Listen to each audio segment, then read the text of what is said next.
Okay, Well, welcome yeah, everyone. thank you so much for joining us. We're so excited for this class. We have quite a few people from many different parts of the world. So if you're tuning in the middle of the night, thank you so much for staying up and joining us. We really look forward to kind of sharing a little bit about our practice and getting to know more about you and your work and your materials and your questions and everything as well. Yeah, so I guess just to begin, I'm Zoe Powell and this is Mitch Iberg, and together we run Studio Alluvium out of St. Paul, Minnesota. And we're so excited to be able to teach this online Introduction to Local Materials workshop with you. It's one of our favorite workshops to teach because it's kind of a large overview of our process. And we walk you through all the steps from how to identify clay, how to locate it, how to process it, test it, and then even use it in the studio.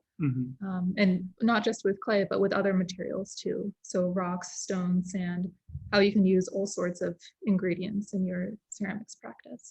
Yeah, so as you could imagine, that's quite a bit of content. And so we've really kind of condensed a couple weeks of work into this 2-day session that we're going to share. So again, we kind of remind everybody, we recommend just, watch along, ask questions, take notes. If you have, clay with you that you want to work with while we're doing things, that's totally fine. But you might need to sort of return to these videos later as you're doing the steps yourself, because we've sort of done a little bit of the cooking show method where we have some things kind of pre-prepared to save time and share as much as possible with all of you. Yeah. So I think we'll begin today's session doing some class introductions. So I'll just call on people who are logged in and who emailed me saying that they would be willing to share. And so when you're asked to share, you can just unmute your mic, take about a minute or two to introduce yourself. We're really looking for names, experience in clay, if you use clay as a ceramic artist or if you use it in some other application. We've had architects and geologists join us in the past. So if you have not a traditional studio practice, we'd love to know more about your interests. And then what you're hoping to learn from this class. So I have my list here. It is not alphabetized, I apologize. So it'll be a surprise when I call on you. But we'll begin with Victoria Carenti.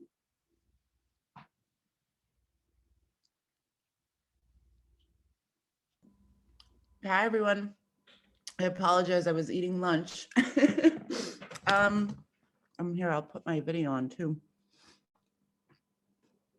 Hi.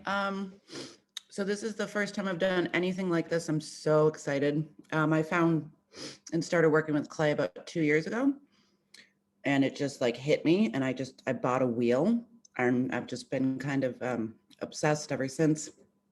And so right now I'm living on Martha's Vineyard, and there are huge clay cliffs there. And I just can't, I'm really excited. I don't want to use the clay that's coming from the beaches. There are different reasons. It's tribal land, and I don't want to take things from tribal land, but I'm looking and reaching out to different people who are like excavating on the island. My partner found some clay in a compost pile. So I've got a few little buckets around, and I saw this, somebody recommended you too, and I started following you on Instagram, and I saw this class, and I thought this is perfect because I'm not really sure how to begin with all of my wild clay stuff. And I'm also really excited because somebody on the island is making, they carve gravestones, and he's offered to give me all different kinds of granite dust. So I'm really, I would kind of like to do like terroir, Martha's Vineyard terroir based pieces and pull everything from the island and use as much things from the island as I can. And I'm obsessed with rocks. So every time I go to the beach, I'm bringing home like piles and piles of rocks. So I'd like to see how I could put that into my work. That's wonderful. Thank you so much, Victoria. You're not the only person with a rock problem. We have a huge rock collection at home. Mitch is constantly like leaving rocks in his pocket. So when I do laundry, it's around in the It's pretty machine. bad. I Um, will also go on hikes, and I will just purposefully, down my water bottle just so I have an extra container to bring home sand or clay or rocks or something. Yeah. And that's always a mess later, but a good rock, it's worth it, right? Totally worth it. I will say I've had really great success using black sand. Wedging that into porcelain has gotten like gorgeous results. I did find some purple sand in Maine that melted. The piece had disastrous results. So kind of curious what the purple was. I think maybe manganese was in there, and that did something. They were both fired to cone 10 in a reduction kiln and they were totally different. So anyway, rock, sand, love it. Yeah. Awesome. Well, looking forward to talking more. Okay, I'm just gonna double check that the next person is logged in. Yes, Christine Lee. Hi, everyone. I'm from Toronto, Canada. And I think my husband's about to walk through the door after grocery shopping. I took a fine art degree at the Ontario College of Art and Design. So I'm a sculptor, but life kind of took me away from that, and I'm hoping to get back into it. So I actually work with kids. I work with kids that have been abused and are involved in human trafficking. So we do facilitate an art therapy group at the Gardner Museum. So I'm hoping that maybe I can learn some things today from my own personal practice, as well as maybe incorporating some into that. So very limited experience here. That's all right. Yeah. Thank you for sharing and for doing that work that you do. That's really wonderful. That's very important, and I'm glad that you're choosing to share what you're learning in this workshop here with your students and kind of continuing the therapy and in that way. That's definitely something that we talk about during every workshop, is clay's ability to kind of help people heal, process trauma or change, or just everything that's going on day to day. So it's really it's so wonderful that we have this material to kind of help us through life. Yeah.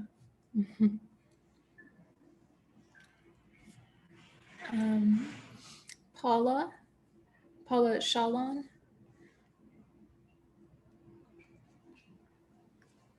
I think I'm muted.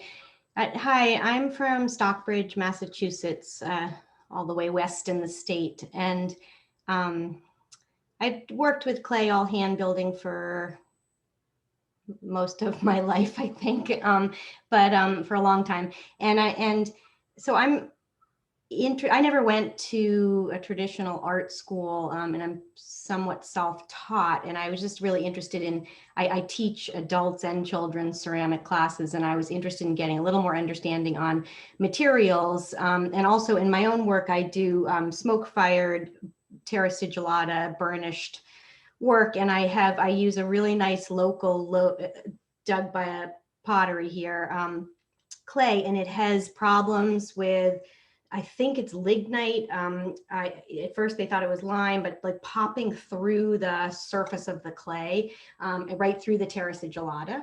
And it's only in the low fire clay. And I like the low fire clay because of the soft grays that I can get, and the very fineness of the clay. And so I had to move to high fire clays because we couldn't seem to resolve that problem. Ultimately, it needs like super fine sifting. Anyhow, so I'm hoping to learn a little more about just clays. And I also, in my ceramic work, like I exclusively smoke fire. And so I depend on the different clays for color. So like I'll do like a purpley color out of one clay, and I'll get a pale gray out of another. And it's all dependent on the clay body that I use. So I just wanted a little more thorough understanding. And I'd love to dig some of my own clay and share that with all of my many students. Wonderful. Those are beautiful pieces. Do those all have terra sig on them, or are some of them bare clay? No, yeah, these are just bare clay pinch pots. And then I do a lot of terracage on the outside. So white terracage that goes black in the smoke firing. And then I use a white slip that actually a commercial Amoco underglaze that resists the smoke. And then that's the bare clay, the darker gray in there. Oh, Beautiful work. really gorgeous. Thank Yeah. you. Yeah, it'll be interesting to kind of talk about what could be going on with that clay. I know lignite in, similar carbon-based things can be quite a bit of a problem. So Mm. Yeah, and we can talk more, but my understanding is that it's they're once they're fired, they're not fired to a high enough temperature, and so they're still there and they're absorbing air and water and stuff that makes them come up through the surface. Yeah, that could be. Yeah. Exciting. So I'm looking forward to just the whole process too of digging my own clay and materials. Good. We'll go over lots today. Great. Thanks, Paula. Yeah, thank you. Okay. I practiced saying this name ahead of time, but I really apologize. Please correct me if I mispronounce it. Ksenia? Yeah, hi, can you hear me? Yes. Yeah, it's Ksenia, you said it perfectly. I'm an immigrant from Kazakhstan. I'm currently living in Nanaimo, Vancouver Island, Canada. And I'm working with clay for 3 years now, and mostly hand building, and I started doing it also as a therapy because I was really depressed, and immigration process can be really tough. And yeah, since then I fell in love and really want to learn more and get working more with the land that I'm currently in. Yeah, just really love you guys, love your work. I'm a fan, so really happy to be here and learn from you. Thank you so much. That's so kind. We're thrilled to have you join us. And I think that using local materials, like we're going to talk about in this workshop, is a really nice way to kind of connect with a new place. Yeah. Mitch and I have lived all over the US, and we always make it a point to really try and use only materials in the immediate vicinity of wherever we're living. So it's definitely a bit of a challenge to try and make some of these materials work, but I think it's really an important part of our practice. So I'm glad that you're joining us in this regard. Yeah. Thank you. Thank you. Dawn Atkin. Hi, I'm Dawn. I live in Utah, Salt Lake City, and my work primarily is porcelain hand-built with crystalline glazes. And, I'm really known for my glazes, but the glazes aren't really what interest me. I like the contrast of that fine laciness of crystalline against a rough texture that I've hand carved, or the maker's marks of where I've scored. I really like that contrast. And so I've been experimenting with some rougher clays and to bring in that contrast. Of course, that's tricky to get crystalline on, but that's a whole nother. And then we bought a cabin a couple of years ago, and I was digging a little pond just to catch the winter water, and guess what I found? And so I did not wait for a workshop to learn how to use it. I was like firing it in the fire that night. Of course they didn't work, but I'm really looking forward to just learning more about it and adding more to it. And, that, as you mentioned, that getting in touch with the land thing, being able to start to finish, making a pot up at the cabin would be pretty amazing. So thanks for doing this. Yeah, thanks for joining us. Yeah. That's exciting. Nothing better than just finding a whole bunch of clay at a very accessible place. So that's wonderful. Serendipitous. Yeah. I'm excited to kind of hear more about your take on the crystalline glazes paired with rougher surfaces. I don't think I've ever seen anybody making crystalline glazed work that's not on like a pristine, clean form. So I definitely agree. It would be nice to kind of see that. So I'll show you the show I did, some of the pieces from the show I did tomorrow. I probably have. So this would be just the carved with the crystalline above it. Not a rough clay. This is porcelain.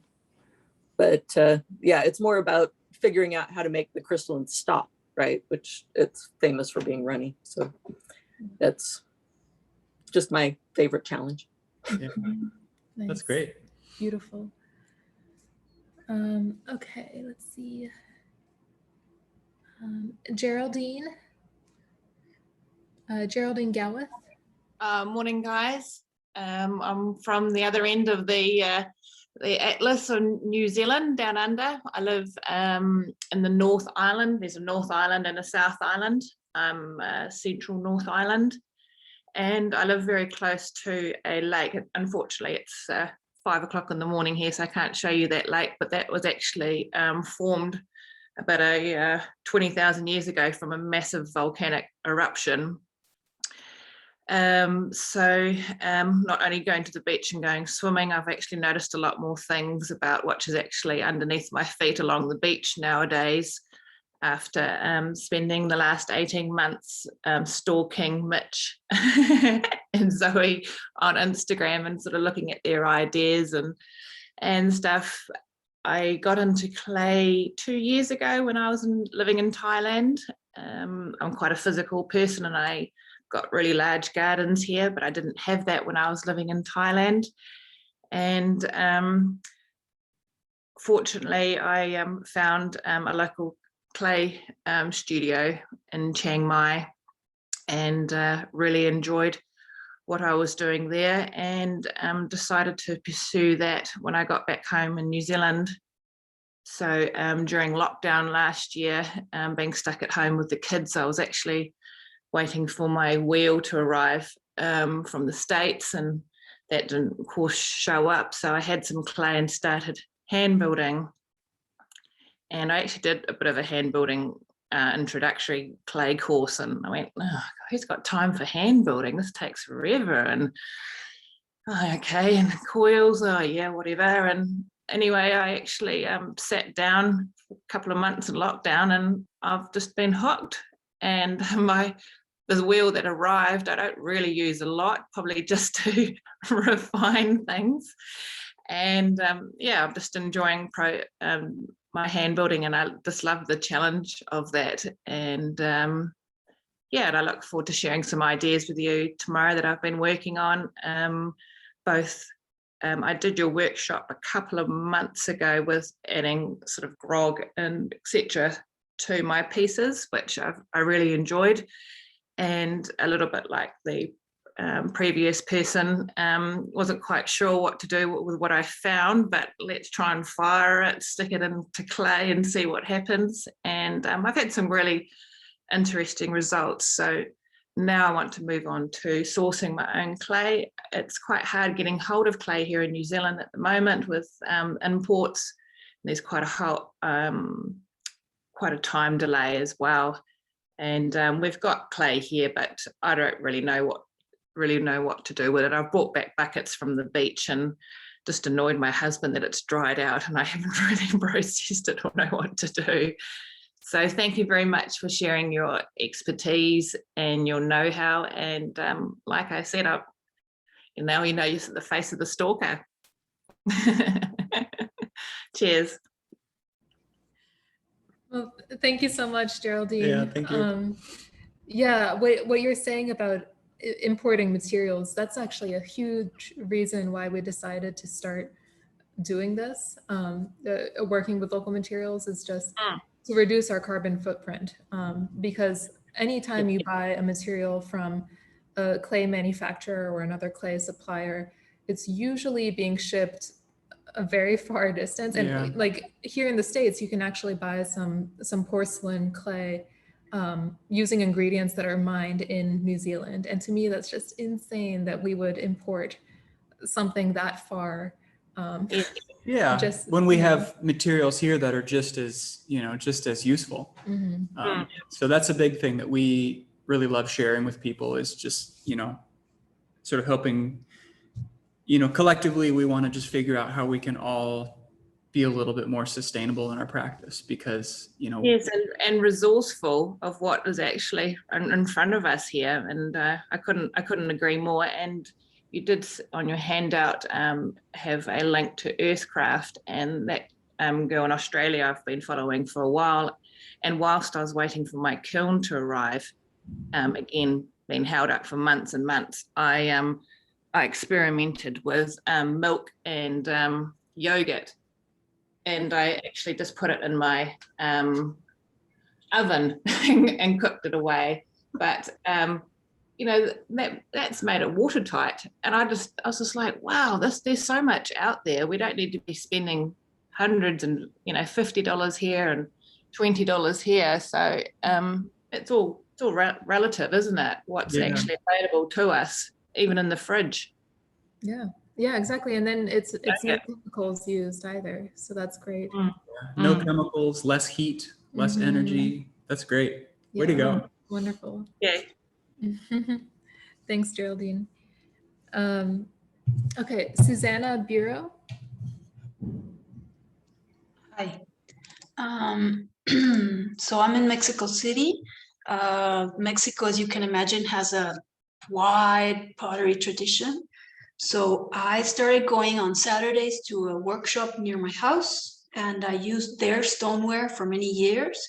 Then I took their clay workshop, and I didn't like anything that I made because it was all sort of a white stoneware, boring.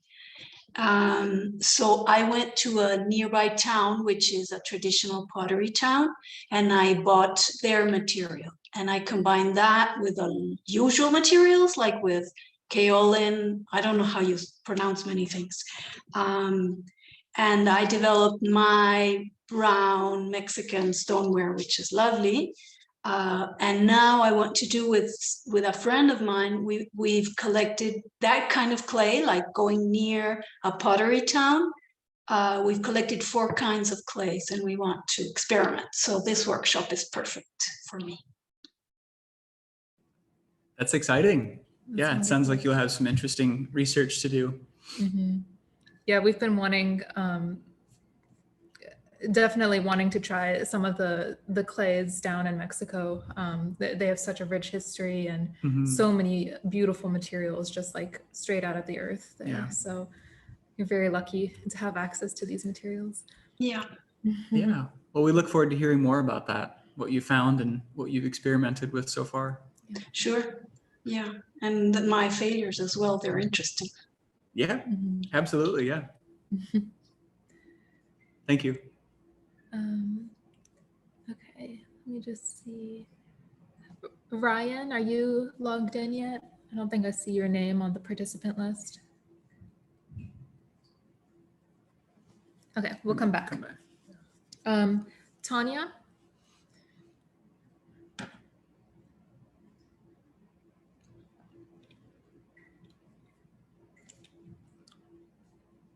Okay, we'll come back to Tanya. Yeah, I'm here. There you are. Hi. I was able to unmute. Hello.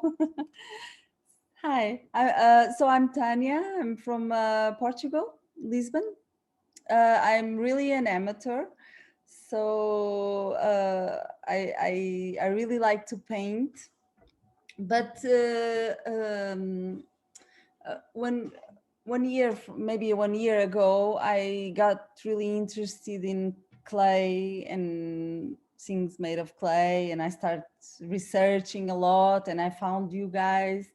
And so I bought a piece of clay and I did something, and I didn't like very much the experience. So with everything I heard from here and there, I found some clay near a beach. Here in Portugal, there was a very big clay deposit, and I went there and I bought buckets home, and I did some lots of experiments, and then I did some fire, and most of the things exploded, uh, which was amazing. But so I have a lot of pieces that I didn't fire because I was afraid that they would explode. So yeah, so basically that's my very basic knowledge of everything. But I love you guys and the work you do. So I've been experimenting a lot with stones and clay and things like that. And then I can show you tomorrow what I'm doing. But that's basically it. I have no knowledge at all.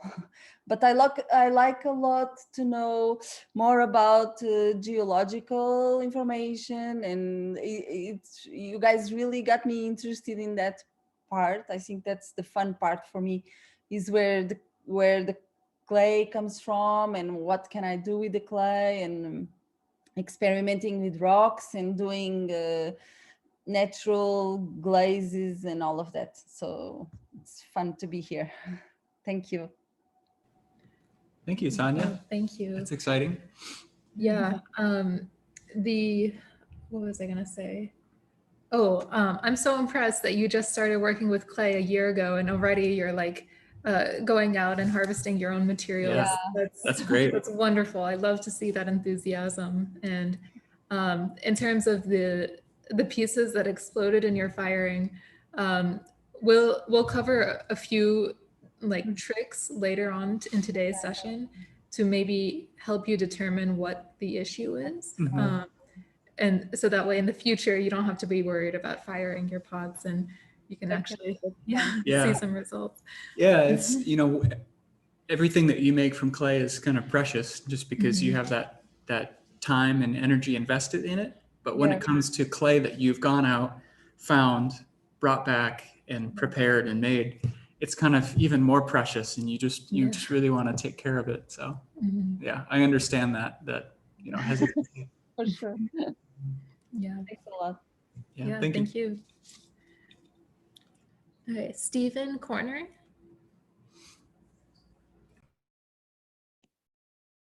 Hello. I live in Clarksburg, Ontario, Canada. So I'm on Georgian Bay, excuse me, which is part of the Niagara Escarpment. I've been making pots for about 22 years. Been lots of changes over those years, and lately I've been hand building a lot, so it's slowed everything down. Got me thinking more about what I'm using, what I'm making, how I'm doing it. I'm also building a wood kiln right now. I've been firing cone 10 reduction, and I've had the thought in my mind for years to use some local materials. I've experimented a little bit. The clay that I find here melts at a low temperature. I don't know what temperature that is. I've mixed it with wood ash and to use as a glaze. But I want to go further. I want to see if I can get some of this clay into a commercial clay body. Develop glazes and slips. I'm very excited about the whole using what's available to me without going shopping. There's trees on my property that are dying from the ash borer that I can use in the wood kiln, and I'm surrounded by clay, sand, beautiful white quartzite outcroppings, and I've asked around with some potters, and they recommended you guys, and I looked it up, and it's amazing to me what you're doing with basically what you're finding out there. And so it's exciting. I feel really rejuvenated in the whole ceramics process. So it's that's kind of what I'm after, is part of my evolution and getting natural things that I can acquire myself into my work.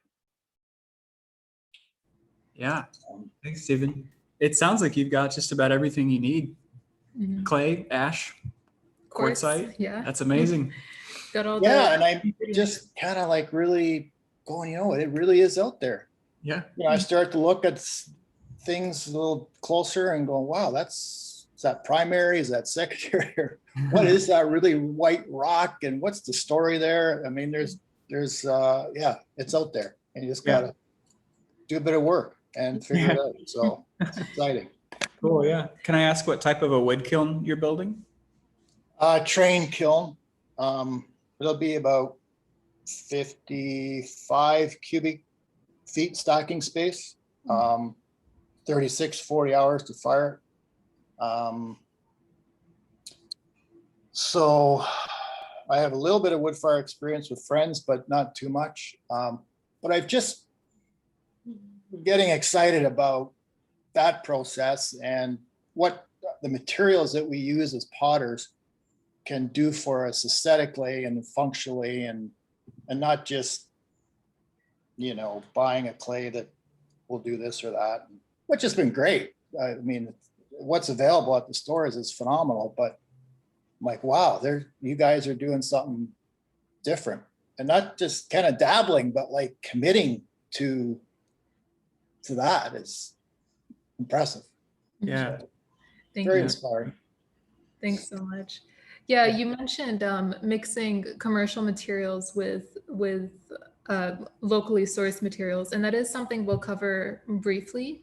But all of the techniques that we share for like systematizing your process can all be applied to commercially purchased materials as well. So let's say, for example, you only have a small amount of a local clay and you want to stretch it a little bit further with commercially purchased clay.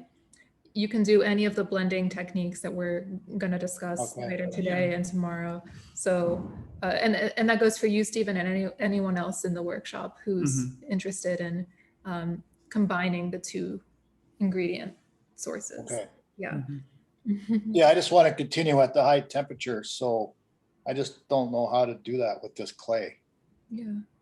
Yeah, that's when it kind of gets tricky, is when you need slightly more refractory clays, because, you know, most places throughout the world, it's pretty easy to find, you know, like a low temperature, high iron clay, but the refractory clays that can be fired to stonework temperatures or fired in a wood kiln, you know, those are a little bit more rare, but they do exist. So we'll share some tips for kind of tracking them down as well.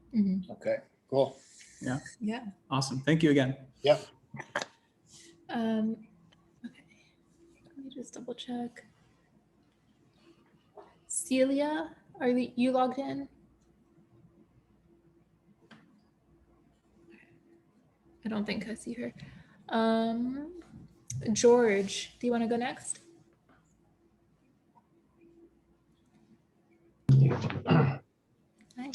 Hi everyone. This is super exciting. I'm in Australia, in Sydney at the moment. It's about 3:30 in the morning. I studied ceramics in the 90s, as well as doing a lot of electronic art, and I'm now purchased a really beautiful block of land, about 350 acres in the northern part of the state, and with the intention of establishing a ceramic practice, making tablewares and some sculptural pieces, and wood firing and working with local materials. So I think in the 90s, Ben Richardson was one of my teachers in Tasmania. And I always really admired that work he was doing with local materials. And I guess that's kind of led me into wanting to be more curious about this, and having this land, thinking, yeah, I'm just surrounded by very clayish soil and a lot of shale and mudstone. So there must be something we can do with that. And then I discovered the work of you guys, Zoe and Mitch, and really admire the philosophy and the beautiful work you're making, and just feel very inspired to get into working with these materials. It was interesting, a lot of potters I've talked to, they're like, oh yeah, that's interesting, but it's way too much work. Just stick with shop bought clays, it's more reliable, things like that. And I thought, I've fired a little bit of clay from my neighbour's property next to the river, And that's, you know, been promising, high iron. But yeah, just want to learn more about what we can do. There's a lot of the shale, and I'm curious to see what I can do with that. Yeah. Yeah, I gotta say, it's so exciting hearing, you know, from all of you, and you're sort of like in this phase where you have land or you're just getting land and you're discovering these materials. And you know, we live in the city, and so we have to go out to get our clays. So it's almost like we're living vicariously through you. So this is really exciting for us to like interact in this way. But that's exciting, very exciting. Yeah, congratulations on that's a huge parcel of land that you've just acquired. That's crazy. Scarily huge, yeah. Yeah, and it's nice to hear you have a connection with Ben. Ben Richardson is a really great potter. Him and his wife Peta own and operate, I think it's called Ridgeline Pottery. Ridgeline, yeah, in Tasmania. Yeah, maybe we'll find some links for anybody who's interested. But they have showcased a really wonderful dedication to local materials, and also like making things in a way that, you know, they use materials in a way that looks like it just fits within the place that they live. So they just do such a wonderful job of bringing the landscape in. Yeah. Thanks so much, Cool. George. Thanks, George. Ava DeCapri. Hi. Hello, everybody. I'm in northern Chicago suburbs. This is actually where I grew up, and I just moved back home about 2 years ago and built a little studio in my basement, a very tiny studio. So I come from manufacturing and design for about 10 years in Berkeley, and kind of self-taught at the Berkeley Pottery Studio there, which was awesome. But now, yeah, trying to figure it out here. Mostly do functional wares related to food and food prep, and found some clay in my backyard, and me and my dad, who's also a potter, just kind of started messing around with it. And I'm really interested in getting more local, and like everyone's been saying, you know, being more sustainable and just economical with my clay, and just want to find some more, really just like some honest looking glazes and clays. It sounds like it might be hard to find some that are suitable for you know, baking, or that can fire that high, but that would be kind of my pie in the sky goal of where I'd like to get with my foraged clay. So yeah, I think that's about it. I'm really excited to be here, and so awesome to hear everyone's different experience with clay.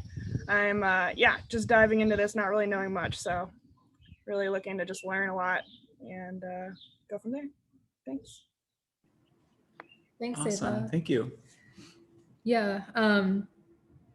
What everyone's been talking about how they're using locally sourced materials from an environmental standpoint and an economical standpoint, and everything that we've discussed already. It's also true that I think that using local materials, it has so much more character, and gives more character to the work because of all the impurities in the clay and the texture and everything else that you find in it. I think it just makes it so much more exciting to work with. Yeah, and we'll talk a bit about, you know, glazes and thoughts about what glazes might be most suitable for, you know, food surfaces, and you know, in your case, you mentioned like baking, things that you would heat up and cool down. So we don't do a whole lot of, you know, things for that application, but you know, maybe we can kind of brainstorm with the group and, you know, see if anybody else has experience, and you know, we'll share some thoughts. Yeah. That's awesome. Thank you. Thanks. Okay, Rachel Swift. Hi, everybody. I'm joining from the UK. I'm on the border with Wales, right at the top. I'm about 2 miles from the Welsh border. My background is in ceramics. I was quite fortunate to have very hippie parents in the 70s. So I grew up with a salt glazed kiln in my back garden, and my uncle David used to dig clay, and make pots at his house too. I went on to do lots of archaeology and also a ceramics degree. And then that turned into conservation. So I've spent 10 years at the British Museum as a specialist ceramics and glass conservator, working on all different kinds of ceramics and glass from all over the world. Went on excavations when I was there as well, to lots of places like southern Turkey, so excavating some incredible kind of halaf ceramics that are 8,000 years old. And that kind of, the whole archaeological experience and, you know, growing up with parents who, you know, who their goal was, you know, to live off the land. It's kind of always been my focus as well. Just to warn you, I'm here with 2 small children and a puppy, so there may be lots of interruptions. So yeah, so I'm back now, 2 children at school, so I'm back. I have my first studio again. I left my last studio coming up to 18 years ago. So I've got a studio again as of 3 weeks ago, so I am ready to go. I'm working with a couple of organic farms locally, and one of whom do a lot of work with adults with learning disabilities, and they're on a clay-based soil as well. So we've already done some work with digging up the clay there.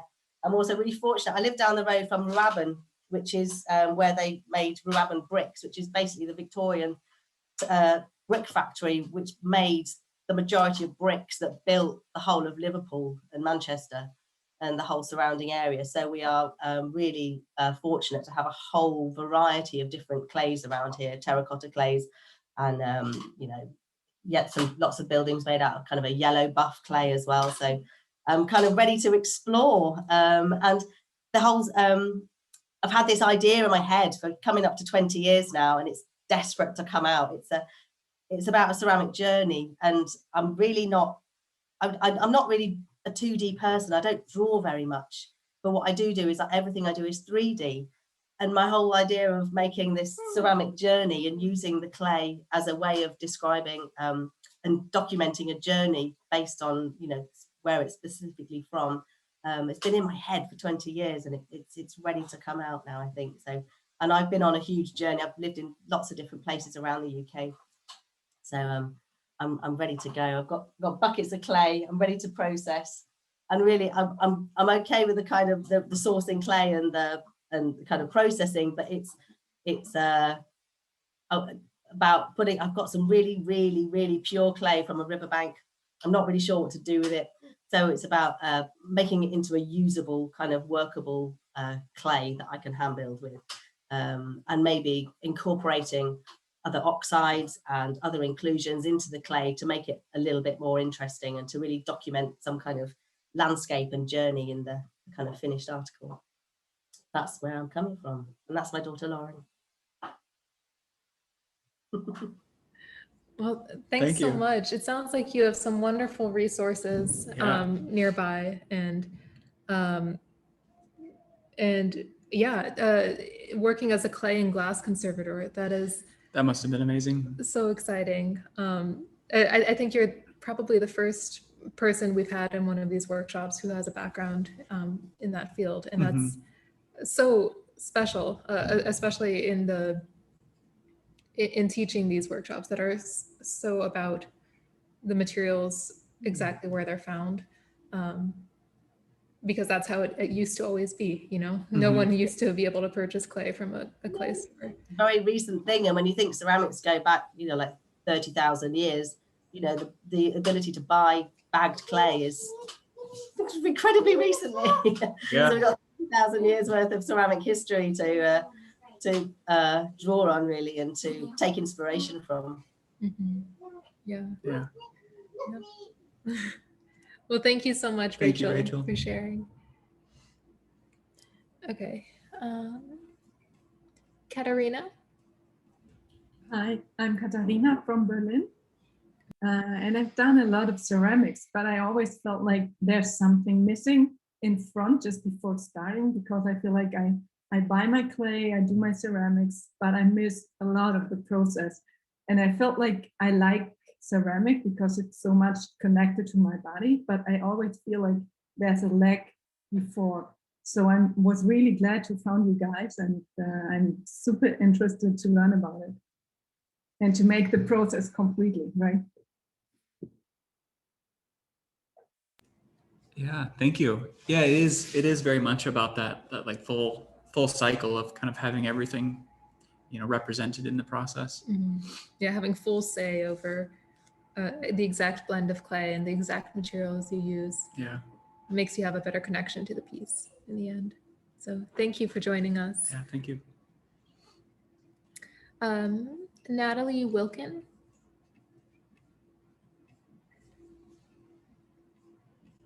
Don't think. Okay, not logged on. That's fine. Ruri.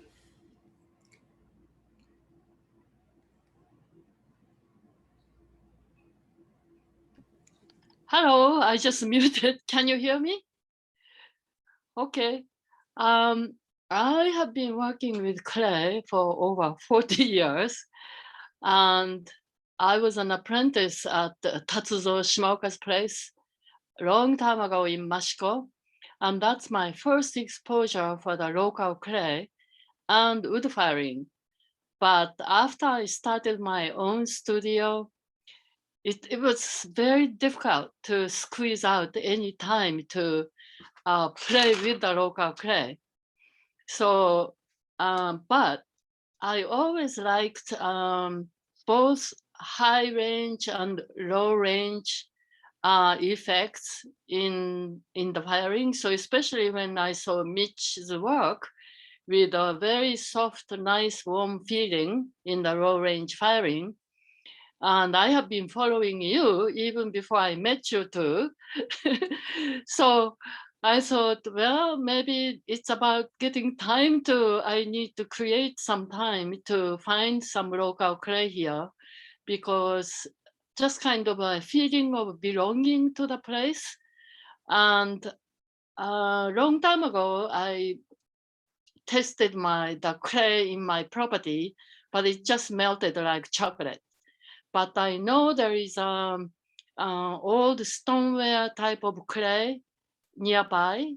And also we have a Native American, what do you call, reservation nearby.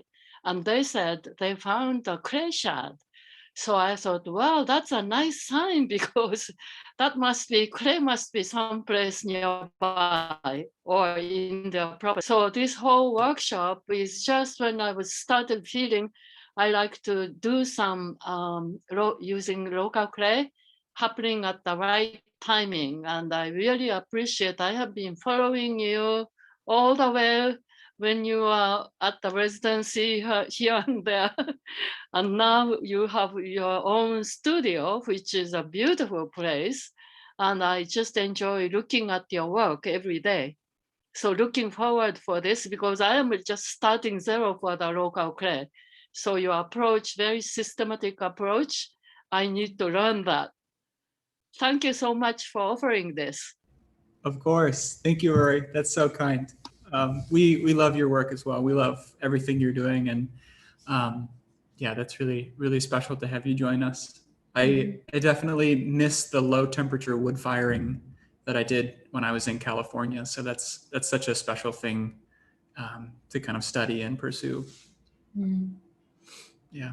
And a really useful technique when you're using local materials that might have a lot of iron in them. So yeah, but I always did high firing, but at the same time, I always loved Japanese sueki, which is a really low range pottery without any application of anything. And I think subconsciously, I was always maybe longing for that softness, which you can create in the low firing. But also, I think even though I have my own anagama, it's such a time-consuming work.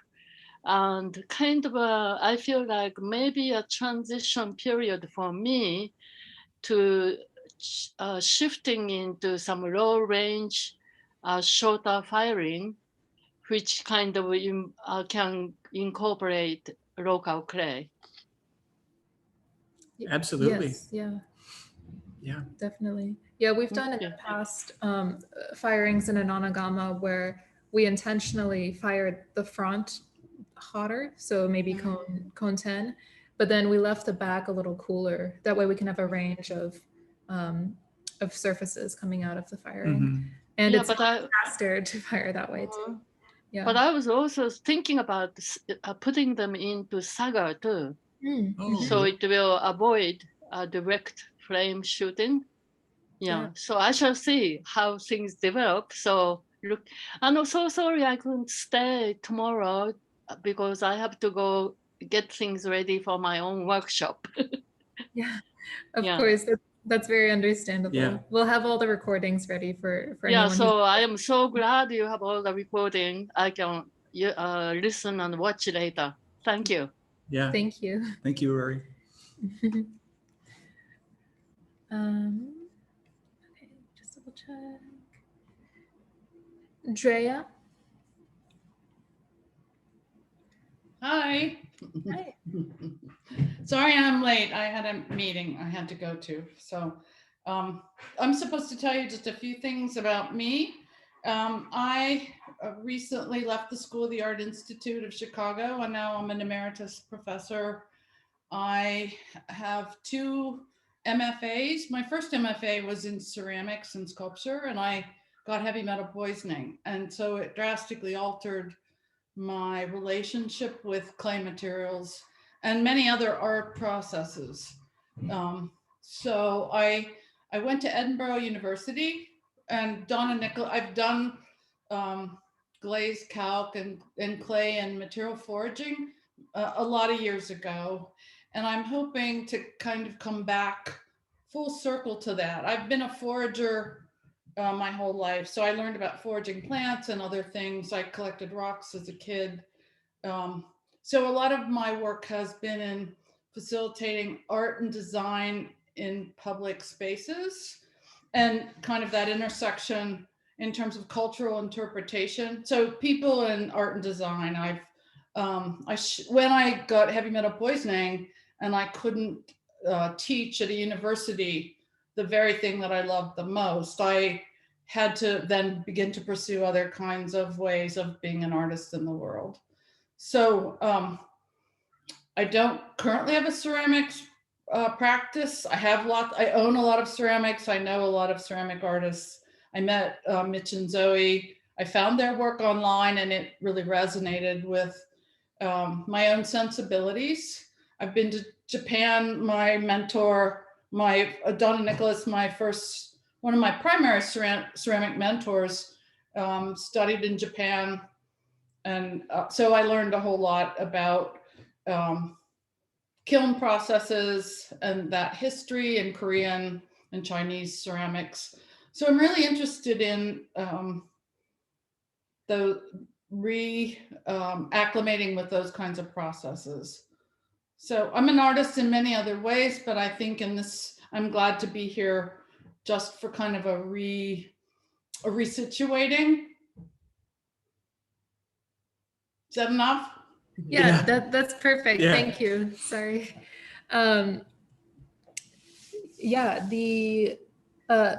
so you mentioned heavy metal poisoning, and that is something we're always extremely conscious of in our studio because we are trying to keep ourselves and our clients as healthy as possible. Mhm. And we will cover briefly at the beginning of today's session a little safety guide for anyone who's using local materials in their studio to help them try to avoid interaction with certain metals and other contaminants in the environment.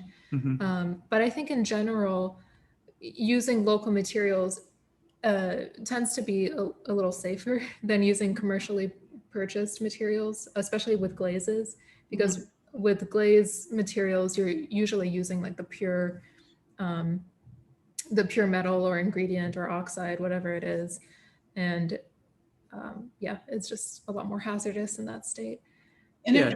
can I say one more quick thing? That was a really different time period.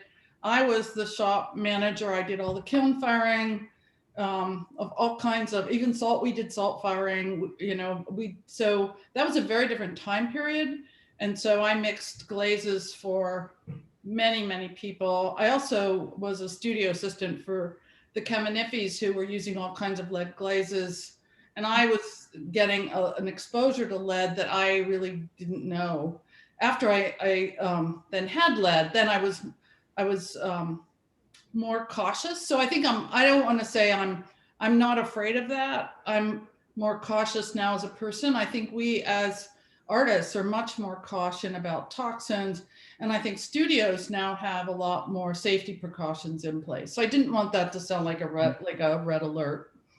Oh, no, Yeah. I'm actually very glad you mentioned it, because I think it's something that people who don't come from like a ceramics education background, like maybe they didn't attend university for ceramics, but they're self-taught. They don't always know the dangers. And so it's something that Mitch and I tried to introduce in the workshop, but I'm glad that that you did mention it and bring it up from an outside perspective. Yeah. Yeah.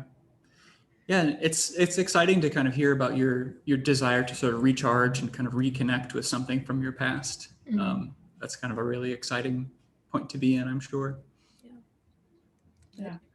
Thanks for sharing, Drea. Thank you. Yeah. It's great. I didn't want to take too much time. Thank you. Yeah. Thanks. Christine Seafred.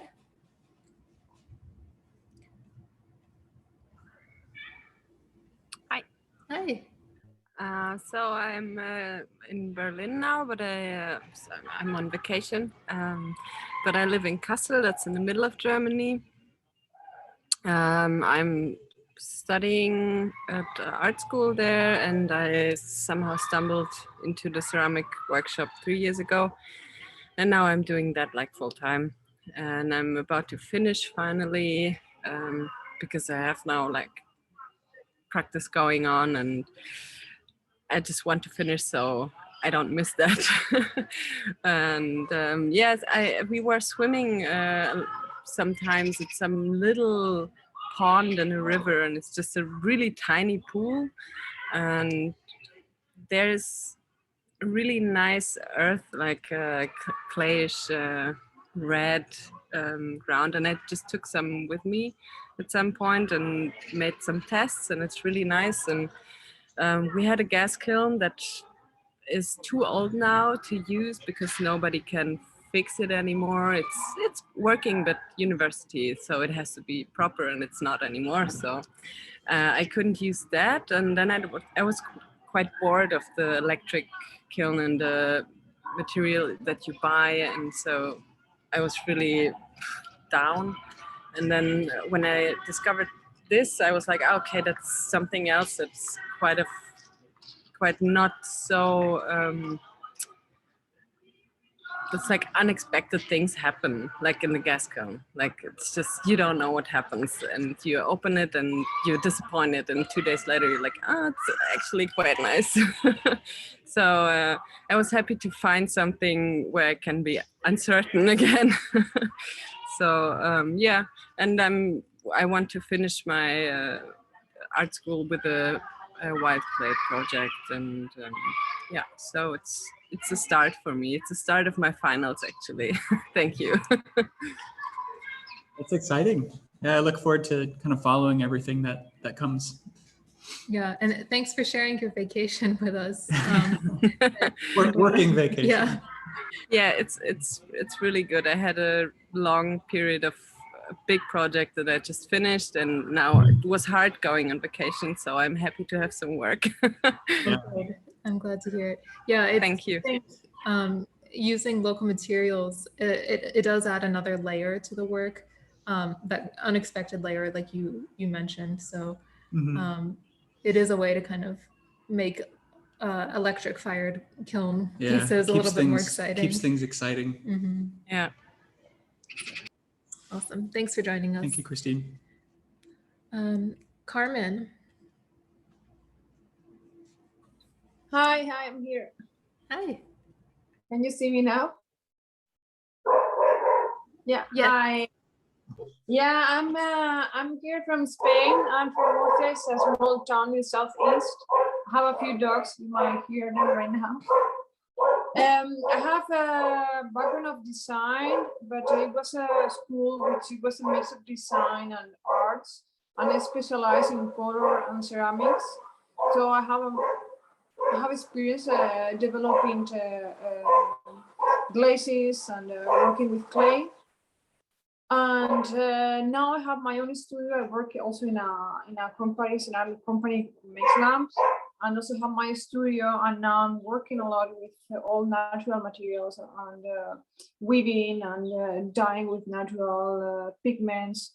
And next to it, like working with clay, I lately develop a glaze because I've lived like for 14 years abroad. I came back to my hometown like couple of years back, and everything I did till now was periods trying to reconnect from where I'm from and trying to kind of look for my roots.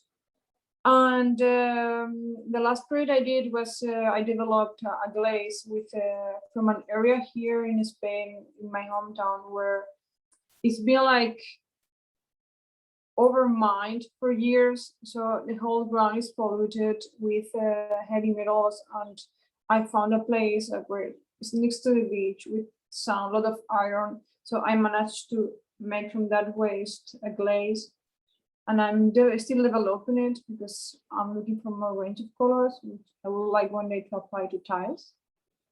And I think this interests me a lot, this workshop, because I have some knowledge, but it's superficial. Always working with industrial materials. I have put everything in the oven, everything I see that I tested in the oven, but I don't control the results. And I would like to, impart that, get more like technical knowledge about how to present the materials.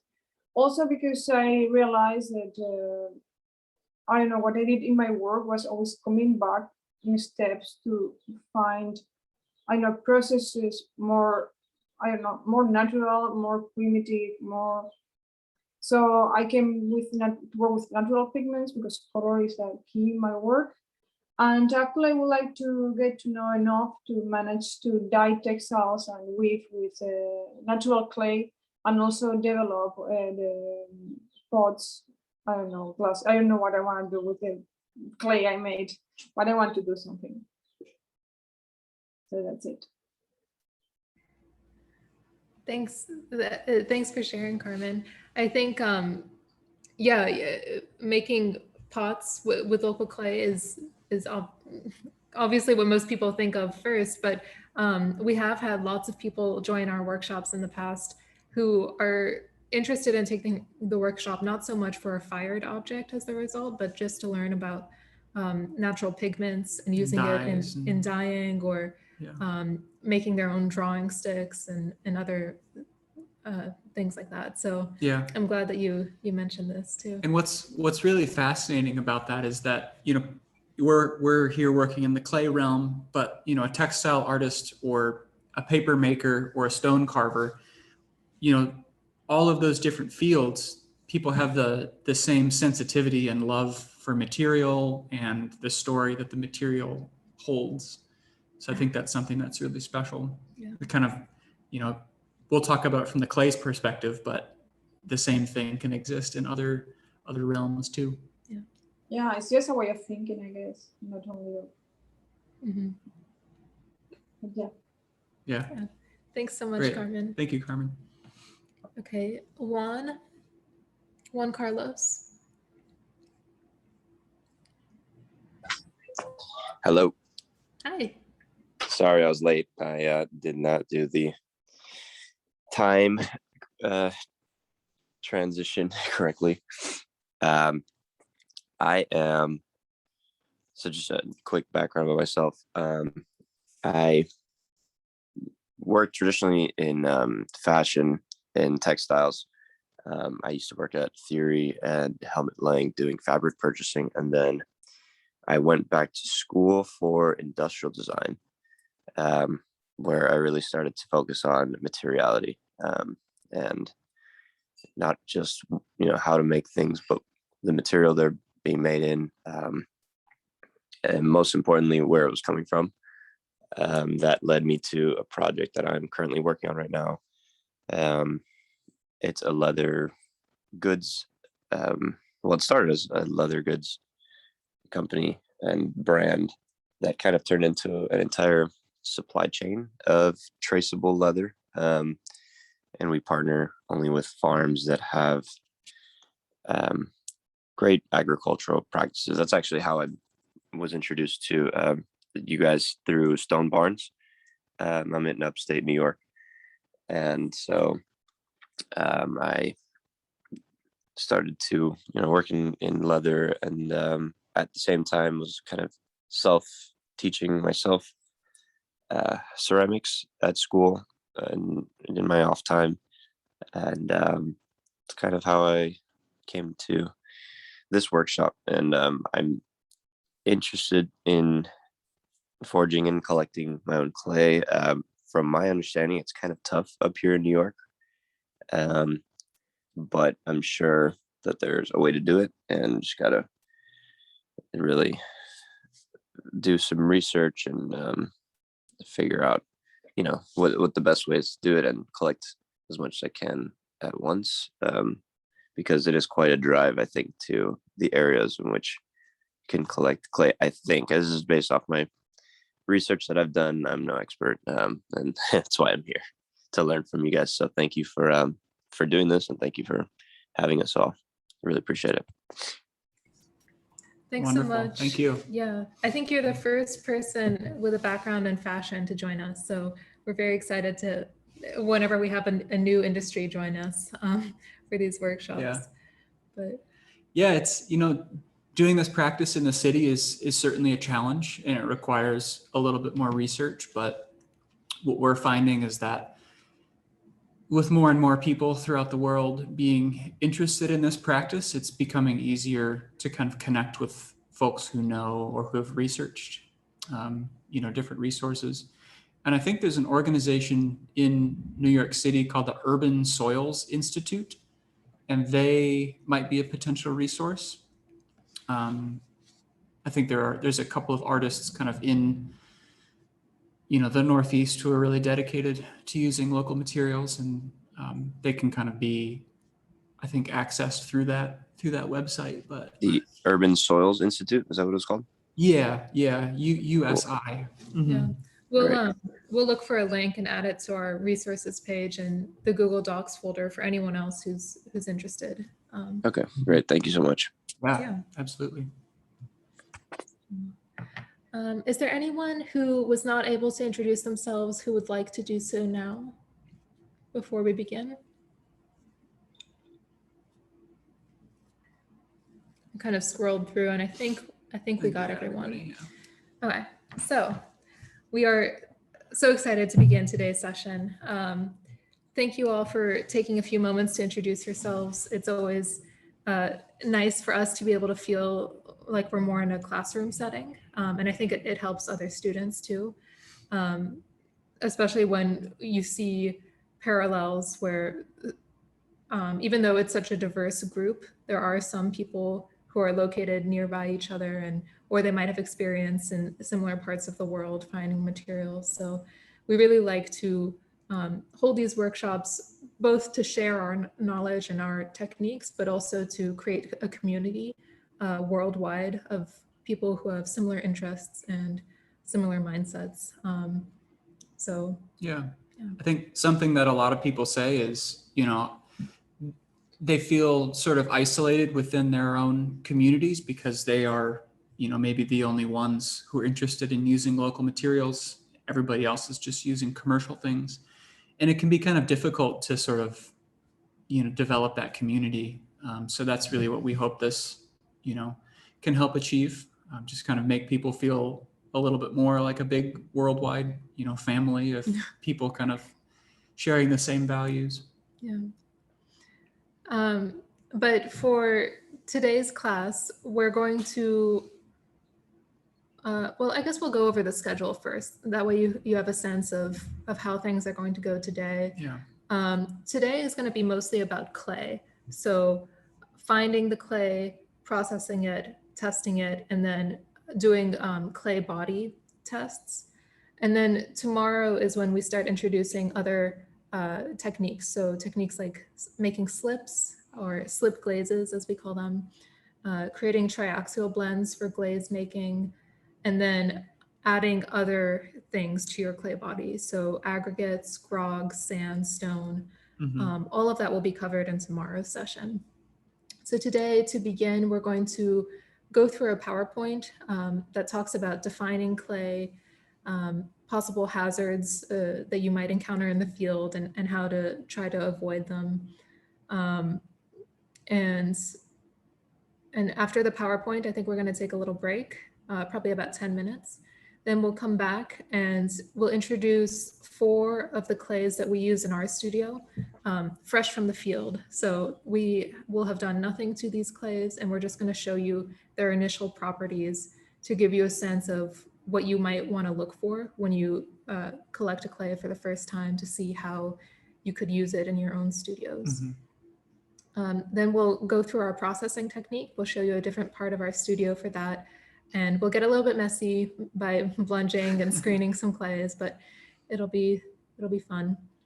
And then after the clay has been screened and processed, we will do those clay body line blends that I mentioned earlier. So there might be another short break somewhere in there. We'll kind of just plant it wherever it makes sense. But that's the general schedule for today. Yeah. So I think to begin, we will go ahead and share our screen, and then we're just going to hop into a slideshow to talk about some more details. Yeah. Oh, and I should mention, during the slideshow, if you have any questions, you can pop them in the chat and we'll come back to them after the slideshow. Or if you have a verbal question that you want to ask, maybe save it for the end of the slideshow as well. And just like write it down so you don't forget. But anytime you do have a question throughout today's session, we love when people ask it verbally, because it really makes the class feel more personal. So, take that opportunity whenever it makes sense to you. But for now, for the slideshow, hold the questions until the end.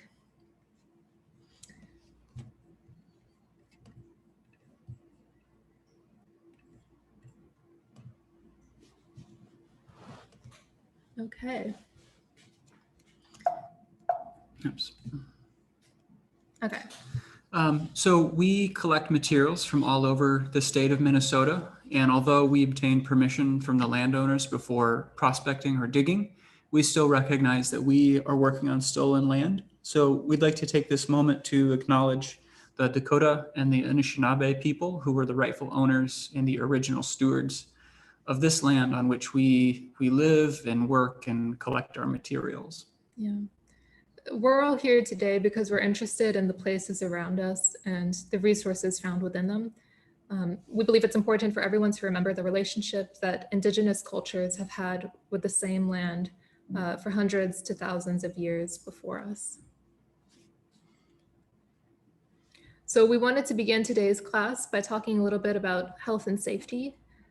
Specifically, we're going to be sharing some information on silica dust, how to maintain proper studio hygiene, and then some of the potentially hazardous elements that you might encounter when foraging materials in nature. So to begin, silica is present in nearly all ceramic materials, as well as in most rocks and minerals. Repeated inhalation of silica dust can, over time, lead to scarring of the lung tissue, which is a disease otherwise known as silicosis. So to help protect yourself against developing this disease, we strongly recommend always wearing a respirator whenever you're working with any dry materials in the studio. And whenever possible, use those dry materials in an outdoor setting, or at least in a very well ventilated space with some kind of exhaust system set up. If it is possible, it's best to work with materials in the wet state. That way you're just completely avoiding that dust. But whenever you're cleaning up a mess in the studio, obviously cleaning it with a wet mop or a wet sponge will mitigate that airborne dust much better than it would if you were vacuuming or sweeping. And then in our studio, we also like to store any dry materials in an airtight container or a bucket with a lid. And when we say dry materials, we tend to, depending on the material, we often keep them wet. So even sands and stones and things like that, we will keep a little bit of moisture in there just to mitigate that dust again. So, oh, sorry, go ahead. This is your slide. Many of the materials that ceramic artists use in their studios and encounter in nature are safe if used in their recommended amounts or applications.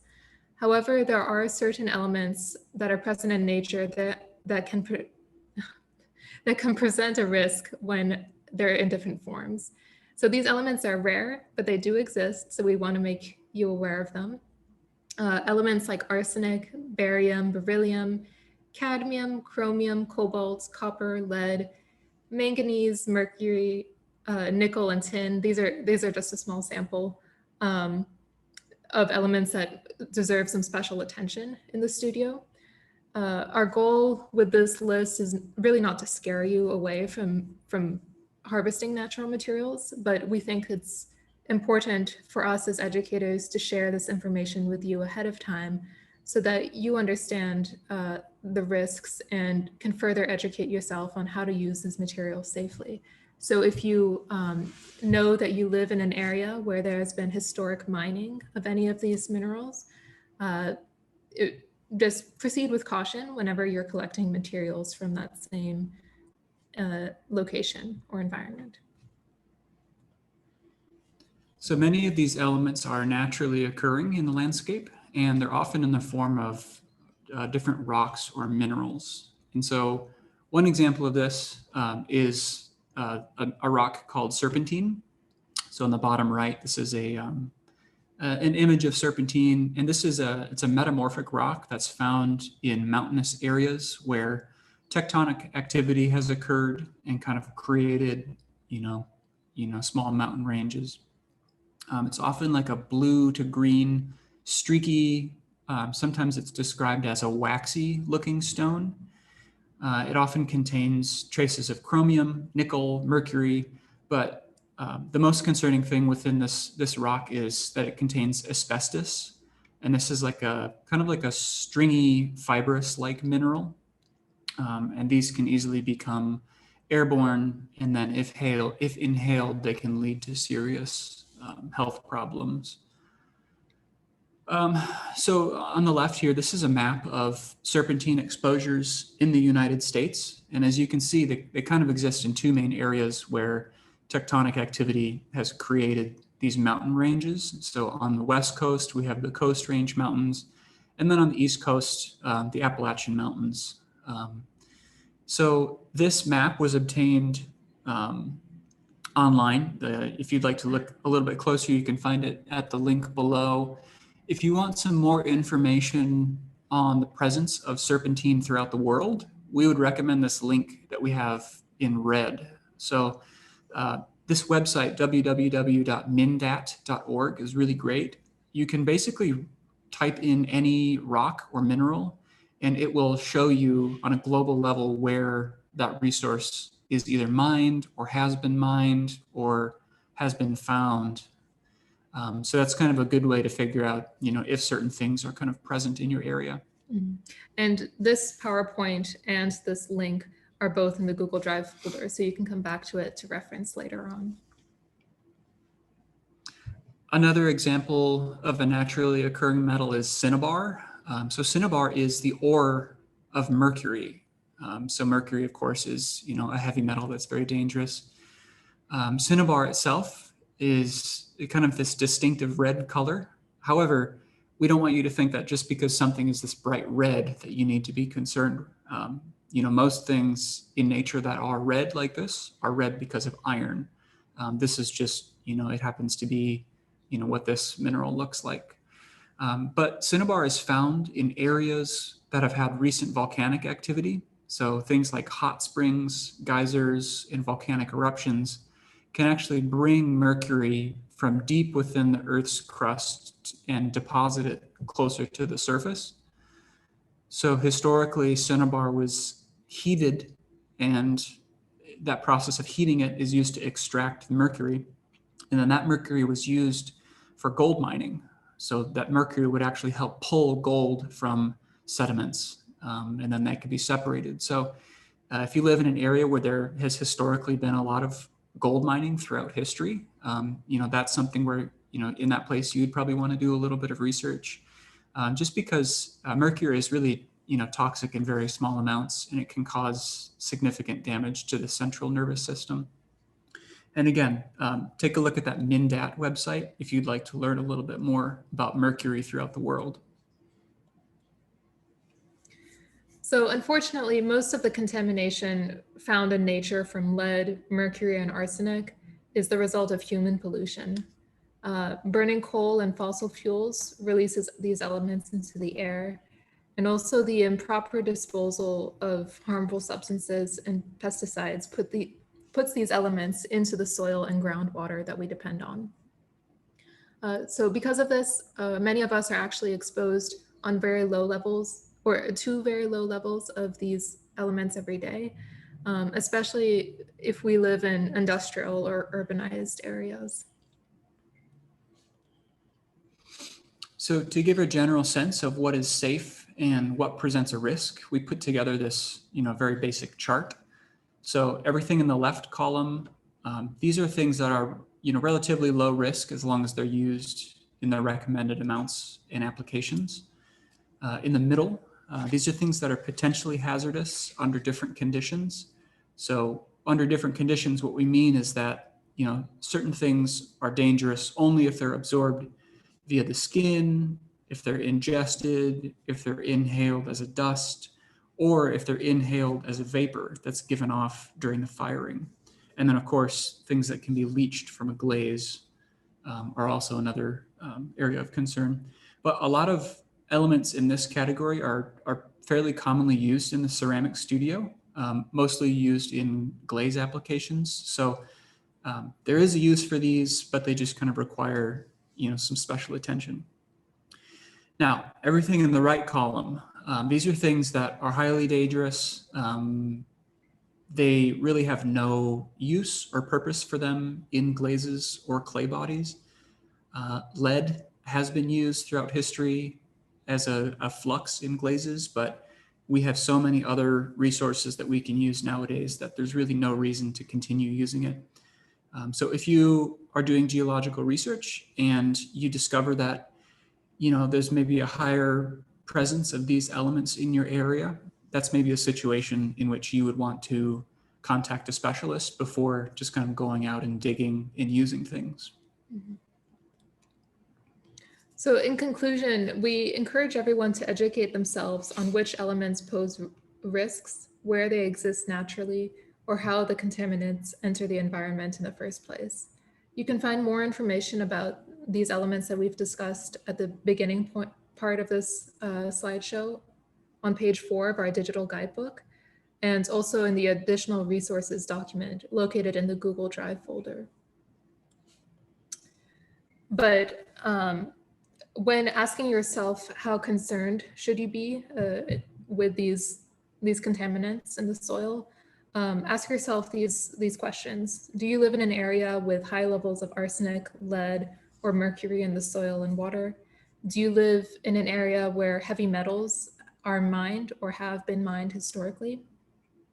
Do you live in a known serpentine landscape area, or an area with current or recent geothermal or volcanic activity? When in doubt, you can always contact a local professional, your local Department of Health, Pollution Control Agency, really any of these agencies we have listed here. Local colleges and universities and their geology departments are also great resources to reach out to for help. Okay, so enough of the heavy stuff. I know those slides are not, the most fun, but we do feel like it's really important to share that. But now we're going to be talking about some things that are a little bit more exciting. So during this workshop, we will be talking a lot about how to find materials, how to use them. But before we do that, we thought it would be useful to actually talk about defining clays from a few different perspectives. So we will talk about them as minerals, so looking at their chemical identity, we'll be talking about them as deposits. So looking at them from more of a geological perspective and especially how they sort of exist in nature.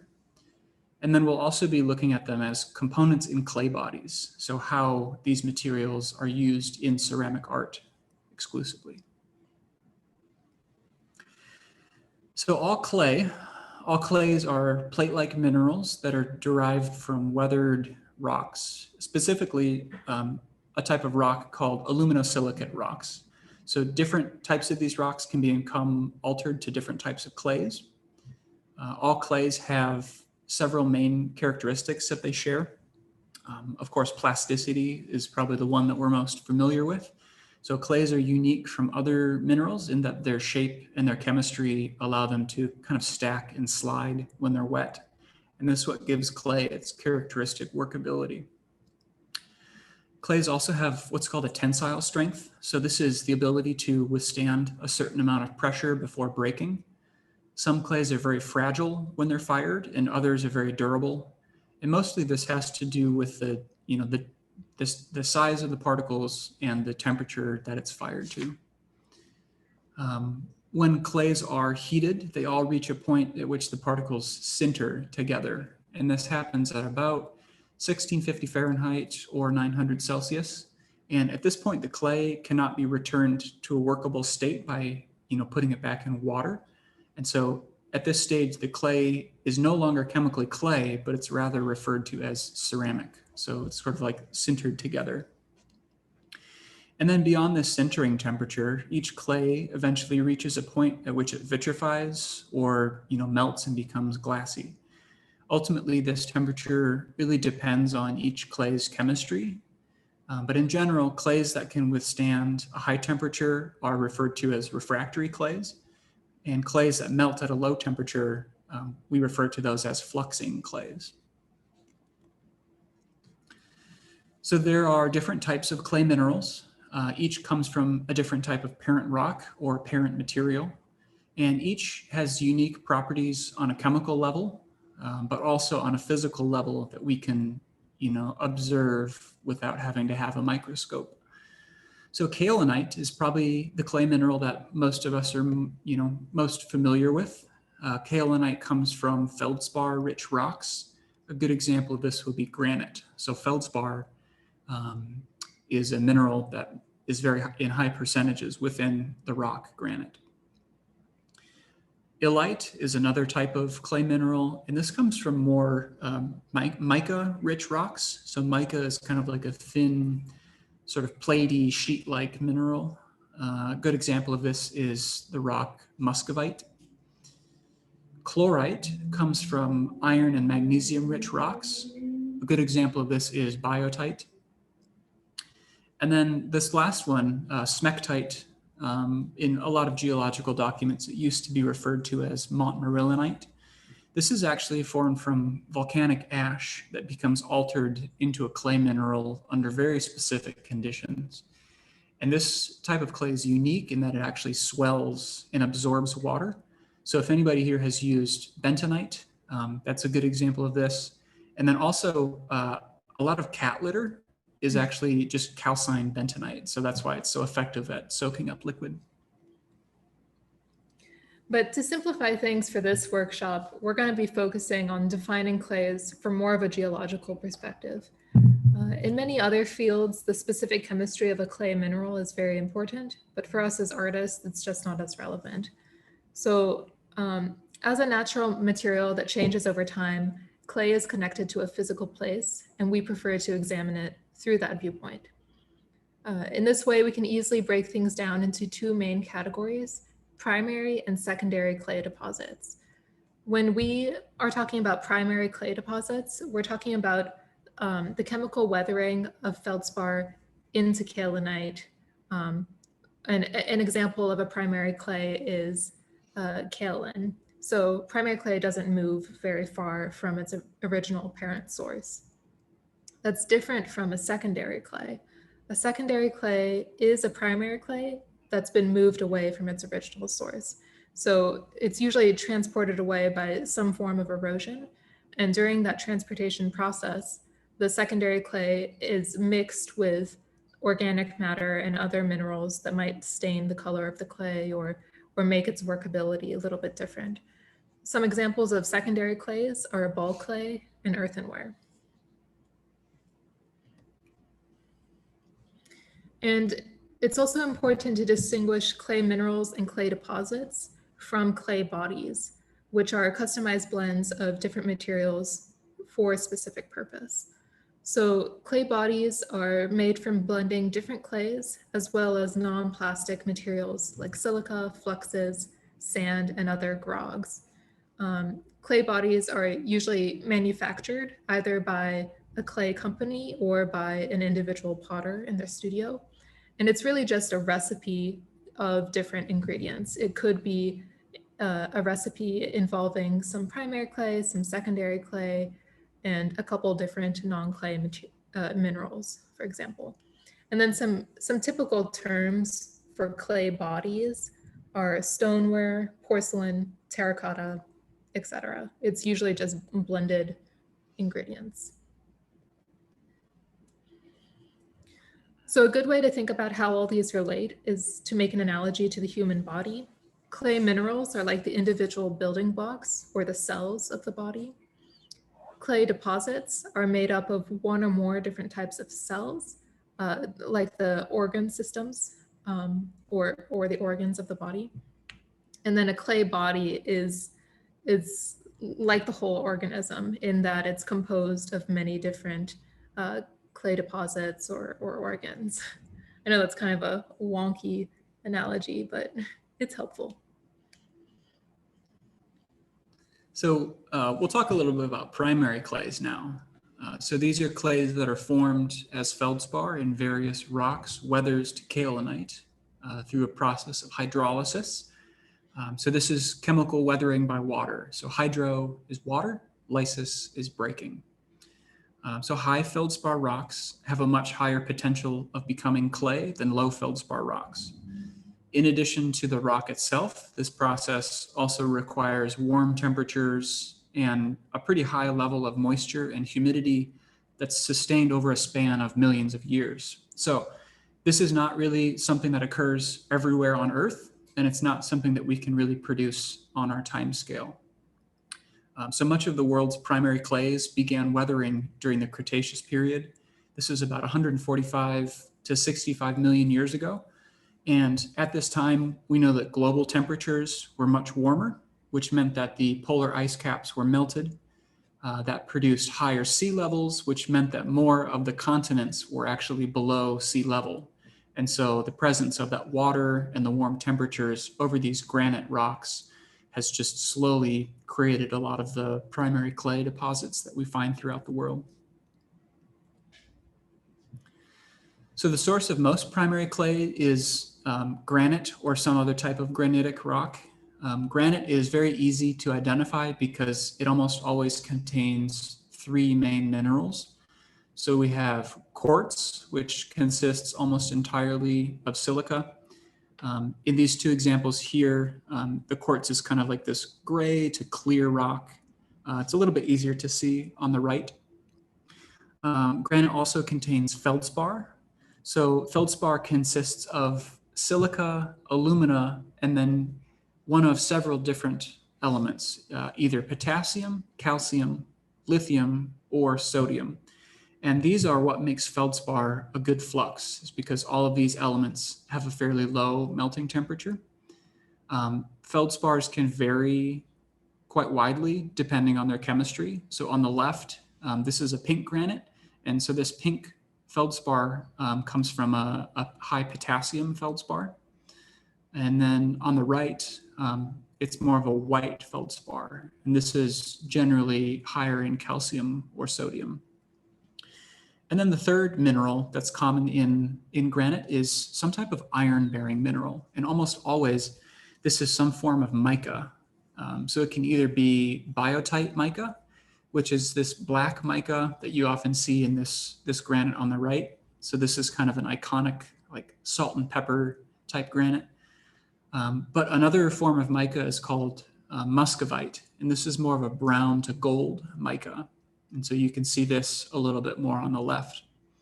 So as you're out, sort of exploring things and you come across granite, you can kind of look closely and kind of try to figure out some of these minerals.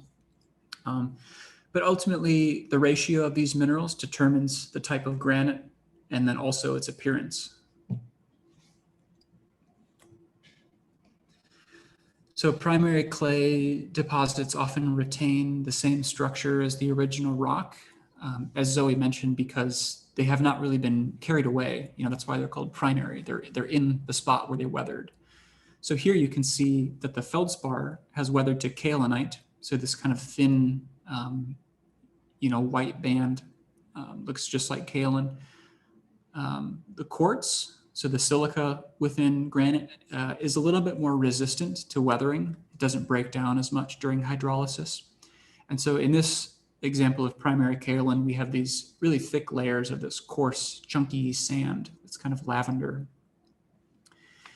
And then the mica, that iron-bearing mineral, it is very easily weathered to clay.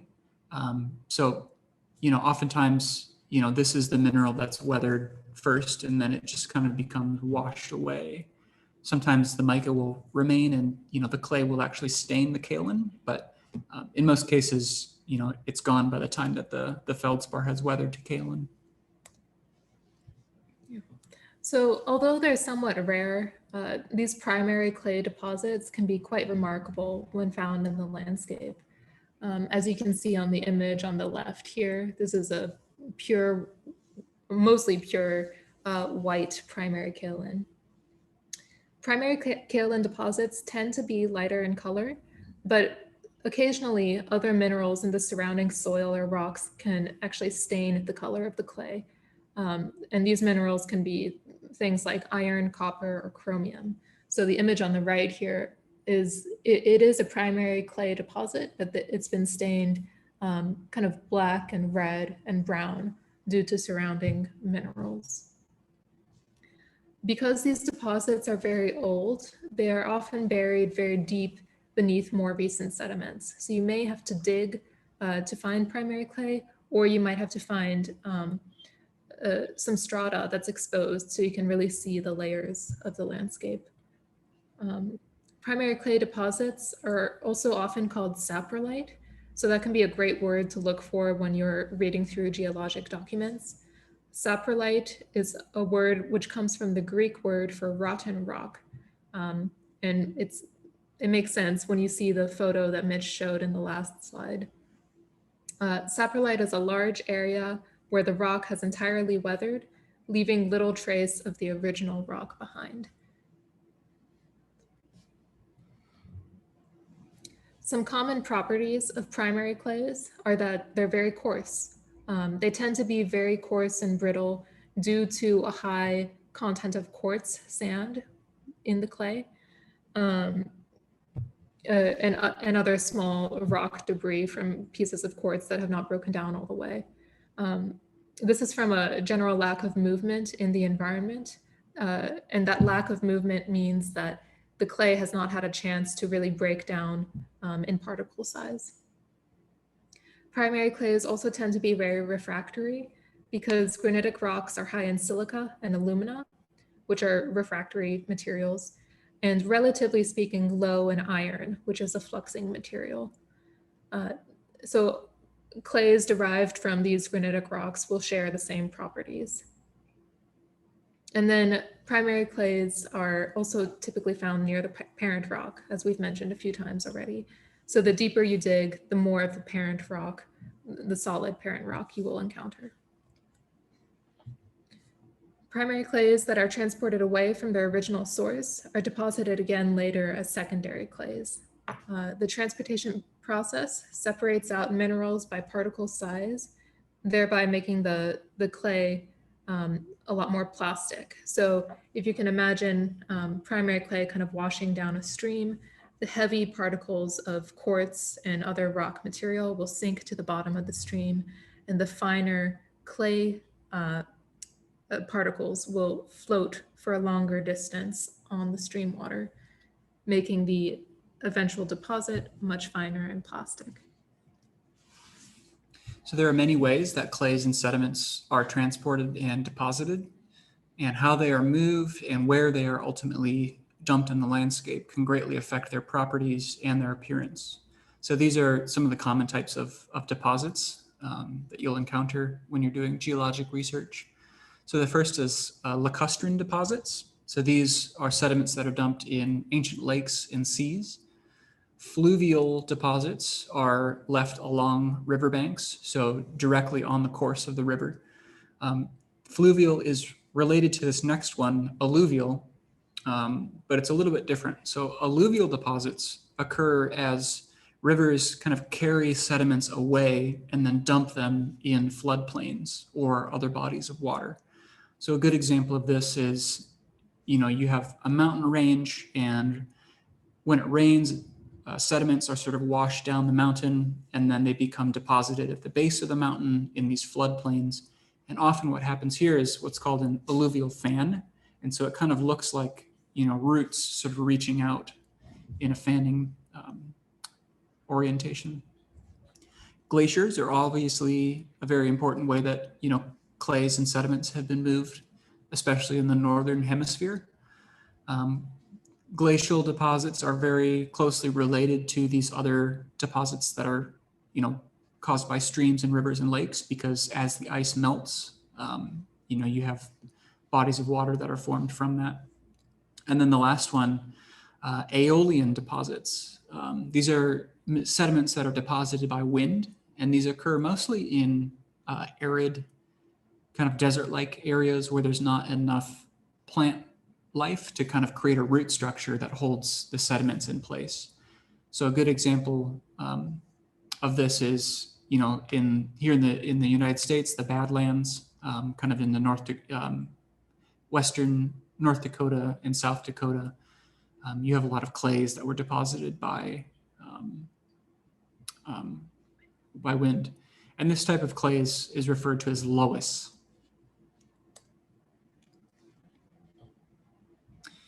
Secondary clays are often contaminated by minerals and other organic matter in nature.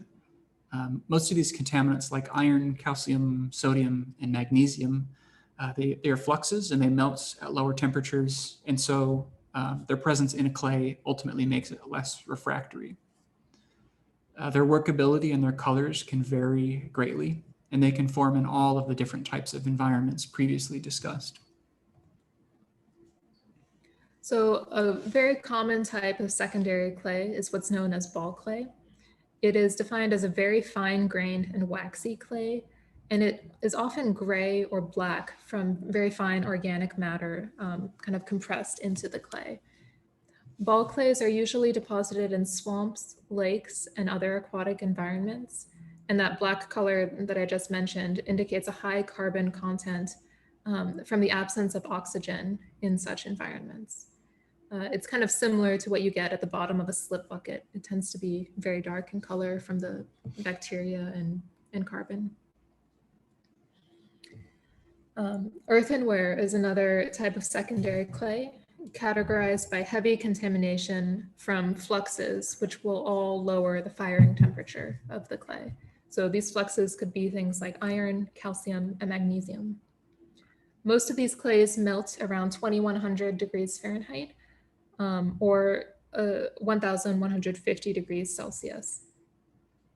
Earthenware clays are also often darker, and they fire to a wide range of colors. Brick red, orange, and brown are some common colors. So these secondary clays may eventually form a group of sedimentary rocks that are called clastic rocks. So clast just being a fragment or a part of something else. As clay particles are continuously washed away off the land, they end up being deposited in oceans and other large bodies of water.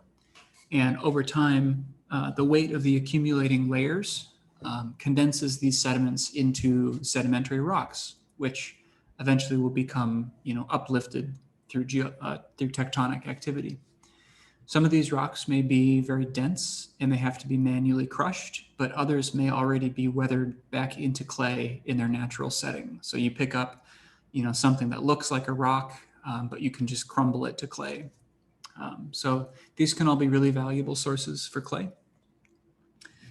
Shale is a very common type of secondary sedimentary rock that's recognizable by sheet-like layers, which can vary in thickness. Shale, in essence, is just compressed clay, and often the clay is very fine-grained and free of sand. Siltstone is very similar, but it contains slightly larger particles. And then mudstone is also related, except mudstone, it contains quite a wider variety of particles, and it does not always form this kind of linear orientation. So sometimes these clastic rocks can be deposited in flat layers, like on the left. This is an exposure in northern Minnesota. So these sediments deposited as glaciers melted. This is basically just the bottom of an ancient lake. This varies quite a bit from the photo on the right. So this is from the coastline in Northern California, where you have ancient layers of ocean sediments that have been crumpled and lifted by the tectonic activity that's occurred along the edge of the Pacific Ocean. So it's important to note that very few clay deposits found in nature are found as pure clay. When we purchase materials from a ceramics supplier or other commercial supplier, those materials have likely been highly processed in order to achieve a consistent product that is almost entirely clay. For example, when you buy kaolin or china clay from a ceramics manufacturer, you're only buying probably 10 to 20% of what is actually mined out of the ground. So the remaining 80 to 90% of what is taken from the earth goes unused.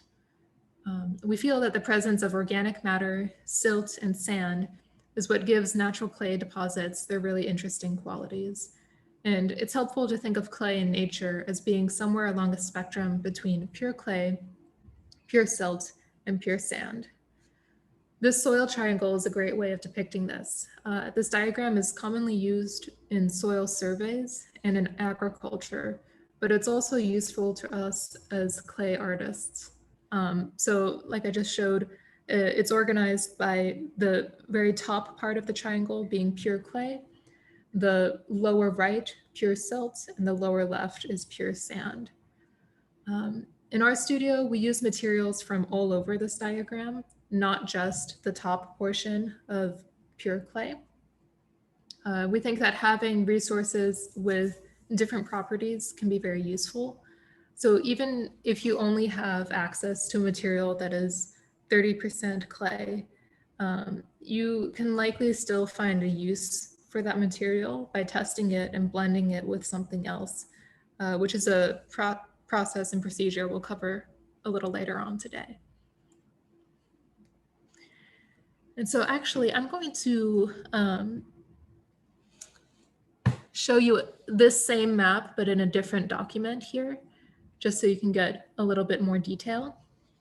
We're going to talk now about how to read geologic maps and use them to locate materials in your area. So this map is a bedrock geology map of a county in Minnesota where Mitch and I collect some of our materials. Bedrock maps don't necessarily indicate clay, but understanding the bedrock of an area can help point you in the right direction to where clay might have weathered over a period of time.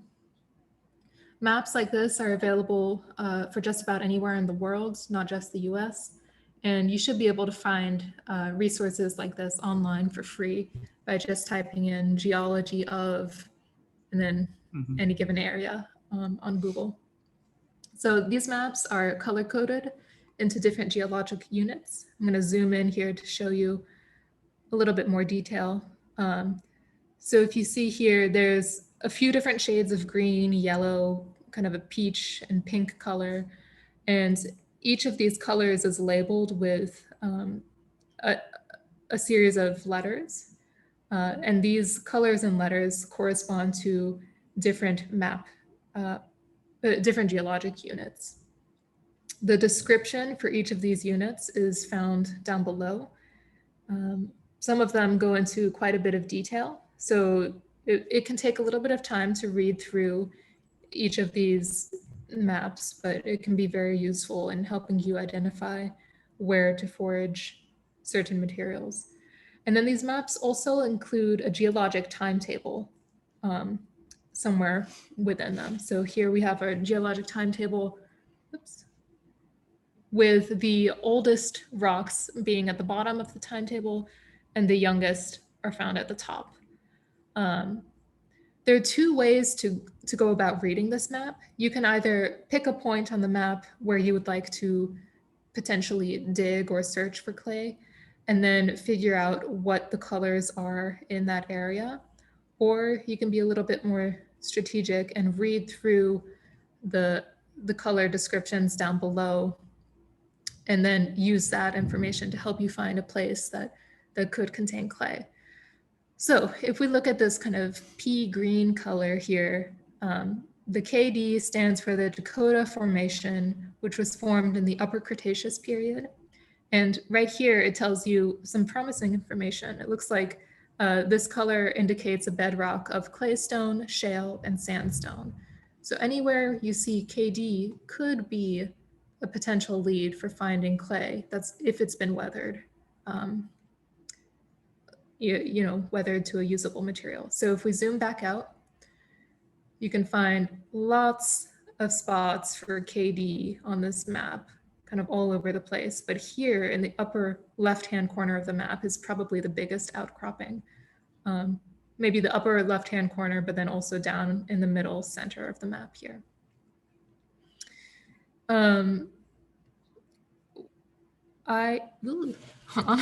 Let me escape this for 1 second.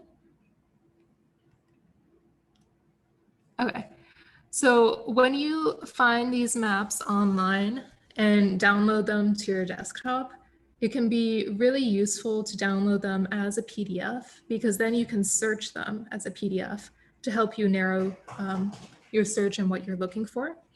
So if I wanted to find all the words or all the instances of the mention of the word clay, I can search the document by typing in clay in the upper right-hand corner, and then it will highlight for me within the text anytime that word is used. So it can dramatically cut down on your reading because this tends to be very dense. You can search for words like clay, saprolite, kaolinite, shale, really many different words that we've discussed already. But yeah, that's our bedrock geology map. I'm going to show you a similar type of map next that's also very useful in helping you locate clay. So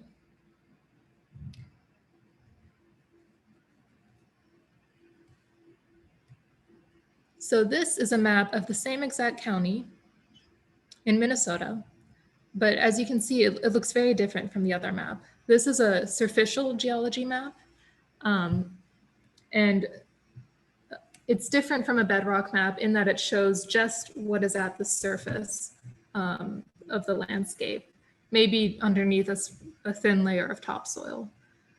It has a lot more detail than a bedrock map, and that indicates that there has been more weathering and mixing of different materials on the surface.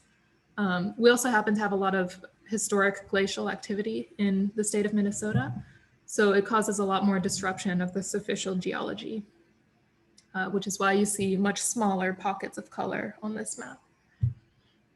It's also color-coded, and you can read it in the same two ways as the other map. You can either pick a place and figure out what the colors are, or figure out what the colors are ahead of time and kind of go from there. So it looks like this lavender color also indicates clay. That's very lucky. So you can kind of read, a little bit about what's going on at the surface in that section.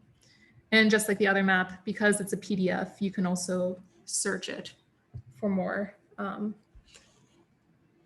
specific information. Okay, so let's bring this back up.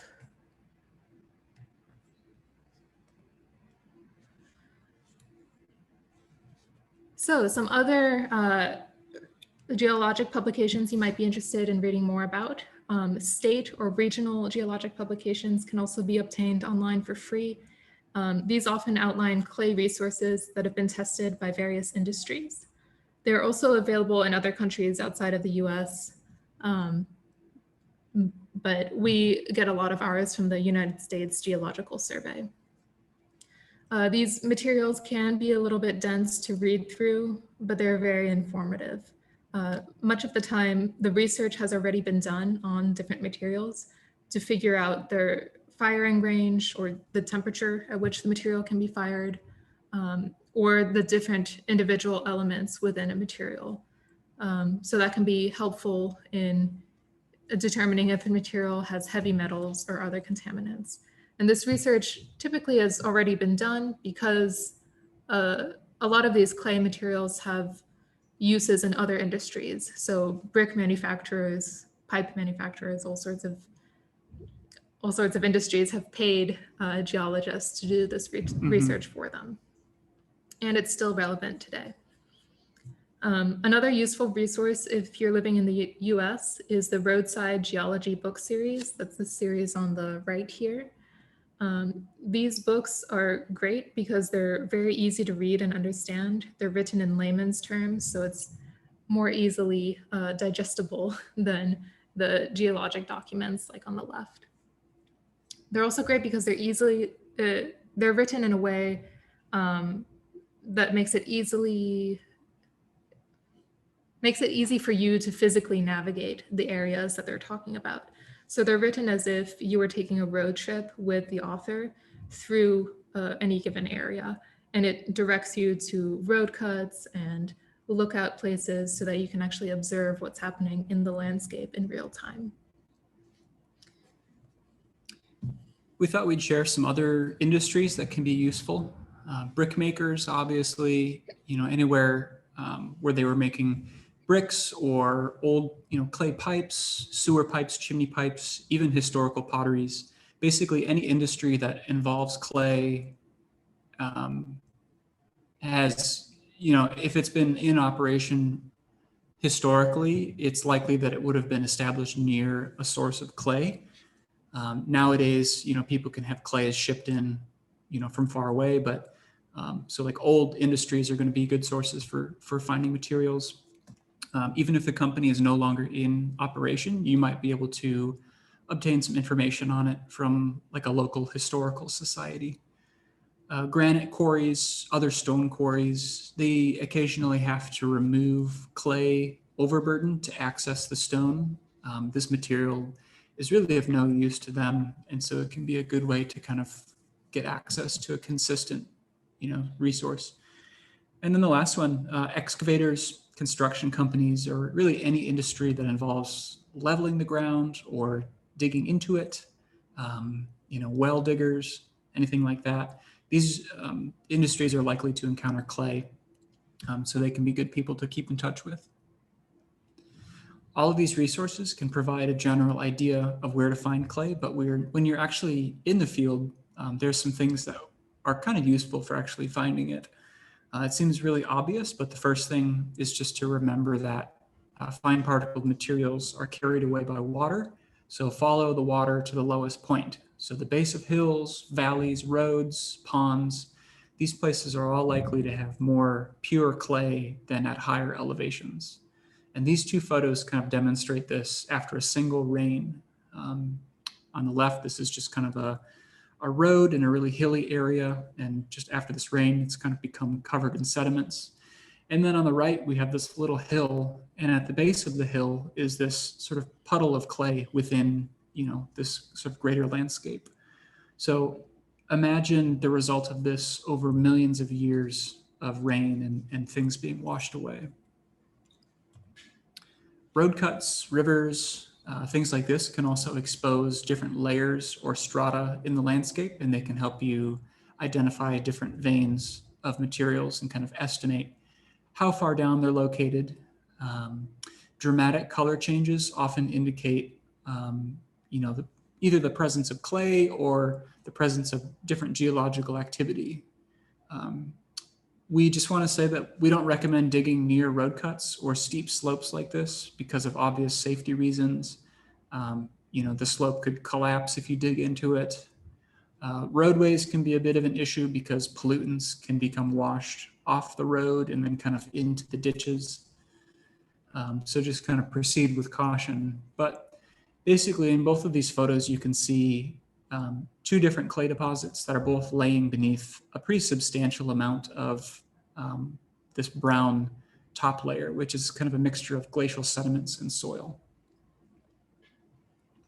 Yeah, so identifying clay in the field, typically if you see really cracked soil like this, it tends to be more clay rich because clay rich soils crack due to their fine particle size. A deposit like this might not be 100% pure clay, but it can be screened to remove some of that sand and gravel and make it a little easier to work with. Certain plant life can also be a good indicator for clay. Plants like horsetail, cattail, and other aquatic plants really thrive in consistently damp soils. So because clay and clay-rich soils hold a lot of moisture, these plants might be growing in some clay-rich soil if you see them in a field. It doesn't always indicate a presence of clay, but it can be useful in locating clay. And then of course, in mid to late fall, when the ground starts to freeze, ice crystals will grow in clay-rich soils because of their high water content.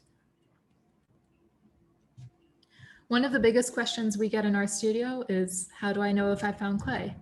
And really the best answer for that is if it feels like clay and if it behaves similarly to clay, it probably has some clay in it.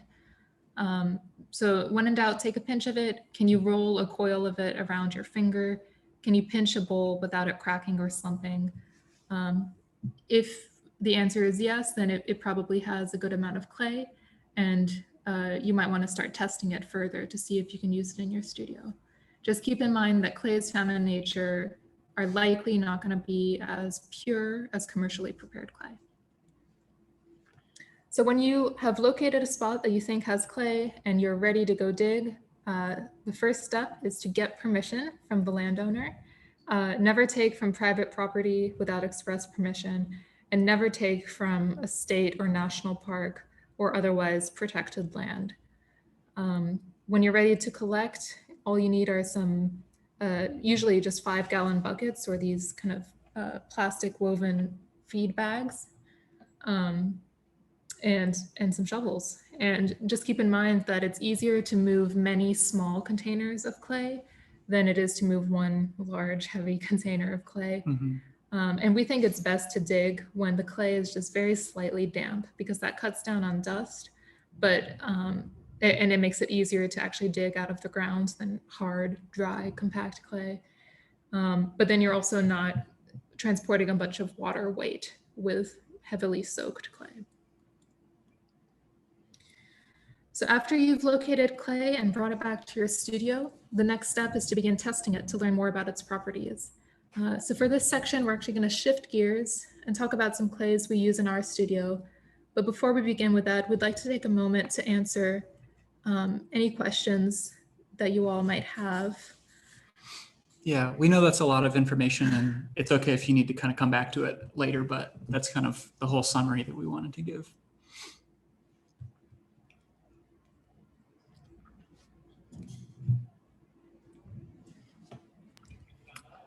I have a question.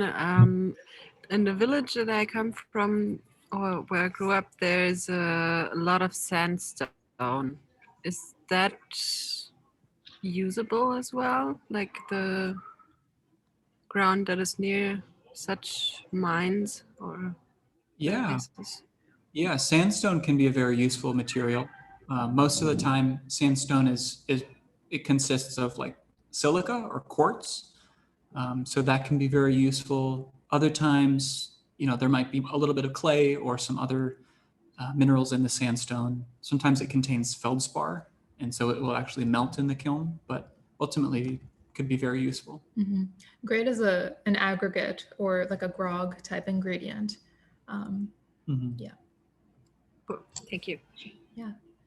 I have a question as well. Well, actually, I have two questions, but one is probably just translation. You said about the dangerous substances. You said when it is leached from a glaze, and I have no idea what leached means. Sure. That's a good That's a question. good thing. Yeah. Leaching means, so after you have a piece with a glaze on it that's already been fired, certain elements can still transfer out of the glaze into food. So for a good example of this is if you have a glaze with a high copper content, even after it's been fired and it's turned glassy and everything, that copper will react with acidic foods in a really unusual way. So if you leave like a lemon slice on top of that copper plate overnight, the color will change overnight, and it's a permanent change. So that's showing that some of that copper is leaching out of the glaze even after firing. So it's not perfectly encapsulated. Okay. And then my question is, right before the pandemic, a friend lent me a room in an old abandoned house, and I now have my own workshop. And this place is like 100 meters, which I think is like 30 or 40 feet from a river that 60 years ago was, I don't know, we say entubado, put into a tube, closed up and put into whatever. So I'm at the edge of a river. Do you think if I dig deep enough, I'll find something? It's possible. Rivers are really nice because they kind of carve away material, and so you can actually see what's below the ground surface. It's hard to say if you will find clay. For that, you would maybe want to look at either a bedrock map or a surficial map of the area.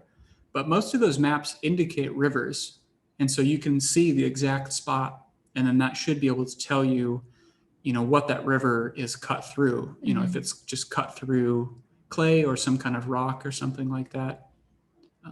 But ultimately, that's a great place to begin looking. I don't know if I explained it correctly. There is no river any longer. They put it into So it's kind of like drainage, or I don't know how you call that. Yeah. Okay.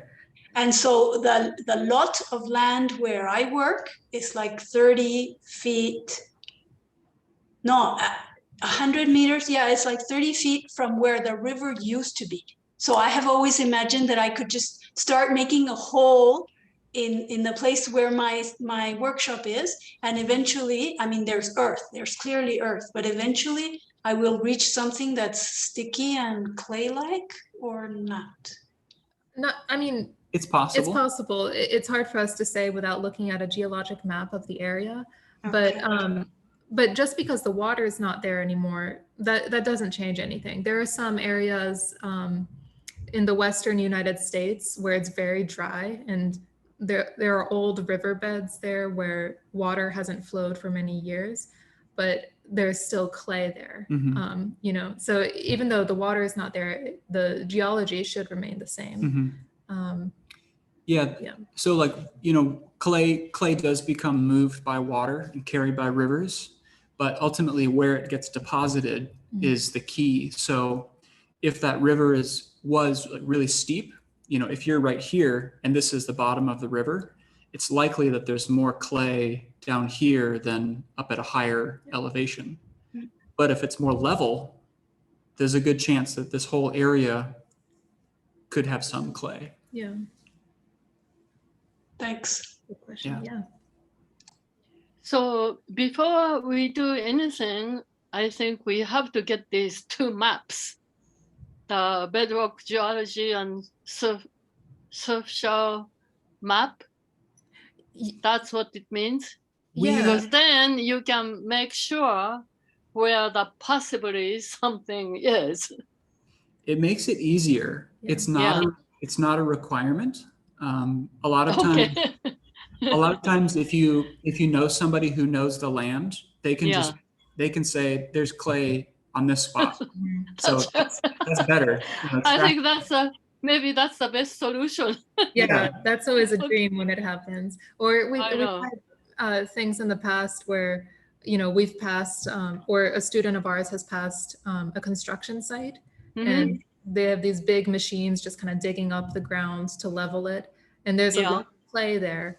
So people have even just asked the people doing construction if they can take some. And usually they're like, oh yes, please, because we have to pay to have it moved. Yeah. So they like That's true. when you ask. Yeah. Yeah.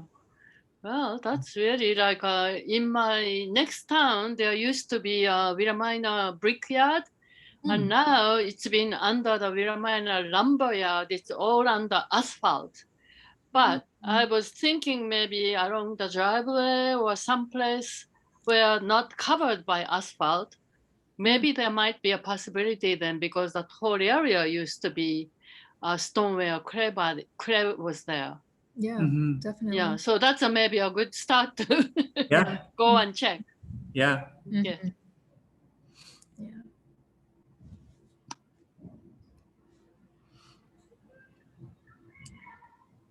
I have another question. I already have some friends that are spotting clay everywhere since I'm thinking about that, and they're like, oh, I was there and here, and then they bring me stuff also. And one friend brought me some really white ground. He was also, he's working at a construction site now, and he brought me some, and I think it's a lot of limestone. And that's problematic, right? Yeah. Limestone is like the problem child. So, but is there the possibility that there's also some useful material inside, or is it then more likely to be just limestone? Yeah, it's possible. We're going to talk Yeah. a lot about limestone, I think later today, actually, and then also talk about how limestone and other calcium carbonate materials, so things like chalk, concrete, bone, shells, anything with a high calcium carbonate content like limestone, how those can be used in other ways tomorrow when we're discussing glazes. It can be a very useful glaze ingredient. Where we live, there is just a ton of limestone. And so all of the clay that we collect here, we have to screen to remove it. And so we just have piles and piles and buckets of this limestone sand. So we're always trying to find ways to use it. But you know, when in doubt, just fire a small sample and see how it reacts. If it melts, you know, maybe it's better useful for a glaze. But if it holds up, maybe it just needs to be screened out. And there was also in the paper like a test to do with, what was it? So it's sizzling somehow if you put, what was it on top? Vinegar. Yeah, vinegar. Yeah. And is that for, do you do the test with the wet material or the dry material? You can do both. We'll actually demonstrate that in a little bit, but you can do it on wet clay, dry clay, sand, rocks, just about everything. Yeah. Yeah, that's a very effective way to know if there's limestone. It's a good trick. Yeah, we'll cover that later on today. Any other questions before we take a 10-minute break and then switch gears? There's going to be lots of time for other questions throughout the day today too, if you don't remember yours right now.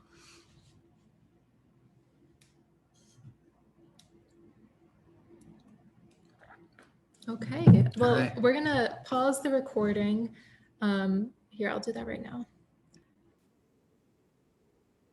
Okay. Awesome.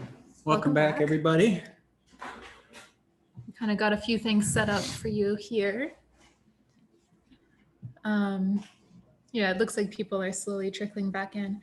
We're just gonna get started, I think, for the sake of time. But we have 4 different clay samples here. None of these have been screened yet, so they're straight from the ground. We just added enough water to them to make them workable. And we also have samples of the dry material, also unscreened, straight from the ground. So we're going to be sharing each of these kind of in order and observing the properties of the clays, and their workability? Yeah, so the whole idea of what we're wanting to do here is, let's just imagine that we're all together out in the field and we are sort of digging our hands into the ground and pulling out these lumps of clay together for the first time.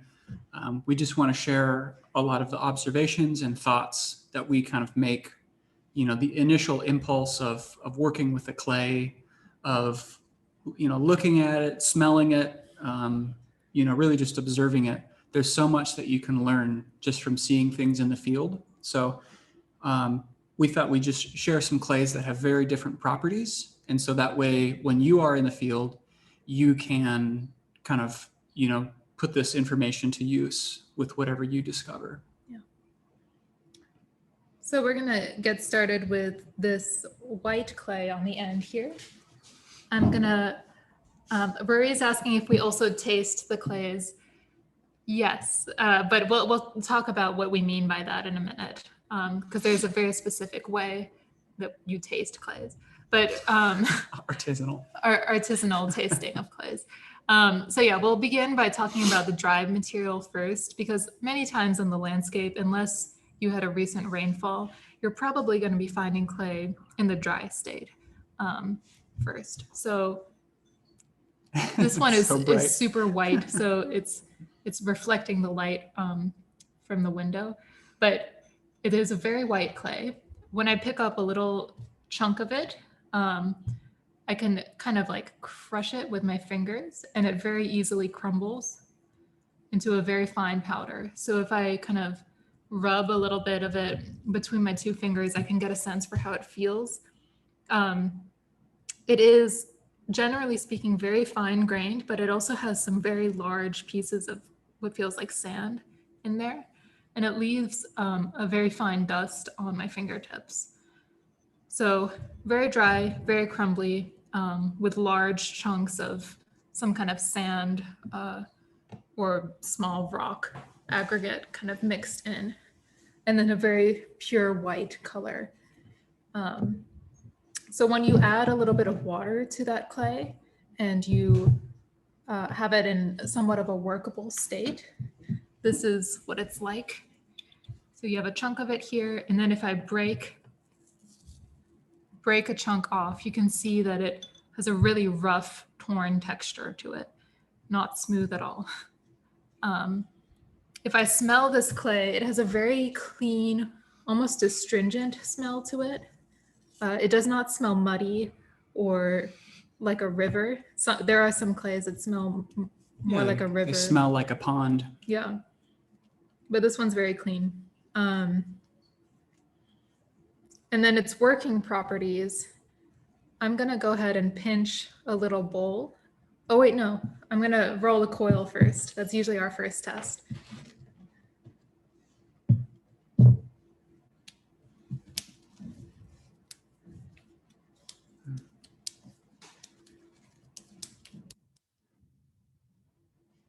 Yeah, so one of the first tests that we do is roll a coil of clay and then see how that coil wraps around your finger, if possible. There are some clays that will not wrap around your finger, and that's okay. I think this one might be one of them, because it doesn't even want to make a coil at this point. Okay, so I have somewhat of a coil here. And then let's see if I can wrap it. Oh, okay, that's fine. That tells us information. That tells us that this clay, we can roll it into a coil with some difficulty, but it does not do well at wrapping around a finger. So it does not have great plasticity. So automatically with that, you can kind of make some guesses. You can say, you know, maybe this is not going to be the best thing to throw, you know, really delicate, beautiful things on the wheel. So then next thought is, well, maybe what if it's not wheel thrown? What if it's hand built? So after the coil test, usually what we do is just kind of pinch a little bit. And so I always feel like, you know, making a small little bowl, something that's kind of at the scale of my hand is like, that's my first impulse. I think everybody kind of gravitates towards their own shape that they make, but you know, I hand build a lot in my own work. I make a lot of bowls like this. And so it's just kind of natural that the first experience you have with the clay is in some form that, you know, you're kind of familiar with. So I'll kind of hold this up and you can kind of see the effect of the limited plasticity.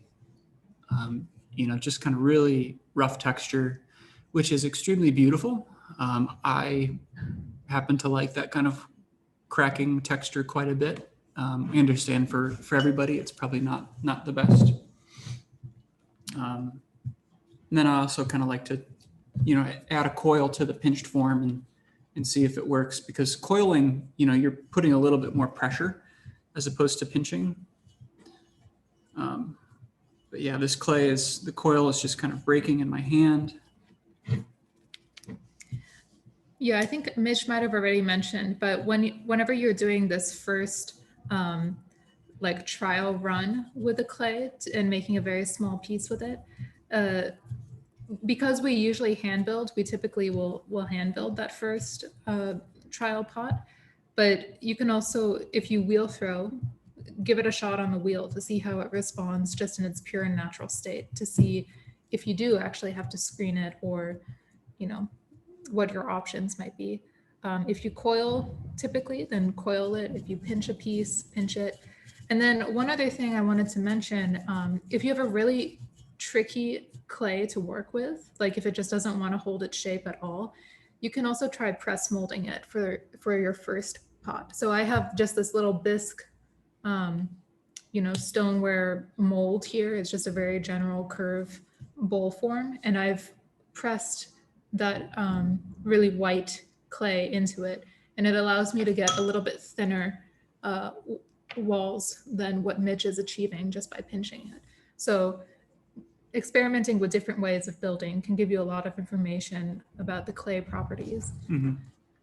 Of course, now it's, oh, there we go, it came out. It was stuck. But also seeing how the clay reacts to being pressed in a press mold can be really interesting too. So you have a really fine network of cracks on this piece, which is lovely to see. Yeah, so I'll kind of hold this thing up. And this is really crude, but you know, it's not really intended to be anything other than just learning and kind of getting to know the clay. But you know, it kind of has this quality of like jiggliness. And so just kind of agitating it is kind of enough to make the whole thing fall apart. Again, you can find a way to integrate this type of a clay into sculpture. But if you approach it with the mindset of making refined tableware, it's going to need a little work. Mm-hmm. Whether that's screening or being blended with another material, we'll have to see what we end up doing. But yeah.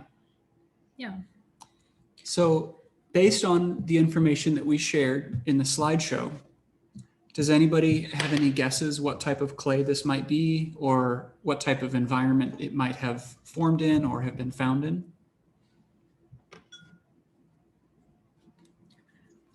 Primary clay? yeah, that's kind of what we would guess too, based on these properties. It's very dry and crumbly, like a primary clay. It still has a lot of that quartz sand intact, and it's very stark white. So primary clays, they don't have to be white. They can be stained with other materials, but typically if you find a white clay in the field that's also dry and crumbly like this, it's probably going to be a primary clay. And did you mention before that primary clays often are low plasticity? Yep. Yeah. Okay. Yes. Yeah. Because of that high sand content. Mm-hmm. So good. Yeah. So the next one we'll do here in its dry state is this kind of beautiful ochre clay, kind of dug in nature. It's naturally this sort of very, you know, powdery, chalky substance. It doesn't really have the kind of dense, you know, clay-like texture you might think of. And so because it's so sandy, it kind of breaks up into small pieces very easily. It's hard for us to keep this clay in like a, you know, large size. It just kind of keeps breaking. But But yeah, just like a kind of doing the same thing Zoe did. If you just sort of pinch it between your fingers, get a feel for the particle size.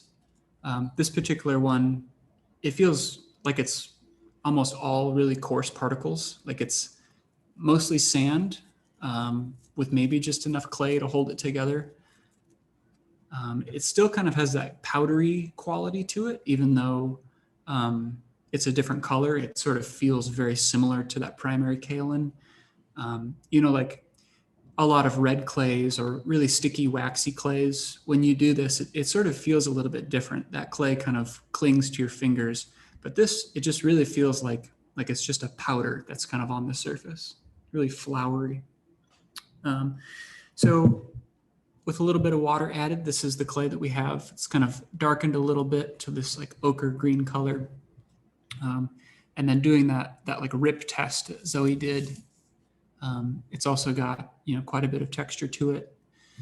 And we'll hold it up really close. You can see that it's got quite a few large stones in it. So again, just kind of the initial observation, I can probably make the assumption that this is going to be kind of a crunchy, you know, coarse textured clay. Mm-hmm. And then so I'm going to coil test. Do another coil here and see if this one holds up a little better. Already it's a lot easier to coil, so that's promising. Okay, it's easier to make the coil, still somewhat difficult to wrap around my finger, but you can see that it's a little better. It has a little bit more flexibility and plasticity to it than the other clay did. So that's good to see. Yeah, kind of a similar first response to pinching. It just kind of wants to sort of crack just like that. But with a little bit more of a delicate pinch, you can kind of keep it in shape a little bit more. So we can already tell that this clay has a little bit more plasticity. That could be it has a higher clay content, or that the clay particles are just a smaller size.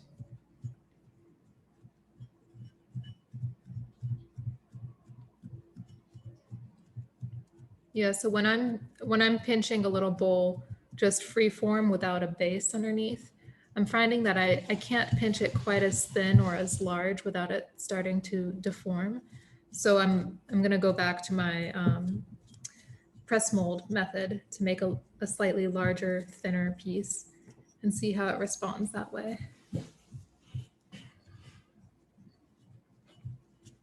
When you're press molding, it's nice for difficult clays because the form of the mold holds the clay in place and allows you something to really press up against. So you can really compact the clay between two hard surfaces.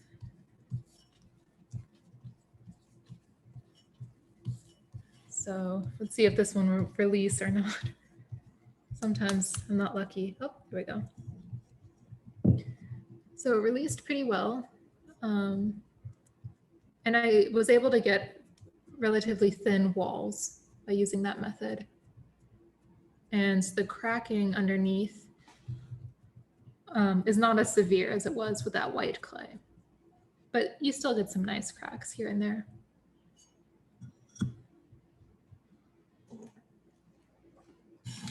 Yeah, so this clay coiled a little bit better than the last one. I'll show you. So just a nice balance of kind of like a cracking texture and just enough plasticity to kind of hold it together. But it still has that real jiggly quality to it. So you can kind of see how it sort of quickly deforms and, you know, it's sort of really floppy like this. So that could be a challenge that you just naturally embrace and you figure out, you know, the way to sort of time this clay and, you know, be patient with it. Or once again, you could blend it with another material or screen it in order to make it more workable. So plenty of options for a clay like this. Yeah. So we have a slightly more plastic clay, has a lot of coarse material, little jiggly, and then it's this kind of green ochre color in the raw state. really powdery, crumbly, no real rocks present in the powdered clay itself. Any guesses what this could be, what type of clay this could be, or where it might exist in nature? Or how it might have been formed?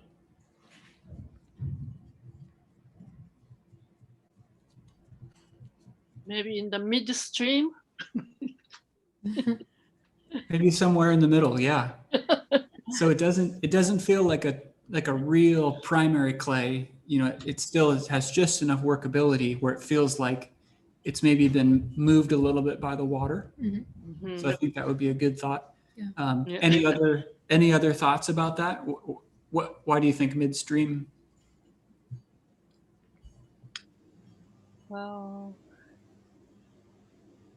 We didn't talk about the smell, but it also has a relatively clean smell to it. It's not super clean smell. muddy. With the just stained with other minerals and things, but it's primary still, kind of pretty primary. Yeah, I think that's kind of what we're expecting from it, is that it's been stained with some kind of ochre or other iron-bearing mineral.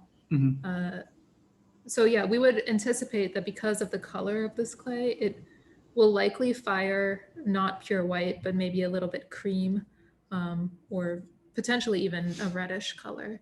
Yeah, color is a really difficult thing. It's hard to judge what color a clay is going to fire in the kiln unless it's like a pure white clay. Yeah. In most cases, a white clay is going to stay white, but you know, red clays, brown clays, orange, yellow, green, black, it's kind of a gamble to say what color those are going to fire to, just because the secondary clays always, you know, they have so many different minerals present and organic matter gets added into the equation. So the other key piece of information that, you know, we can't share because we're not in the field together, is that both this clay and the previous clay came from an area where there is a lot of granite. So a lot of granite bedrock that has been weathered and exposed and sort of eroded by this really ancient river. So we have, you know, knowledge that there is a parent rock there. And then this clay is basically right on top of that rock. So with that information kind of added to these little property tests, we can definitely say that both of these are primary clays. I'm just gonna combine them. All right, clay number 3. I think this is both our favorite clay. Yeah. We'll try not to give away too many details, but we really like this clay. Yeah, so this clay, well, I guess I'll show you the dry version first. So right from the get-go, you can see that this clay in the dry state forms much larger pieces than the other clays. The other clays were so dry and powdery that they produced almost like a sand, just straight out of the field. But these are really producing clods of this dark clay. When I take one of the clods and just try to break it with my hands, it does crumble relatively easily, but it does take a little bit more force than it took to do the white and the ochre colored clay. So you can see it has quite a bit of aggregate in there, but it's less evenly distributed than it was in the previous clays. There's also quite a bit of organic material. You can see this little bit of root sticking out all over the place. So it's just something to keep in mind. Yeah. And I don't know if you can see this, but there are kind of multiple textures. There's this sort of, you know, it looks like a dirt clod, but then within that, right here, you can see this. So that is, it's kind of this like thin sheet-like. So right there, it's kind of like this little, almost like a little rock within the clay clod. So you can kind of see a triangular edge of it right there. So I might just kind of pick at that with my thumbnail, and I find that it just kind of breaks apart and it powders, it breaks apart to a powder. So I know that that is probably shale. So we can make the assumption that, there's at least some shale in this clay deposit. Maybe the whole deposit was once layers of shale that have just been weathered or transported, and it just kind of has some fragments of the original rock in its place. Mm-hmm. And then when you add enough water to it to make it a workable clay, it darkens in color quite a bit. So it has this really nice black hue to it now. And then when you take a chunk, it requires a little bit more effort to pull off a chunk, but you can see that just the way the clay breaks from the mass of clay, you almost have to like scrape it off. It doesn't just crumble off like the other two did. And if I hold up this block of clay against the natural light background, you can see it has a sheen to it. It almost looks like it's made of wax, or it has a really waxy feel. So dramatically different than the other two clays we already described. Anytime you see a really waxy clay like this, it probably will have a much better plasticity when you're working with it than the two primary clays we just showed. Yeah, and that's just because the finer the particle size, the sort of denser the clay is, and then the waxier the feel. Yeah.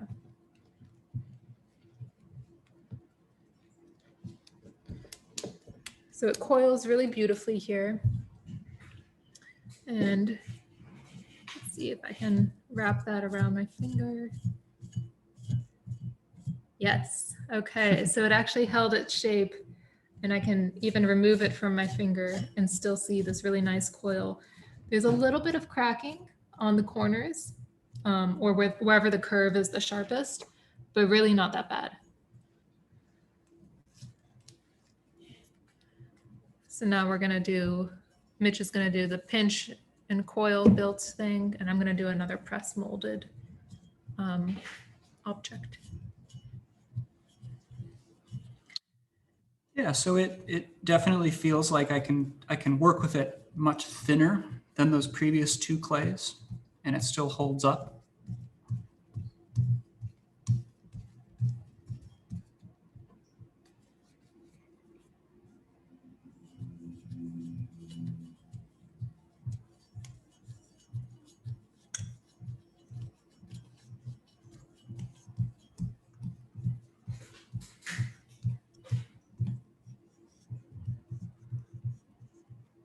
As I'm using this press mold and really pressing the clay into the mold, I'm finding that there are some really large rocks or some other kind of aggregate in there. So you might be able to see, I've pressed really hard here, but there's still a really large bump. And it feels like a hard piece of something. I'm just gonna pick it out and kind of examine it to see what it is.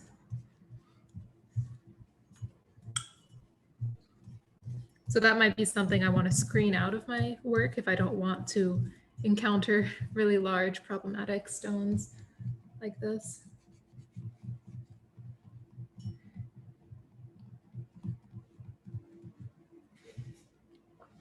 So it might be hard to tell. I'm trying to clean it off so you can see a little bit of the color of the rock or whatever it is. But it looks to me actually like a little piece of brick. And that would make sense because this clay, we said we wouldn't reveal too much, and I'm about to reveal all of the origin of this clay. This clay is actually brick clay from one of the oldest brick manufacturers, or the last brick manufacturer to be in use in the state of Minnesota. So you can see after I pull it from the press mold, some large chunks of brick are still poking through the surface there. There's a really nice piece there. But really a wonderful, this particular clay press molded like that is really wonderful because it still has that little bit of cracking, but then it sort of has this smooth sheen to it, yeah, which is really spectacular. It is a wonderful clay for coil building. It does not have that jiggly feeling. It feels very dense, Very you know, solid. very solid. I'm able to pinch it quite thin, and it kind of holds that shape pretty well. So no real movement. Yeah. You know, even by sort of altering it significantly, it just kind of keeps going back to where I put it, so it doesn't really fall apart. Obviously, like Zoe mentioned, the rocks are going to be a challenge depending on the type of work that you make for this clay. But ultimately, this, you know, finding something like this in the landscape would be really, really exciting, especially if I lived in a place where all I had previously found was really sandy, coarse clays, because now I have something that is plastic, and I can then blend this with that sandy stuff to achieve something that's more workable. Mhm. And the same goes for the opposite. If you find something, if you live in a place where everything you find has the consistency of bubblegum, and you want to make things that have more texture, finding a really coarse clay like the previous two we showed is going to be a great resource to find. Mhm. So, any guesses as to this clay's history? Maybe its color, its firing range, what color it might be after it fires.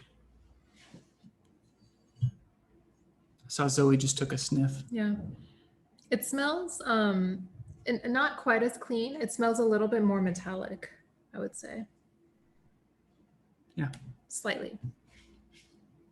I was gonna say the color may be coming from carbon, which you had said would be like maybe like an anaerobic state, but then what, right? Like dead organic material or the carbon or whatever. But then when you said metallic smelling, I would second guess that, I would think.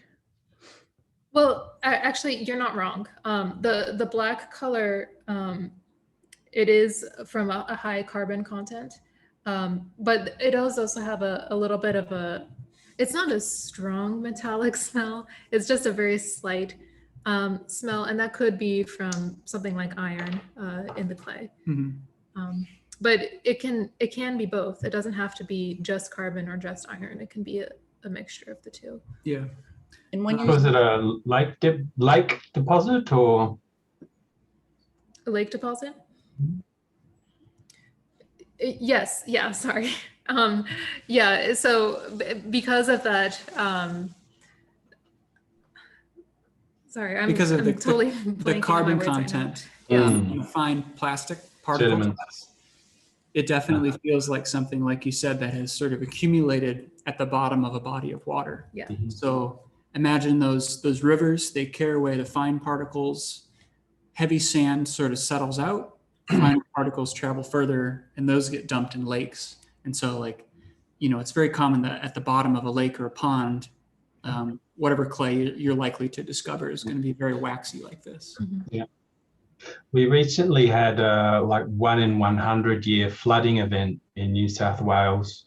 And when we were walking across our land after that flood, the creeks were just like so full of clay. They were, you know, like ochre colored water. And I was just thinking, where is all this clay going? But it's, yeah, really interesting. Yeah, thanks.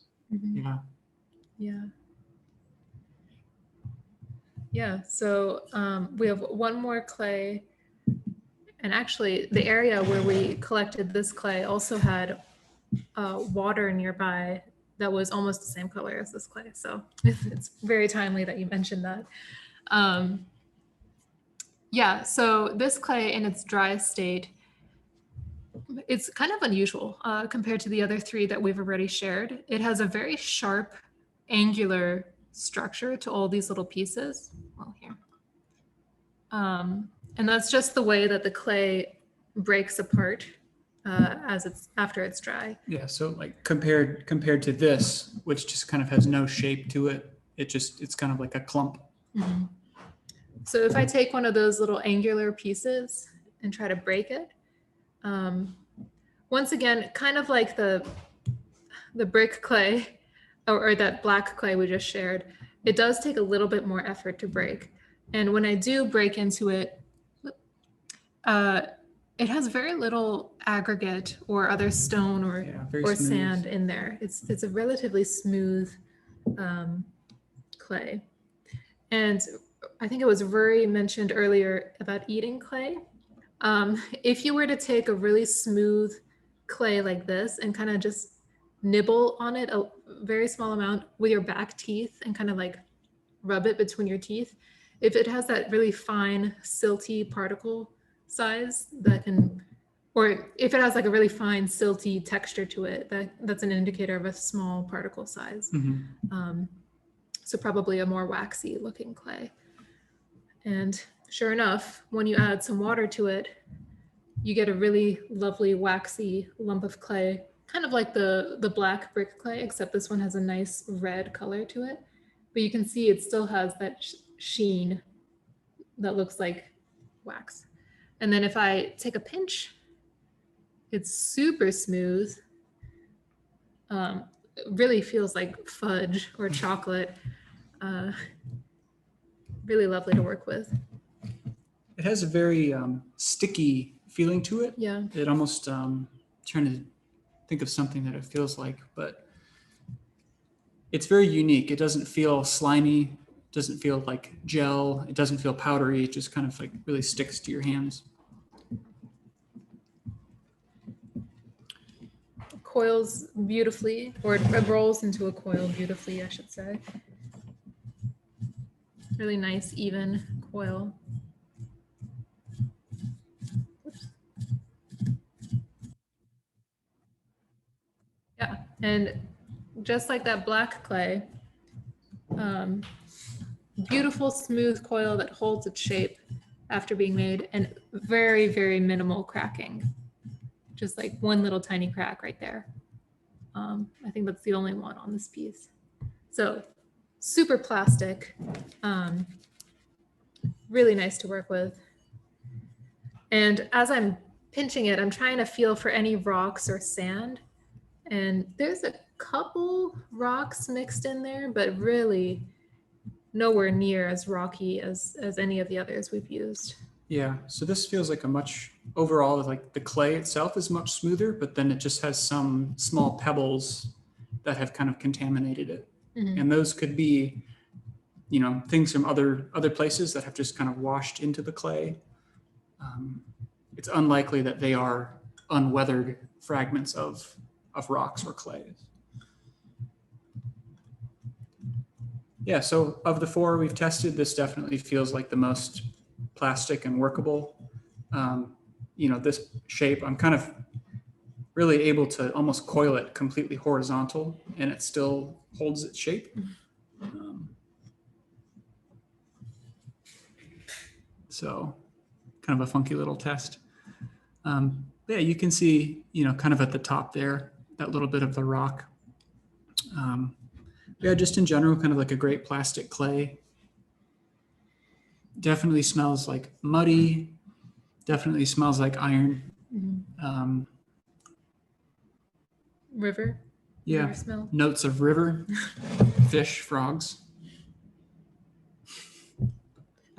But it's so sticky, it doesn't even want to release from the mold. So maybe not the best for press molding unless you are patient enough to wait for it to dry a little bit in the mold, but super thin. You can go paper thin with this clay and it holds up. Yeah. Any thoughts on this clay? Origins, minerals, firing range, firing color? I guess question number one, is it a primary or a secondary clay? Secondary clay. Yes, that's a resounding secondary. We have a winner. Yeah. Yep. Got iron probably in it. Yep. And low fire temperature. Yes. Yep. So that's usually our first guess when we find a clay that is this color. You know, it's very unlikely that this will be able to be fired to high temperatures without melting. It is possible, but it's more likely that this is a low temperature clay. just because iron is so much of a flux. We have worked with red orange clay before that fires to cone 10 just fine, but it is rare. So I'm just gonna plop that in there. Save it for later. So this clay is found in an area where there was a lot of volcanic eruptions, and there's a lot of volcanic rock that was erupted about a million. Wait, no, I don't know how old it is geologically, but fairly recent. You know, kind of not as old as a lot of the other rocks. So a lot of this iron is just coming from, you know, weathered basalt and other iron-rich rocks in that area. So the bedrock is often a good indicator of what, you know, what the clay is going to be. So because there is so much iron in basalt, it's pretty rare that you would find a bunch of white clay around basalt. And then the opposite of that is that, you know, granite tends to be, you know, lighter in color, it's lower in iron. And so it's pretty rare that you would find, you know, a red clay like this near, you know, large granitic mountains.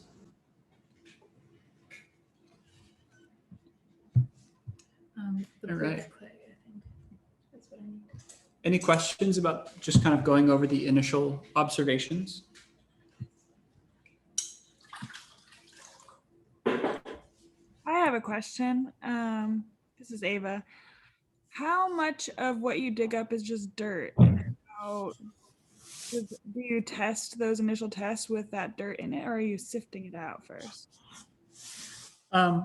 Before we really dig anything, we do that first pinch, and we see if we're able to, can we roll that coil? Can we pinch something?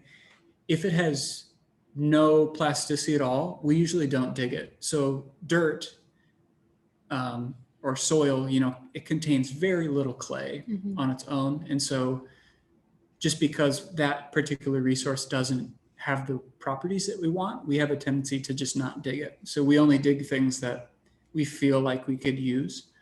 You know, sometimes that is a little bit more sandy, but you know, things like soil are a little easier to identify. Yeah. Yeah. And the clay doesn't, when you roll a coil out in the field, it doesn't always have to wrap around your finger. That's really more for testing its plasticity. But if you can roll a coil with it at all, then it probably has some clay. So like that white clay we showed at the very beginning, it rolled a coil just fine, but wrapping it around the finger was tricky. So because we could make that initial coil shape, it's very likely that it's a clay, clay bearing material. Yeah, there is, you know, a small amount of dirt and organic matter in all of these clays. This particular one, again, kind of being found at the bottom of an ancient lake, it does have a lot of that, you know, sort of silty, sandy, soilish material. And I think that's what really gives this clay, you know, great characteristics. I don't know if I can showcase this here, but like, you know, certain silty clays, if you can kind of see sort of the little gestures that were made by my finger, they kind of tear really nicely. So when you have something that's just pure clay, it has a tendency to not rip and have that texture. So just a little bit of soil is actually really nice. And then the soil and any organic matter, if you don't screen it out, like if you just have a little bit of organic matter and you decide to leave it in there and just use the clay as is, it will burn out in the firing process. So it's not that big an issue, as long as it's not so much organic material that it's going to leave holes in your piece after it burns out. Yeah, that's. Yeah, I just was wondering, when we talk about silt is just like plant matter, isn't it? Just this carbon. It's actually mineral, and it's sort of in between the particle size of clay and sand. So like sand, you know, grains. I'm not sure what the exact size of it is, but it really comes down to the like very, measurement. Yeah, very fine sand almost. So silt is mineral, but a lot of times, you know, like particles of soil, like dirt and organic matter, they are the same technically they're the same size. So maybe, Right. I don't know. And often you're right that often silt, when you have a riverbed or a lake bed and there's that fine layer of silt on top of the sand or whatever's at the bottom, it's usually mixed in with like algae and other plant material. So it does have kind of that slippery feel to it. I have one question. So do you recommend to like bring water with you in order to find clay? Because to make these courses, you need water mixed with water, right? Yes. Yeah. It's very useful, even if you can just bring a small amount. Yeah. Yeah. Okay. Yeah, we either bring water, or if we happen to be hiking in an area where there's a river nearby, we'll just take a little handful of dirt to the water, get it a little wet, and try making with it that way. Yeah, if you're out foraging for materials and it's a completely dry landscape, it can be a little bit more difficult to identify clay. Again, keep in mind that as clay and clay-rich soils dry, they kind of form that like cracking pattern. So if you're kind of walking around and you see an area that has that sort of cracking webbing area, it's possible that that could have higher clay content, and that might be the area that you test. But if you can just, bring some water and, put it on the clay, and if you can kind of work it up until a little bit of a slip that feels smooth in your fingers, it has some clay. So dirt will not do that. It will still just remain, like chunky and then wet. So it doesn't have the same like slurry feeling to it. One other thing I want to mention about if you're looking for clay in a really dry climate, bring water, like Mitch said, but you might also want to consider bringing a small mortar and pestle with you, because usually if the clay is like in a desert landscape and it's been baking in the sun for a long period of time, it tends to be really hard. So breaking it up with your fingers might be kind of difficult.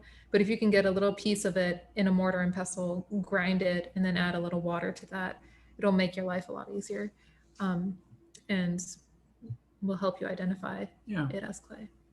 And do you usually take materials from the surface, or you also go like really deep to find what you need? It depends. If we see like a riverbed and the sides of the river that aren't touching the water expose the strata of the landscape, it can kind of help us see if we need to dig down deep or if we can just kind of get some stuff at the surface. So usually we'll look for some kind of exposure where the landscape has been sliced almost, and you can see all those layers. But sometimes we're lucky where we're walking and we just see like that cracked soil right on the surface, and we know that it's probably clay. Yeah, it's important to keep in mind again that rain and water is going to wash away the fine particles and it's going to leave the coarse particles. So like this clay here, this was, again, pretty chunky and sandy. If this were just exposed in nature, rain is going to hit it and the fine clay is going to wash away. And so the top layer of this is going to feel very sandy and very coarse. But if you were to dig down to where the rain has not, gotten into the clay, you might find that it has more plasticity. So it can be good to take from a lower elevation if what you want is finer particles. Okay, thank you. Good question. Yeah. Okay, so after you've kind of played around with your materials and you have a sense for its working properties and how easy it is to build with, the next step is to create a test bar of the pure material before it's been screened and before anything else has been done to it. So a test bar is really just like a small tile of the clay that's a consistent thickness and large enough that you'll be able to see a little bit of information after it's fired. So we like to make our test bars about this size. This is about 5 inches long and maybe 2 inches wide. And then the depth is probably about 1/2 inch. it doesn't have to be this exact dimensions. It can be a variety of sizes, but we just recommend making something with some larger measurements. You don't really want to just do tiny little buttons of clay as your first test, because that's going to be so hard to see all the details of how the material fires. So it's just not as useful in the studio. So we are using a mold to make our test tiles because it makes the process a lot faster and easier. And this is just a mold that we made and bisqued in our electric kiln. So it's made with, just a typical stoneware clay, and a clay that we know is reliable, and it was just bisqued. And we left it without any sort of backing. That way we can just easily pop the tile out once it's been formed. So using a bisque test tile mold is nice because it's slightly absorbent. So it's gonna help absorb some of that excess moisture in the clay and will allow it to release more easily from the mold. So I'm just gonna fill this mold up with clay. We make our tests with this sort of long rectangular shape, mostly, as Zoe mentioned, because we want to be able to see a good bit of it, but also because we're going to draw a line that we'll use to measure how much it shrinks. It's totally okay if you want to make, pinch pots or bowls or some other shape for your first test. That's really just whatever your preference is. We just do this because we test so many different clays and blends of clays that we have this like one consistent shape. So it just kind of feels, in our mind, a little bit more orderly. But we don't want you to think that that's the way you have to do things. That's just kind of our method. Our style. So now I've slightly overfilled this test tile. You can see it's kind of a mess there. It's lumpy. And I'm just going to take my fettling knife and scrape it across the top surface until it's smooth. Okay, that's smooth. I like to do that because then on one side of the clay, you can really see the texture of how the rocks and the stones kind of pool through the surface of the clay. So that can be useful information if you're planning on scraping your pieces. And then on the back, because it's a press mold, you can see that there's a really lovely cracking and really interesting things happening here. So it's just nice to get two sides to these test tiles. So now I'm just gonna very carefully pop it out of the mold. Sometimes it's nice to have just some other kind of tool to gently press it out of the mold.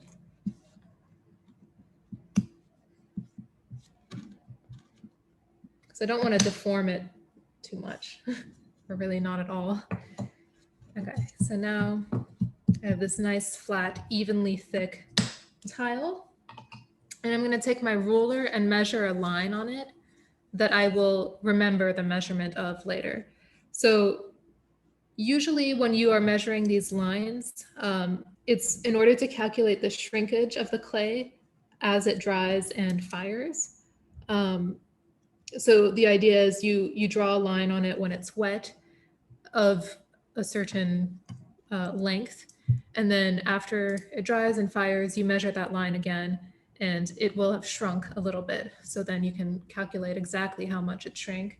And then if you're doing like a dinnerware commission or some commission for a client where you need to know exactly how big the piece is going to be after it's done, you can use this information to plan ahead of time how large you need to make your wet clay piece. So I recommend doing a line of 10 centimeters because it makes it so much easier to calculate the shrinkage. Mitch and I have this really complicated system in our studio where we do 3 inches as our measurement line. Doesn't make sense. I don't recommend you do 3 inches, but that's just the way we do it. So 10 centimeters is just such a large test. yeah. So 3 inches is our line, and I added little brackets at the end of each line so I really know exactly where the line starts and ends. And then the last step is really just to label the clay. And usually for this first test, we just label it with the location where we gathered it, maybe the color of it in its raw state.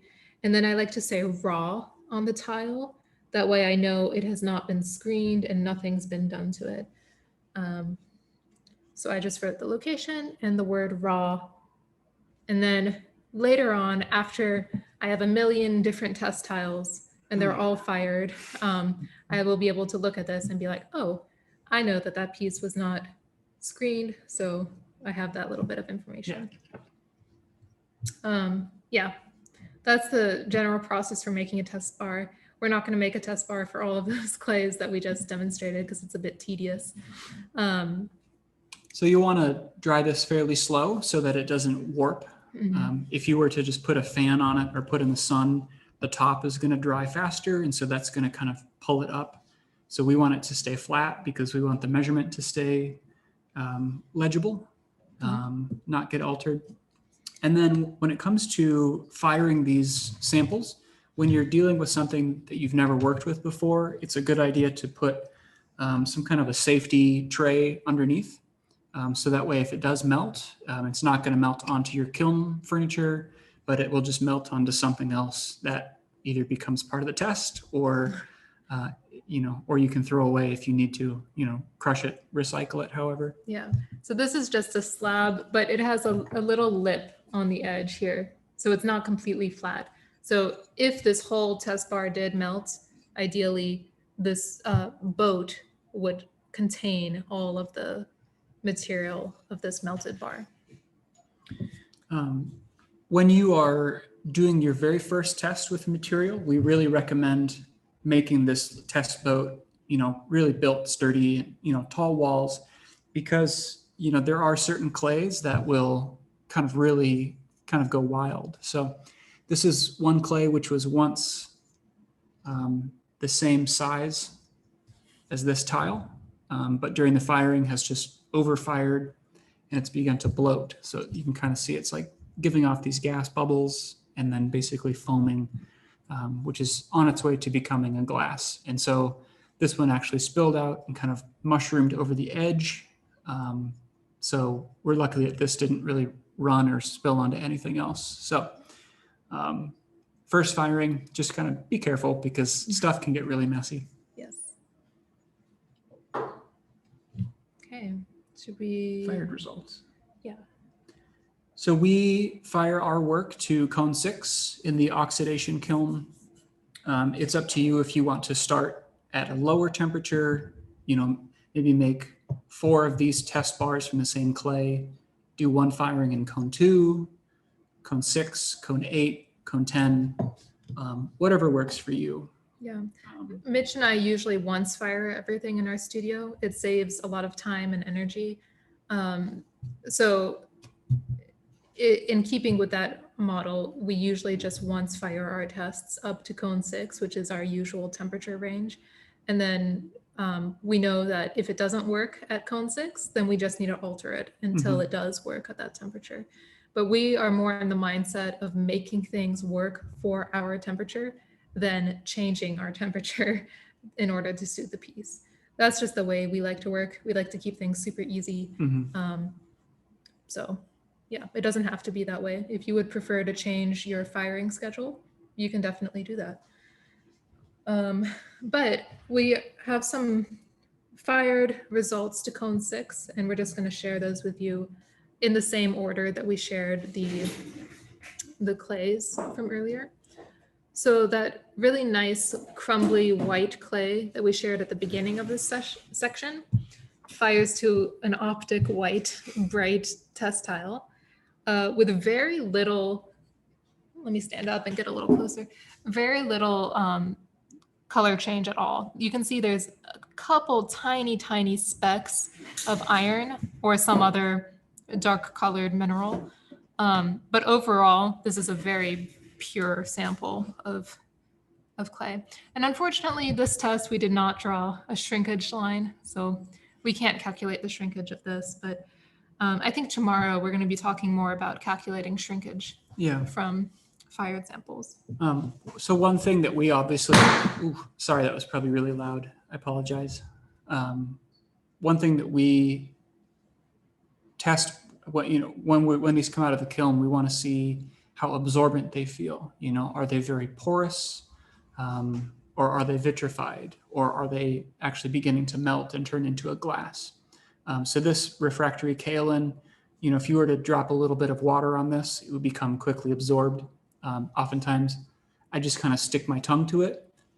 You can just feel that because it's so porous, the moisture from your tongue just kind of really just like pulls. And like so sticks to the piece. that's kind of a great way to tell if something is vitrified or not. So yeah. So this one is not vitrified. Yeah. And that's a good indicator that it's very refractory. If it's not at all vitrified at cone 6, that means we could probably fire it to cone 10, 12, probably even higher, and it would hold up just fine. So really good material if you can get your hands on some kind of primary clay, because it gives you a lot more flexibility in the studio. Yeah. Then the next clay that we shared, which was that ochre primary clay, fires to a similar white color, but definitely has a little bit more cream to it. You can see it's not as like blindingly white as the other one. And it has a lot of little flecks of color from other stones that are included in the clay. There's a really dark one there. You can see it has a lot of texture, super sandy, and I'm not going to lick it, but I can tell it has the similar kind of like drying properties if I were to lick it or drop some water very porous. on it. It's super Was porous. this to mid-fire, cone 6? Yep, all of these samples have been fired to cone 6. So knowing that this could, just like the white one, this could also be fired a lot hotter and would probably hold up fine because it's still so absorbent. Do you want to note the line pop out? I enjoy the idea of the lick test for testing vitrification, but is there a more like accurate way to truly test the vitrification of a piece? There is, and we're gonna demonstrate it tomorrow. But I'll just explain the process right now, since you asked. You can take all of your test tiles after firing them, after they've cooled to room temperature, put them in some water overnight, and just let them sit in the water. Then the next day, you'll take them out of the water, gently pat them dry, just to get that surface moisture off, and then. Oh, I skipped a very crucial step. Erase that from your memories. Once they come out of the kiln and they are room temperature, weigh each test tile and record its weight. Then put them in the water, let them soak overnight. And then the next morning, pat them dry, weigh them again. And then you can use a calculation, which is in the guidebook that we emailed everyone. And it's really just a matter of subtracting the dry weight from the water weight and then doing a simple division to get the percentage of absorption of the test. So we'll actually walk you through that process at the beginning of tomorrow's session, but that's basically it. It's just getting the weight of water. Yeah. Yeah. Yeah. It's pretty reliable and very useful information, especially when you're dealing with things being fired at different temperatures. Yeah. So the next clay is actually this brick clay. So this beautiful black clay is fired to kind of a nice maroon color. If you kind of tap it with your finger, it's got a little bit of a higher pitch, which tells me that it is a little bit more vitrified compared to this.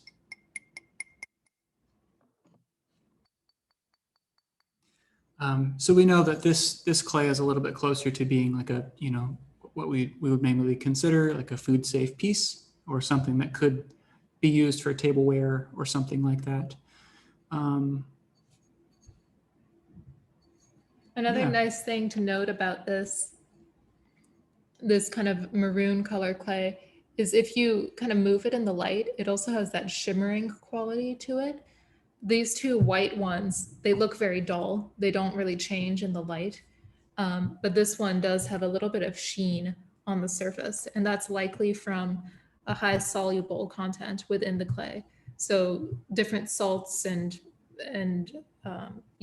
just different kinds of salts that are in the groundwater and in the soil can move towards the surface of the clay as the test tile is drying. And then once it's fired, those salts will kind of melt a little bit onto the surface and produce like a very, very thin glaze. It's not quite a glaze, it's just like a sheen to the piece. So have you sieved the clay before doing the samples, or is just raw? How you found it? These are just our initial test. None of these have been screened. And we do that way we can see how all the stones and sand react. We just make sure that they're fired on a test boat in case something does melt. But yeah, for this initial test, they are all pure and raw. Well, after we finish going through each of these here, we're going to show you how we screen the clay, because that would be our next step in the process. You can also do this in the screen state as well. That's a useful thing to do. So if the first tests don't really look very promising, or maybe there's some stone in there that melts that is going to kind of get in the way of how you want to use the clay, then screening the clay and retesting is going to be useful. Did you take this directly from the ground to the studio and push it in there? Did you add any water, or?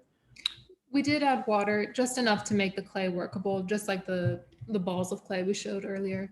But that's all we did to it. We didn't crush it. We didn't screen it or anything. Did you let it dry completely before you added water, or were you able to? I think naturally, just because of how long. So I think we dug these clays at probably last fall, maybe even last summer. And so in the studio, they've completely dried out. We've just sort of added water to them now. Yeah, but you don't really have to wait for them to dry just to do this test.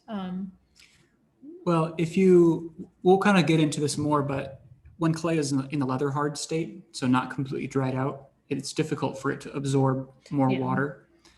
So if you do need to rehydrate a clay, it's best to thoroughly dry it out and then add water.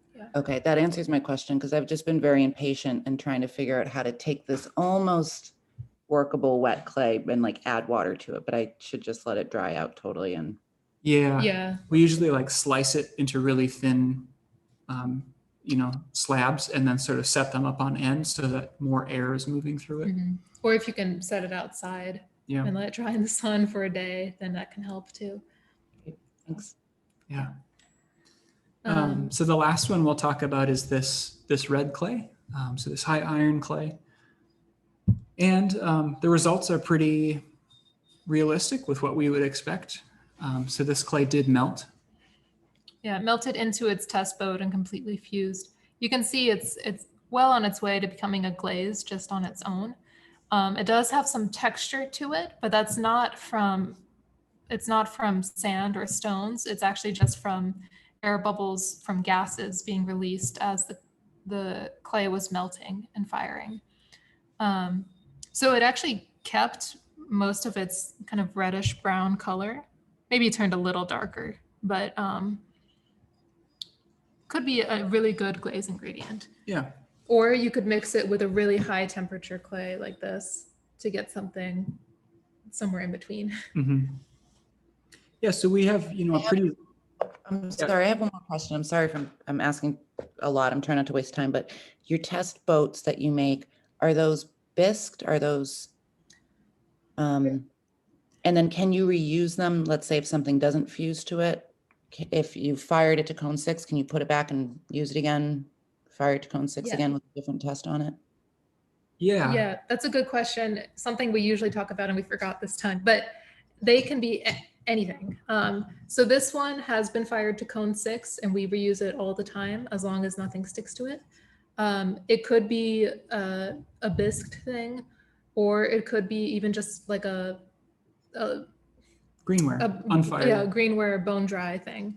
As long as you trust that clay at whatever temperature you're firing, and you know that the test boat clay isn't going to melt, you should be fine. If you are just using greenware for your test boat, you might want to consider at wedging in some sand or something, some other kind of aggregate to make the clay a little bit stronger, so it's less likely to crack as it fires and dries in the kiln. But yeah, you could do any combination of those, and we do reuse our test boats all the time. Yeah, good question. Of course, you can't reuse a test boat when it's like this, but that's okay. It's a good teaching one tool. every once in a while. Yeah. And that the more plastic one requires a little bit of sand to the mixture or grow. I mean, it was the one that was most promising, right? Yeah.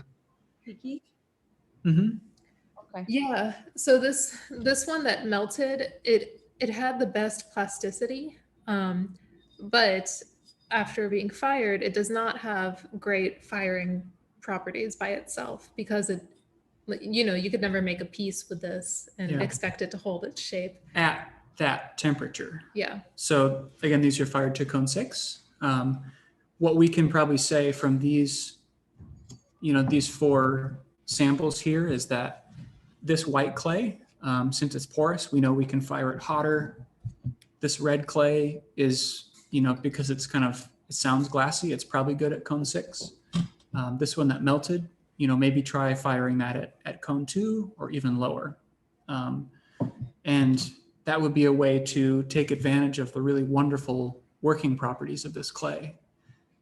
So, like Zoe mentioned earlier, we adjust the clays to fit our firing schedule, but you can certainly adjust your firing to meet the clay. Mm-hmm. Yeah, it's not a one size fits all. Yeah.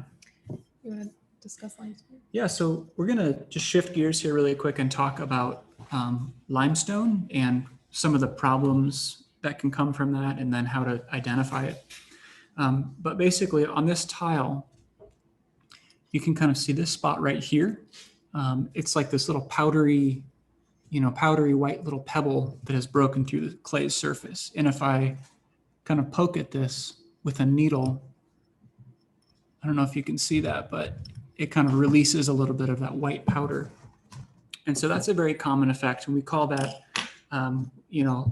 we just call them lime pop-outs. So after limestone or anything with calcium carbonate is heated, if it is not a small enough particle size to melt, it will go through a chemical change that makes it swell and absorb moisture from the air, eventually bursting through the surface of the piece. So this is another example that's perhaps a little bit more extreme. So all of these little, pop-outs here, these are just little bits of limestone fragments that were in the clay.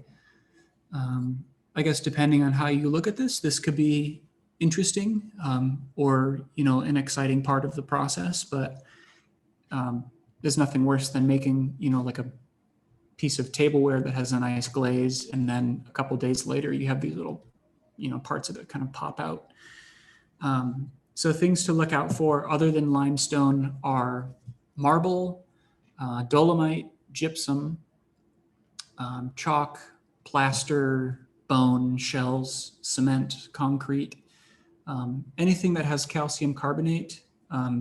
You want to kind of avoid that in a chunky form in your clay. Mm. It's okay if it's a very fine mesh, and in fact, it's a great glaze ingredient. So we'll talk tomorrow about ways of using that. In terms of identifying limestone, it can be a little bit difficult just because it kind of takes on so many different forms and colors and textures. Obviously, if you find anything that has fossils like this here, you're likely looking at limestone. Limestone does exist fossils do exist in shale and mudstones, but most commonly you find fossils like this in limestone. In terms of color, it can really range. Most of the time, limestone is this kind of pale, pale white, creamy color. Sometimes it can look a little glassy like this and have kind of like a crystalline appearance. And then other times it's just really matte and it just kind of looks like chalk. But ultimately, it's hard to identify limestone just by looking at it. So we wanted to share a couple of tests to kind of identify it in the landscape. So we just have this jar of regular household vinegar. Vinegar is an acid, and so it reacts with calcium carbonate, which is basic, and that produces effervescence, which is just fizzing. So I'm going to take this first rock that looks like limestone, not really sure. Put that in, and you can kind of see nothing is really happening there. So no fizzing at all. So that tells me that whatever mineral this is, it's probably safe to use. Fish that out.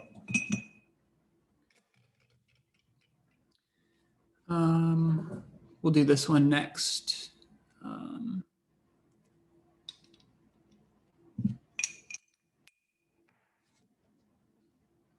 So it usually takes a couple seconds to kind of get going, but if you look really closely, you can see it's just kind of starting to give off a little bit of fizzing in there.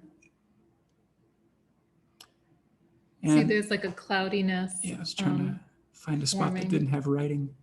So I know it's kind of hard to see in this jar, so we're also just going to pour some of this on a few different samples. So here, this is some limestone that's been crushed to a sand.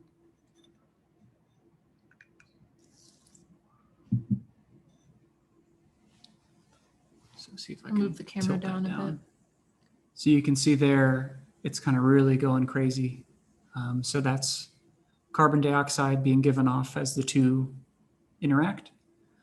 And hold it up to the mic. You can hear it. I don't know if the Maybe mic a will little pick bit. it up, but And then we also have just a sample of clay. This clay is from an area where there's a lot of limestone. And this clay is wet clay. And we find that with wet clay, it takes a little bit longer for it to kind of begin. It starts just by giving off, very, very fine bubbles, and then in a couple of seconds, it'll kind of pick up. But you can see that the little pebbles are still kind of going there. So basically, if you do this test on any material and it kind of gives off this effervescence, that's a sign that you might want to screen the material so that you're not including it in your clay. yeah.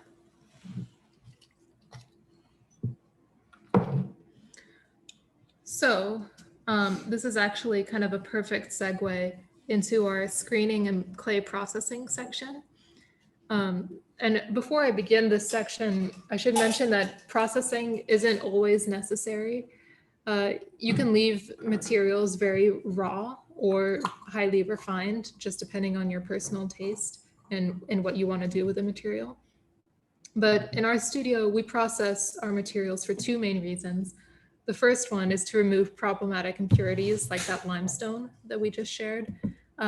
St. Paul, the city where we live and work, is basically built on limestone. So it's in a lot of the materials that we use here, even just as small little pebbles occasionally. So it's, for us, it makes sense to screen those pebbles out. That way we don't have to worry about pop-outs in our pieces months after they're fired.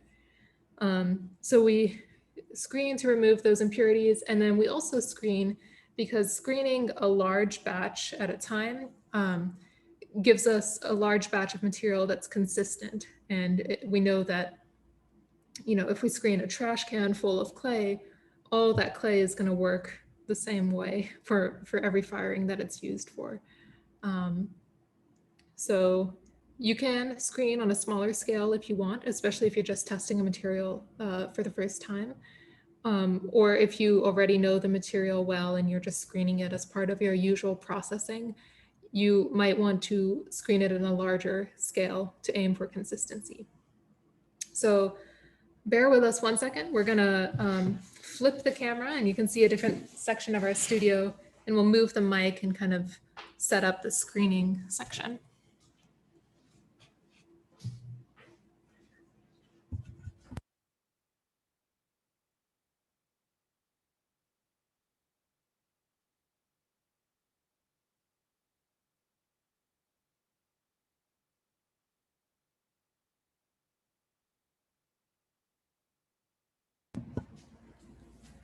Okay, so here we have a different area of our studio. It's kind of a mess, but I have set out just an old pillowcase that I cut one of the seams in and kind of laid it out flat.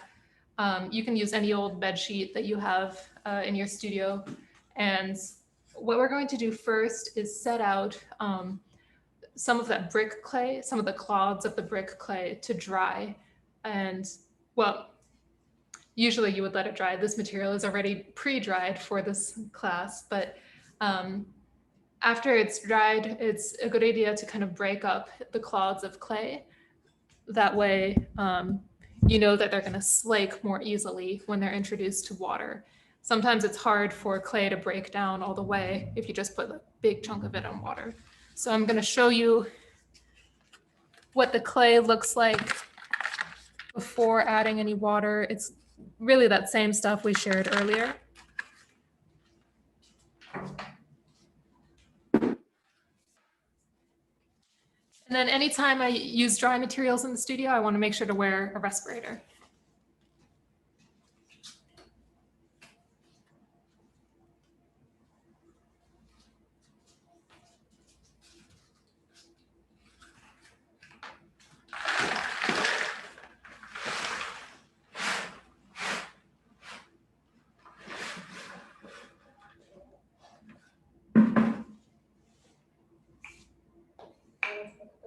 Yeah. So it's up to you what you want to use to crush it. You know, you can use a piece of wood, another rock, a hammer, whatever. We often use this rubber mallet just because it gets the job done, but it's still not really heavy. We also use a more heavy duty, I don't know what material that's made out of, steel hammer for clays that are a little bit more dense. But in general, we're just wanting to kind of break the particles down so that they absorb more water. The finer the clay is, the faster it's going to slake, which is the process of absorbing water. If you have a clay that is really sandy, it's okay to leave it in larger chunks because the sand acts like pores and the water is able to get into the clay. If you have another clay that's really dense, do you hand me that chunk right there? So this is a ball clay that is extremely dense. And so clays like this contain very little sand. It's almost pure clay with just a little bit of silt. This type of clay, you want to kind of break down into a much smaller size because if you have a large chunk, the exterior is going to absorb water, but then it's going to kind of become leather hard. It's going to form this little barrier around the core, which cannot actually get water. So usually, if you break things down into, something like that big, that's about as big as you need to go, or as small as you need to go. This is also a good time to just kind of look through the clay, see if there's anything interesting there. Zoe's picked out some fun things. Plastic, unfortunately, this seems to be everywhere in our time. Not a whole lot of organic matter, a few sticks and roots, and then again, some kind of bigger pieces of red brick. So we like working on these cloths because we can kind of easily pick it up and move it around the studio. So Zoe's going to kind of wrap this up and then put the clay into a bucket of water. which is generally how we like to do things because that way you don't get like a dry layer at the bottom. This particular water, as you can notice, is a little bit dirty. This is actually leftover water from a previous screening. We always try to reuse water as much as possible. We treat it as a precious resource, and so we're trying to find ways to kind of reuse things. So oftentimes, this extra water that's, from like one clay, we'll decant that, save that until the next time we process clay. We'll then either use that to like wash hands or clean tools, or if it's still in pretty good shape, add that to the mop bucket, and then that becomes the mop water. So we like to kind of create this sort of long cycle. Can I ask a question? Yes. So, I'm in Britain, so finding dry clay just doesn't happen everywhere. It's all wet when you dig it. So the first process for me, what I was imagining was breaking it, just pulling it apart into small pieces and letting it dry in small pieces. So the smaller the pieces that I pull it into to start with for that drying process, the easier the next steps are going to be. Would that be the right way to do it? Yep. Yeah, so the more surface area is exposed to air, the faster it will dry. Yeah, so I'm always going to have that initial drying process, because I don't think dry clay in the UK exists. That's funny. It's so true. Yeah, that's so true. That's a good point. This clay, we did have, it dried in our studio for several months, actually. So it was pre-dried for the purposes of this workshop, but usually when we get it out of the ground, it's a little moist and dense. But now it's very heavy. Now that we've added it to the water, I'm less concerned about dust, so I removed my mask. And we're just gonna let this slake for a day or two, maybe 24 hours for a batch this small. You can see it's already starting to absorb some of that water. Let me get a little closer without dripping on the computer. It's starting to turn into a slip that's coating my fingers, but it's definitely not there yet. There's still lots of really large chunks that will take quite a bit of time to thoroughly absorb water. Yeah. So if you remember when we were kind of sharing this clay, I kind of held up the clod, and it had, part of it was like this sort of, it just looked like a clump of mud, just kind of chunky, muddy stuff. But then it had little fragments of shale within it. So that shale is just condensed pressured clay. So those, looser particles are going to slake a lot faster, but that shale is going to take a lot more time to break down, just because nature has compressed it so much. It's just, it's going to take a lot of time. So if you have a shale clay, keep in mind that that's something you might want to crush a little bit thicker, a little bit smaller. Okay, so just a little closer. We also have a bucket here of clay that has already slaked, probably for at least a week. And so it's had plenty of time to thoroughly absorb moisture from the water. And if I stick my hand in there, I can feel there's a few chunks, but for the most part, it coats my hand really well. So of course now I'm gonna have to wash that off my hand before I do the next step. But I'll show you a trick for attaching the mixer attachment to a drill to kind of reduce mess. Yeah, so we like to use an electric drill to do this work, just because it kind of gets the job done a little bit faster. It's okay if you want to sort of do this in a more manual way, you can stir it with a paddle or a stick, use your arms, whatever feels natural to you. But if you are using a drill, a corded drill is going to have a little bit more horsepower, and it'll kind of mix the clay a little bit faster. And then the attachment we're going to be using is just a paint mixer attachment. And the trick that we use is to use a bucket lid with a hole drilled in the center. Then you can just add your plunger to that, and securely attach the plunger attachment to your drill. That way, as you're drilling and mixing up a lot of motion in there, you're not spilling and splashing clay slurry out and about in your studio. I know everybody kind of has a different perspective on mess. You know, some people love clay because it's an opportunity to get messy. And we really respect that, and we feel like that a lot as well. But when it comes to working in the studio, we try to like find ways to keep things as clean as possible because, you know, not only does that reduce, you know, clay that's kind of floating throughout the studio, but, you know, less mess means less water needed to clean up that mess. So that's just one of the many ways that we're trying to, you know, use less water. So we kind of get a little bit like uptight about the way we work, which some people see it and they're like, these people aren't real clay artists, like they're not messy. And I don't know, everybody has their own perspective, I guess. But Zoe's all set up here. I'm gonna mute the microphone just because it's a little loud.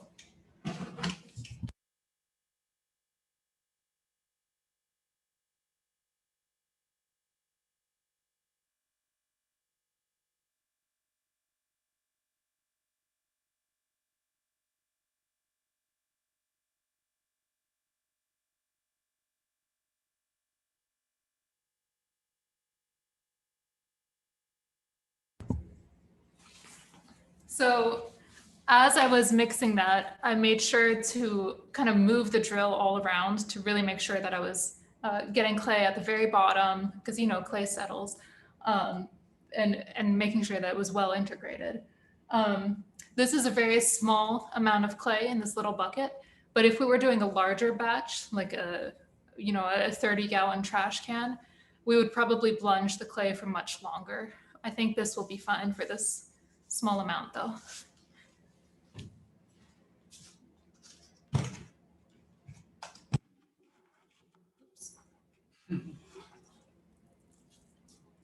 Beautiful. Okay, apparently that was not tight enough. Got the job.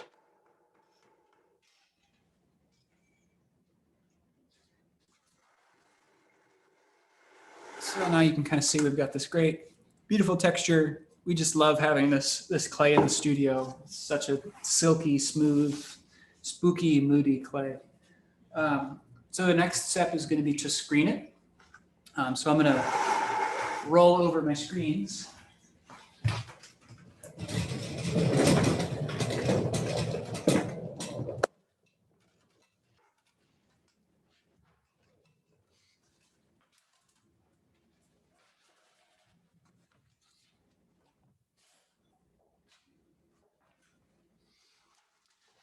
So there's a lot of different things you can use to screen your clay.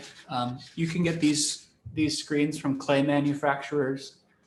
They come in different mesh sizes. These are great because they can fit on top of a 5-gallon bucket.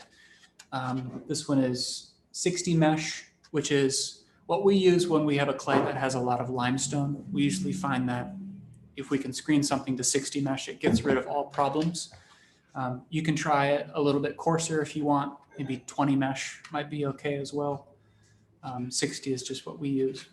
220 mesh screen is something that we mostly use for glaze ingredients when we really need a super fine particle size.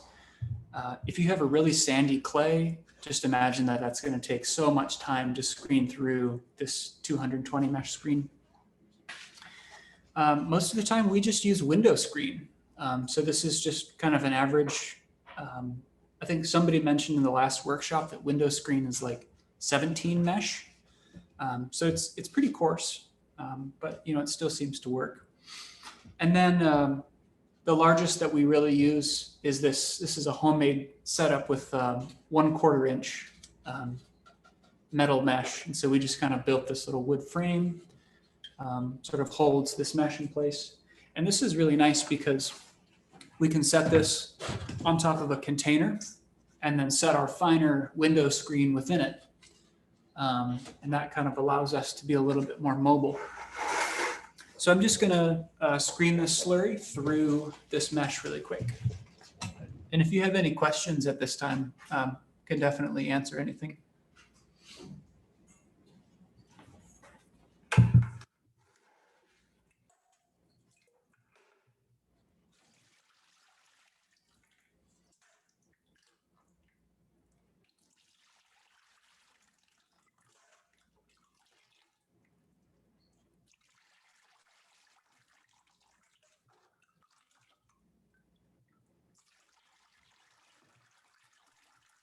I'll ask something. I might have just missed it because I was in the kitchen. What consistency? Kind of thick cream? Yes, thick cream. I would say heavy whipping cream. Yeah. And it's hilarious because you know, neither Zoe or myself are big dairy people. And for some reason, the only consistency we can think of are like dairy products. And I feel like in a time when so many people are finding dairy alternatives, I feel like we need to find other ways of describing consistencies. Yeah, good idea. Who can think of something? If anybody has ideas. Yeah. This is probably, you know, pretty obvious, but the amount of water that you use is something to kind of take into consideration. So if you add a lot of water to your clay and get it to a very thin consistency, that is going to pass through the screen very fast. It's very effective at screening out materials. However, then you have a really wet slurry that's going to take a much longer time to dry. It also uses more water. So with that way, it's like, it's fast, but then you have to wait. If you screen to a thicker consistency, like this heavy whipping cream or pudding, it's going to take longer to push through the screen, but it's going to take less time to dry, just because there's, you know, less moisture in it. So it's really up to you to kind of decide what works best for you and your materials. But in general, fine particle clays require more water than primary clays. So if you have a secondary ball clay, you're probably going to want to screen it on the thinner side compared to something like a kaolin, which will pass through the screen a little bit easier in a thicker state.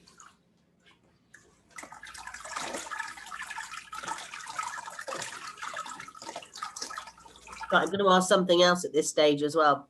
Yes. So I'm guessing different clays will require different quantities of water to get it to that consistency. They will absorb different amounts of water due to particle size and other stuff in its sand and whatever actually in the clay. So I know you put your water in first and then add the clay like you make plaster to reduce dust for, you know, health and safety reasons. But would like the differing amounts of water that clay needs to get to that consistency be one reason why you would add the water to the clay rather than the clay to the water? Because once you've got that amount of water, I mean, you let it settle and you can siphon off the water off the top. But would that be? What we do sometimes, sorry, I'm in the corner here. What we do sometimes is we add a portion of water that might not be the full quantity of water, just so we have something at the bottom. Because otherwise, if you add clay first and then water on top of that, it tends to make a really dense cake of clay at the bottom. Okay. So even just like a couple inches of water or a few centimeters of water, then you have a base to go off of, and you can always add more water on top of that. You can always add. It's much harder to take it away, I guess. Yes. Yeah. Let it settle and siphon it off. Yeah. So this is also one of the reasons I love having this mobile screen. You can kind of really, you know, pat that clay down, get as much of the moisture through as possible. So we have a little bit of material that didn't pass through. And it feels like most of it is still clay. So this could be fragments of that shale, which just did not break down in time. And a lot of the clays we encounter kind of have this quality. And so we will take this, we'll dry it out, and then put it back in water and do this process again, just so that way we are using as much of the clay as possible. So we're really trying to reduce waste.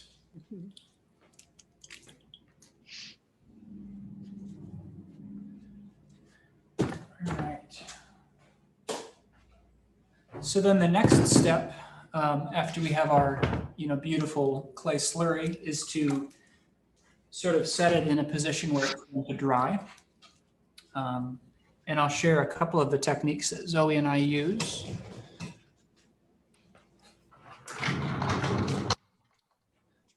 So the first thing you can do is just make like a, a crude bowl or a container. This is just bisque fired. Can be any clay, it doesn't matter. The more sand you put in this, the more porous it is, and so the faster it's going to absorb water. You can also do something like this. This is really nice because it's so shallow, it dries evenly. The bowl, on the other hand, the top tends to dry faster than the bottom because it's so deep. So it's up to you what you want to make. You can also, make something like this out of plaster. So the plaster is just going to wick away the moisture. But in all cases, what we like to do is just line these containers with some kind of a bed sheet. So this is just an old sheet that we've reused. So we kind of throw that down on top of the bowl. And then we will dump some clay slurry in here. Do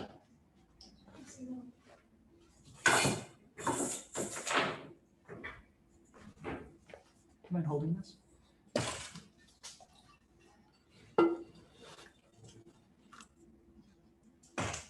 So you can kind of fill this up to whatever feels safe.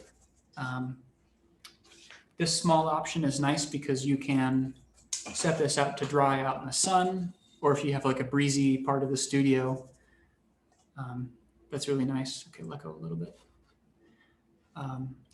So with this way, all of the moisture is going to evaporate. So we will share another way which you can actually reclaim some of the water and reuse it.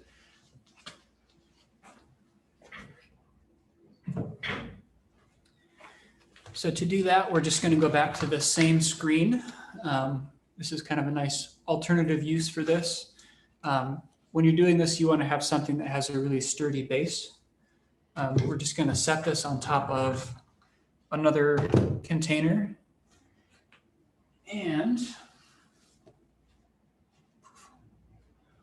going to have a smaller one of this, do we?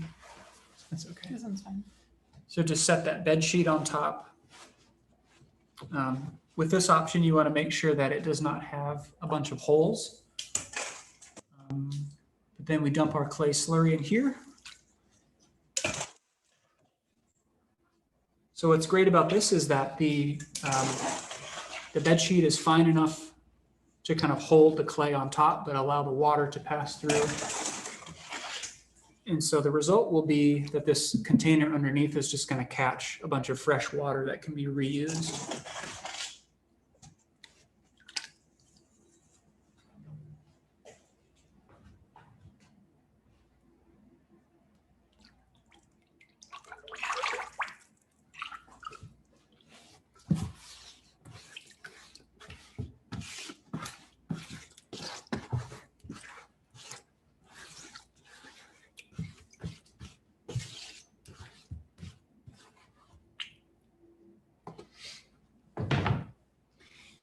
Yeah, so that's a pretty simple process. If you want to, you can kind of fold this fabric back on top. This works nice because the water is going to be kind of wicked through the moisture and then it will evaporate from the top. You can also do an additional fold like this. And then if you have all of your seams covered up, you can put a weight on top of this. We recommend putting maybe a piece of wood or something on top, and then maybe like a pile of bricks or something. So that is like a natural filter press. So it will squeeze the water out. But then you just kind of let time do its thing and wait until you have clay at a consistency that you want to use. In our studio, it takes about a week to a week and a half, depending on if we're using a fan. If you can do this outside, can do it even faster. Yeah, so that's pretty much our process. People throughout the world have many different techniques, and we'd encourage you to kind of investigate, what others are doing or have done throughout history. But yeah, we just love this method, and we just wanted to share it with you all. Mm-hmm. Any questions about that? I have a question. Do you get a lot of mold growing if it's sitting there for a week and a half? I know where I live, mold grows like crazy. Yeah, we do. We get a lot of, luckily we haven't gotten any like black mold, but sometimes these like wooden frames that we use, they tend to get a little bit of like the blue-green mold sometimes. So then we have to sort of thoroughly clean those afterwards. But we're trying to, come up with plans to do this in something that's not wood, but then of course, metal kind of has problems with water. Yeah. Um, But in terms of the clay getting moldy, that's actually great for the workability of the clay. If you can let your clay age for a period of a few months, like just, after it's a workable consistency, kind of storing it in a tote like one of these for a month or two, the workability will be much greater. So that's especially true if you throw a lot. A lot of people who use the wheel age their clay before using it. So I tend to get a good amount of the black mold, and I know that's not supposed to be healthy. Is there any suggestions there? Would you put anything to, I mean, if it's sitting there for a good week and a half with the sheet and everything, it is going to create mold in my living space. Studio space. Maybe in your circumstances, try to do this in ways that avoid using wood or fabric. Like maybe if you can do this with plaster or bisque, or clay, like a bisque fired clay mold. Yeah. Okay. Or if you can set it out in the sun, whether that's while the clay is drying or even just after you've finished drying your clay and you need to like sanitize the wooden frame, you can leave it out in the sun and that can kill a lot of the mold, or even scrub it with a little bit of household vinegar first and leaving it out in the sun. Okay. Okay, thanks. Yeah. I have also one thing that I saw that people are doing is hanging, putting the sheet together and hang it like a sack, and then it drips. And then you have like at the end, the material is just in the cloth. Yeah, definitely. Like a pillowcase full of clay. That's a great idea. Especially if you can do it in an area where you get a little bit of a breeze. That would be ideal. Yeah. I'm gonna go ahead and move the camera so we don't have to squat on the ground anymore. But we can keep answering questions too. So I wanted to ask, because I started making these stonewares like the workshop that I was in before, I would screen them with a very fine screen. And I kept doing that even when I started using this rock clay that I found in this town. And only like a month ago, I realized, and so like a month ago, I wanted something with more body and more texture. So I started adding grog that I buy. And then I realized that perhaps what I should be doing is screening my own clay with a bigger mesh. Any suggestions, any comments? I've only made my first batch and it's not dry yet. I don't know if it's equivalent, if I'm still going to have to use grog. Yeah, I think if you do your initial test firing and in the raw state, if the clay is fine and does not have any impurities or limestone or any really large rocks that make it difficult to work with, if you can use it in a completely raw state, maybe you don't even need to screen it, or screen it to a coarser mesh, as you mentioned, and that way you retain more of the sort of beautiful particles and qualities of the clay. But we, like, even though we screen it to a relatively fine mesh in our studio, we do keep those screenings and kind of pick through and use some of them and like mix them back into the clay, which I know sounds crazy, but for us, it's really just a matter of getting rid of that limestone first and then reintroducing other sands and rocks and things to make it more interesting.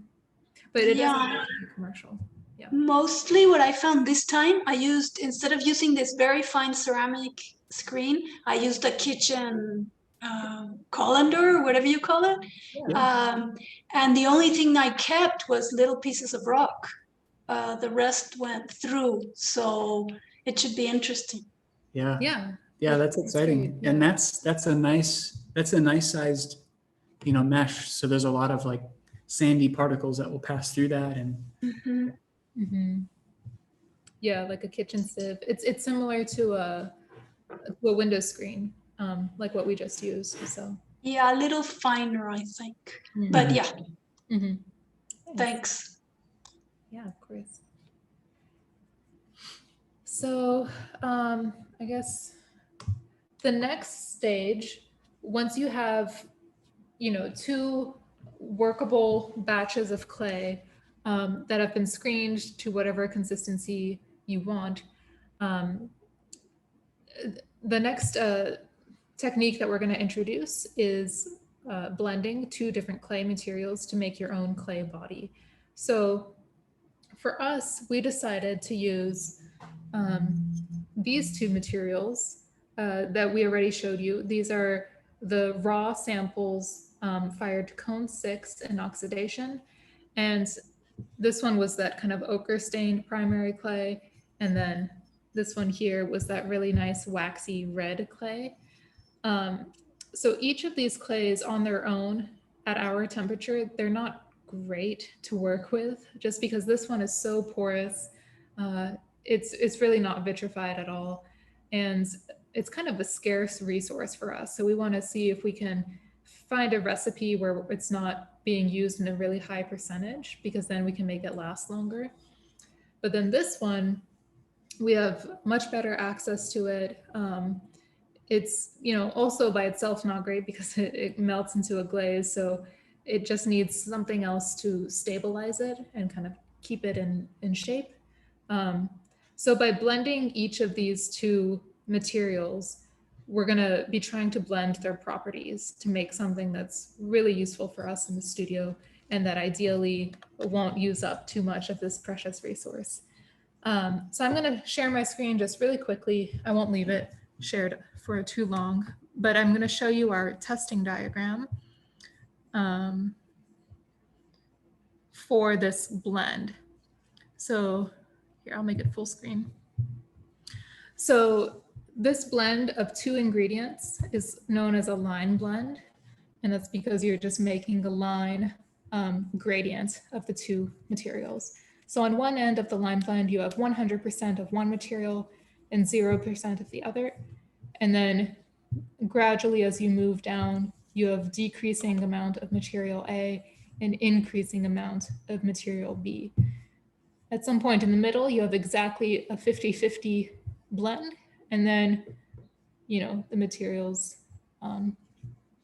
just keep going until you have 0% of one and 100% of the other.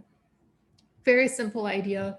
And this line blend test can be done with many different kinds of materials. For this test, let me stop my screen share real quick. For this test, we're going to be using workable clays. So you can use a line blend to formulate a slip or a glaze recipe, but just for mixing things up, we're going to show you how to do a clay body with it. And we're going to be doing that with workable consistency clays just for a little bit of ease of use. You can do this with dry materials or with slurries instead. But in order to cut down on mess and to show you guys a little bit of everything, this will do just fine for now. So what we're doing here is Mitch is measuring out the quantities of the ochre clay, and I'm measuring out the quantities of the red clay. And then after they're all measured, we're going to just blend them together. Perfect opportunity for teamwork. Yes. It's so much faster doing this with 2 people.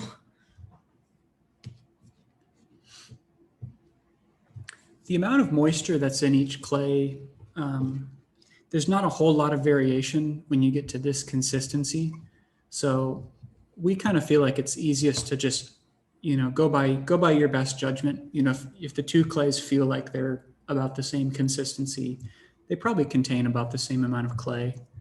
And keep in mind that the only thing you really need is to be able to reproduce these tests later. So if you need to take some notes on, the consistency of this clay, maybe, do that. Mhm. If you were to mix a clay that was, slurry, kind of like pudding consistency with another clay that was so dry that it cracked when you pinched it, then you probably don't have the same amount of clay present in both of those. So in that case, you would want to try to balance out the moisture level to the clay level in each clay. Does that make sense? We'll kind of go over that a little bit more tomorrow because it's going to be more relevant for the slip test that we make. So if it doesn't make sense now, it should tomorrow. Okay, you want to start blending? Yeah. So the next step is to just kind of blend them. It's a little bit difficult to blend, small amounts of clay like this, but when you're making initial tests, you don't really want to make a huge piece if, only one of these is going to be, something that's successful. So we just try to be kind of conservative at first. And then once we have a better idea of the range of what we're going to like, then we'll start to make bigger tests. Can you explain how you were just weighing them? And it looks like Zoe, you were, but Mitch wasn't. So what are you doing there? Oh, yeah, we both were using scales. Oh, you were. But yeah, I mean, just different scales. We don't have two of these, unfortunately. So yeah, so these are just 100-gram batches. We usually find that that's a pretty good, amount to make like a little test bar with. Plus 100 grams, it's easy to divide into, 10 parts. Yeah. So it keeps things simple. Make sure you...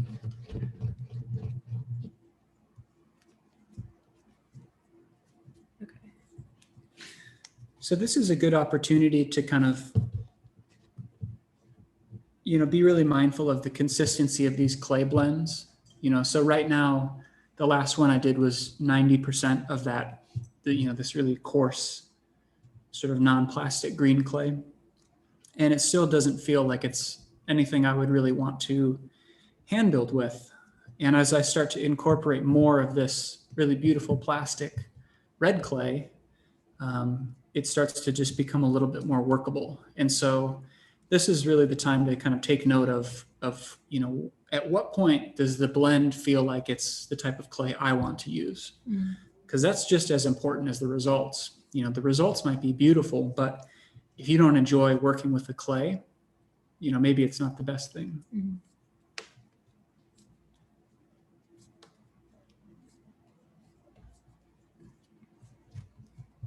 This is also a great time for questions or chatting, just because it is a little bit tedious watching us, I know. I have one question. Like, if you got those materials dry, why don't you wait them dry? You could. We didn't weigh them dry because it creates more dust in the studio, and for the sake of time for this workshop, it is a little bit more time and labor intensive to weigh everything dry and then add enough water to each little batch. But you can definitely do that. It's actually a little bit more accurate to do it that way. Yeah. I just think that for this kind of initial line blend test, you're still going to see a gradient even if the percentages aren't 100% accurate. So you can always redo like a portion of this test later if you want to see some more details. I see. Yeah. It's a good question. I've just got a question about the dry to wet transition. I know some people mix the clays dry. And then I'm just wondering, when people say sometimes you need to age your clay to improve its plasticity, is there a simple answer to how that plasticity is improving over time? What's the mechanics of that? Yeah, my understanding is that the bacteria that's in the clay helps the clay particles kind of break down in particle size a little bit. So there is like a bit of a chemical, you know, a physical change that's going on with the clay. Yeah, I don't know how to describe the difference in working with the two clays, but I know when I was in university and before I started using local clays, if I used clay fresh out of a bag that the clay manufacturer had just made, it was very difficult for me to work with compared to clay that had been sitting on my shelf for half the semester. For some reason, it just, I don't know, it just like pinches better. I don't know the exact. It's funny because I science. feel the complete opposite. And that's just because I like the more coarse textured work. You know, I like things that are young and unaged. Yeah, Totally I understand. guess that's interesting then when you're collecting your own clay and it is naturally in that very dry form, like you're chipping it out of the ground and then you're, you know, cleaning it, processing it. Do you typically leave it around to age, you know, for a few months, or I think there's enough bacteria in it wild anyway?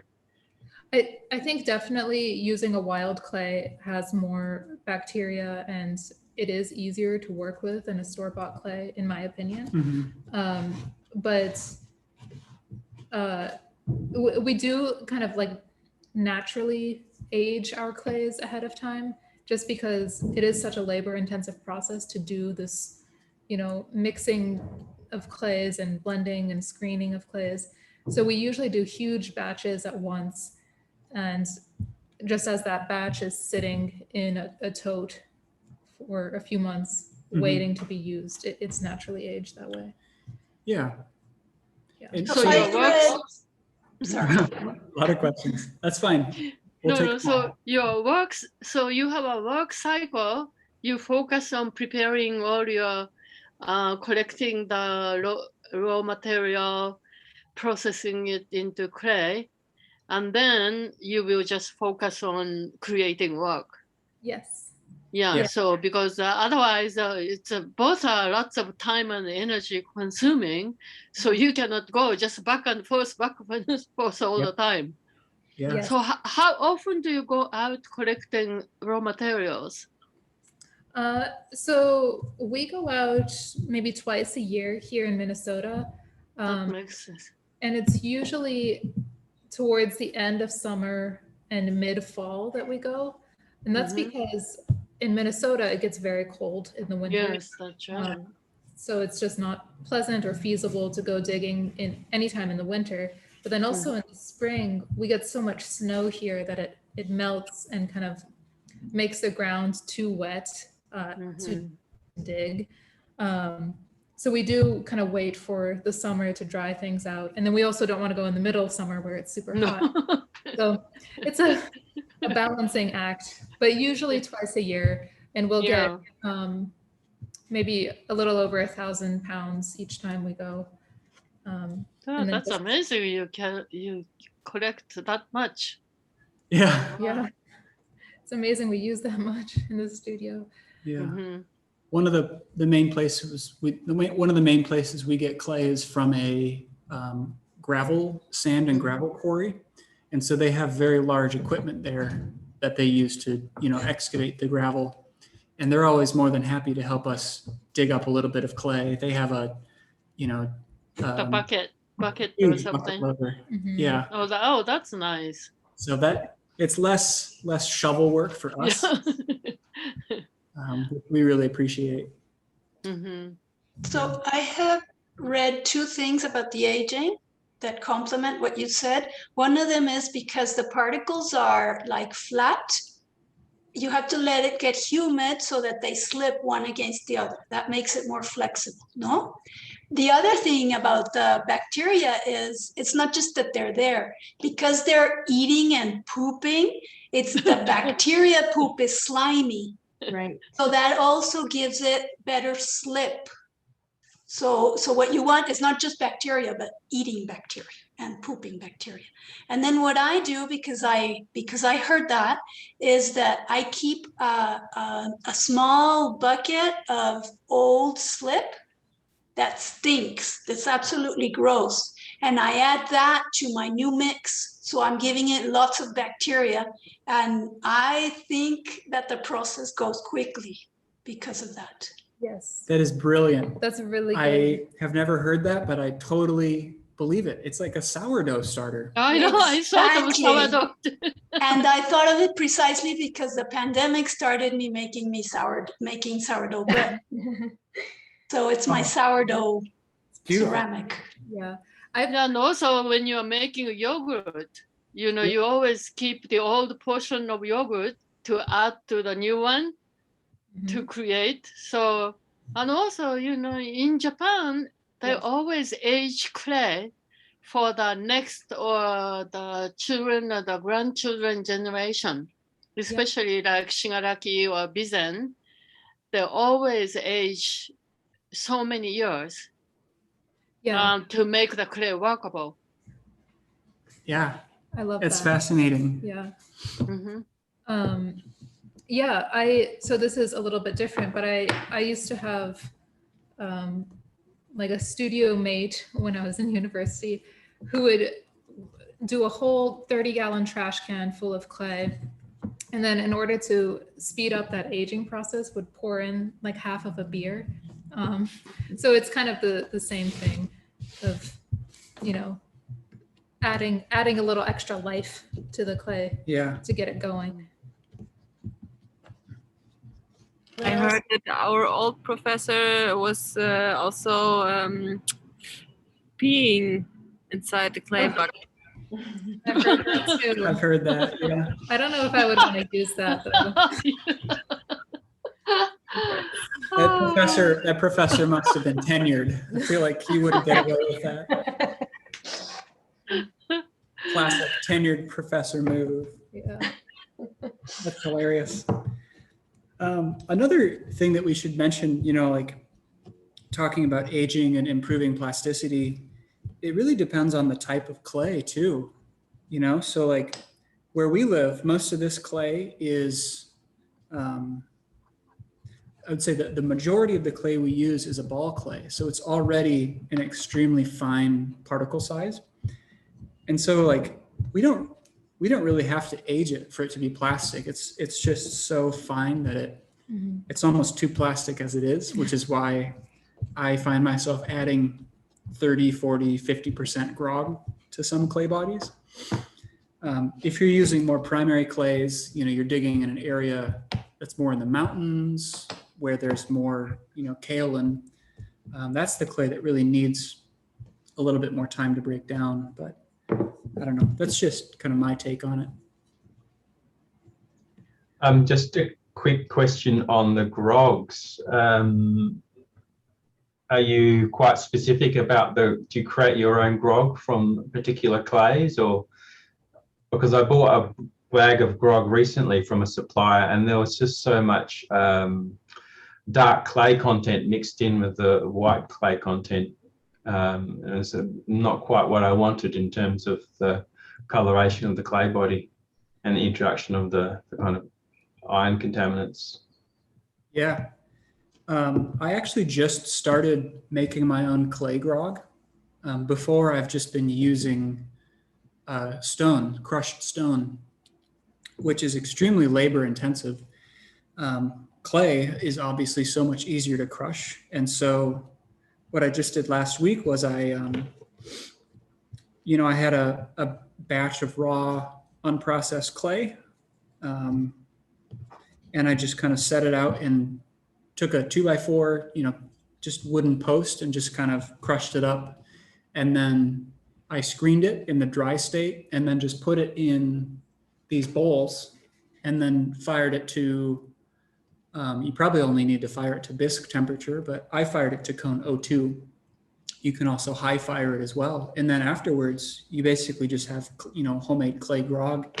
You can use whatever clay body, raw clay, anything you want. And so that's a great way to get, really beautiful, pristine, like pure grogs, because I think what you're saying definitely resonates, that a lot of commercial grog is just, it's a mixture of so many things, right, George?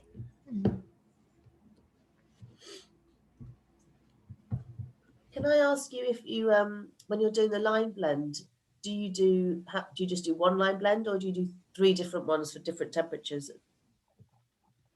So because we once fire everything, we usually do just one line blend. Because you fire to and- one particular temperature. Yeah, and then we'll pick whichever version looks best at cone 6. I see. So you choose. So you've got a temperature you fire to, and why do you particularly fire to cone 6? That particular temperature. It's like well, first of all, unfortunately, we don't have access to a gas kiln in our current studio. Right. So it's kind of like the maximum temperature we can fire to at the moment. But it also happens to be the most like neutral temperature, I guess, for the materials that we're using. So it just happens to work really well with most of our materials. Did you say 0.6? I'm only ever used. I don't ever go by cones. I go by mostly temperature. Is it about 1150 Celsius, I believe. Yeah, I can't remember in Celsius. I think that's what I think it just means. I think that's what I used to fire all my stuff to. But I just remember it's about 1160. But I never knew which cone number it was. But it's 0.6. Kind of a mid range, isn't it? Mid-range. Yes. Yeah. So you only do the one line blend, but if you were doing it the other way around, so you didn't know what temperature your clay was going to fire to, I guess doing more than one line blend would be handy, so you could hang on to those test tiles, one for bisque, one to 0.6, and if you wanted to try it higher, then you could fire to whatever the next cone is. Yeah, absolutely. Or something. Yeah, I think that would be a great way to approach, if you were to start from a total blank slate, really just kind of seeing how things look at different temperatures. Yeah. Yeah. Good to have those. Then you have a batch of test tiles as well, don't you, to look back and. Yeah. There's so much you can learn when you compare things. The same material fired to different temperatures. It's really fascinating when you look at.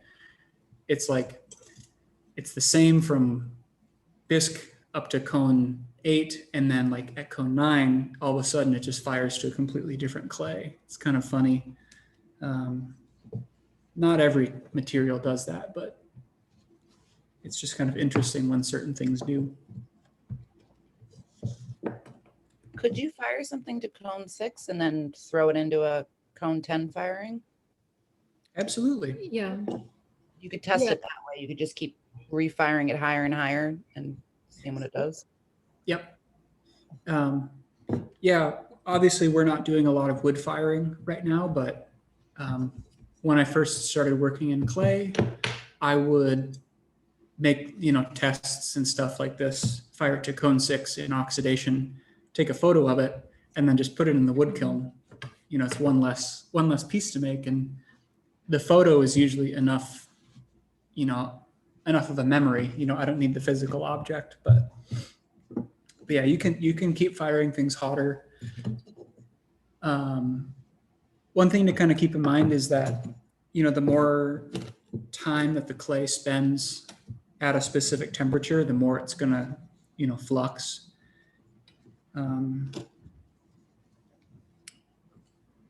But for most things, that's not going to have such a big effect. Do you use a dwell time on your fire then, at top temperature? What? A whole time? Dwell time. Is that what you call it in the States? Like a whole temperature? We call it a dwell time. Yeah, sorry.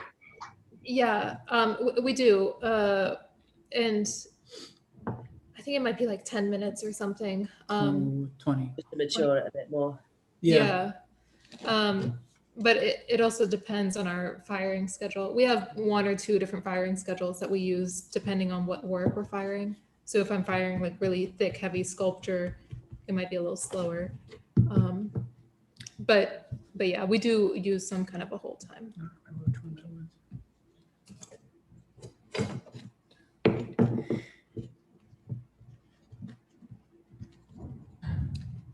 Okay, we're almost done pressing these out and labeling them. And then we'll show you some fired results.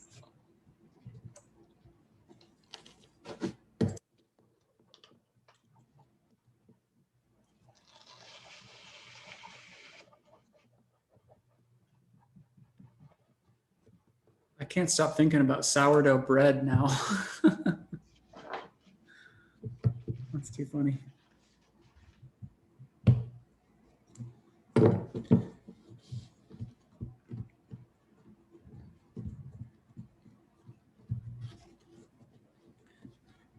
I think anything to do with fermentation, you need even like pickles, you know, Japanese brand pickle, they have to ferment in this pickling bed, and it's just amazing. Not only just the craze all relating to food.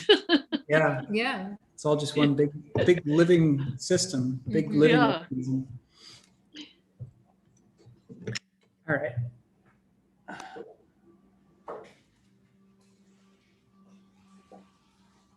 Okay, so we have thoroughly blended each of these mixes, formed them into consistently shaped tiles, labeled them with whatever the blend is, and then also a shrinkage line. So these are ready to dry slowly and then be added to our next cone 6 firing.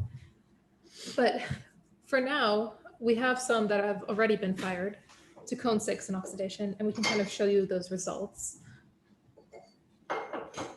We want to put the raw tiles on here as well.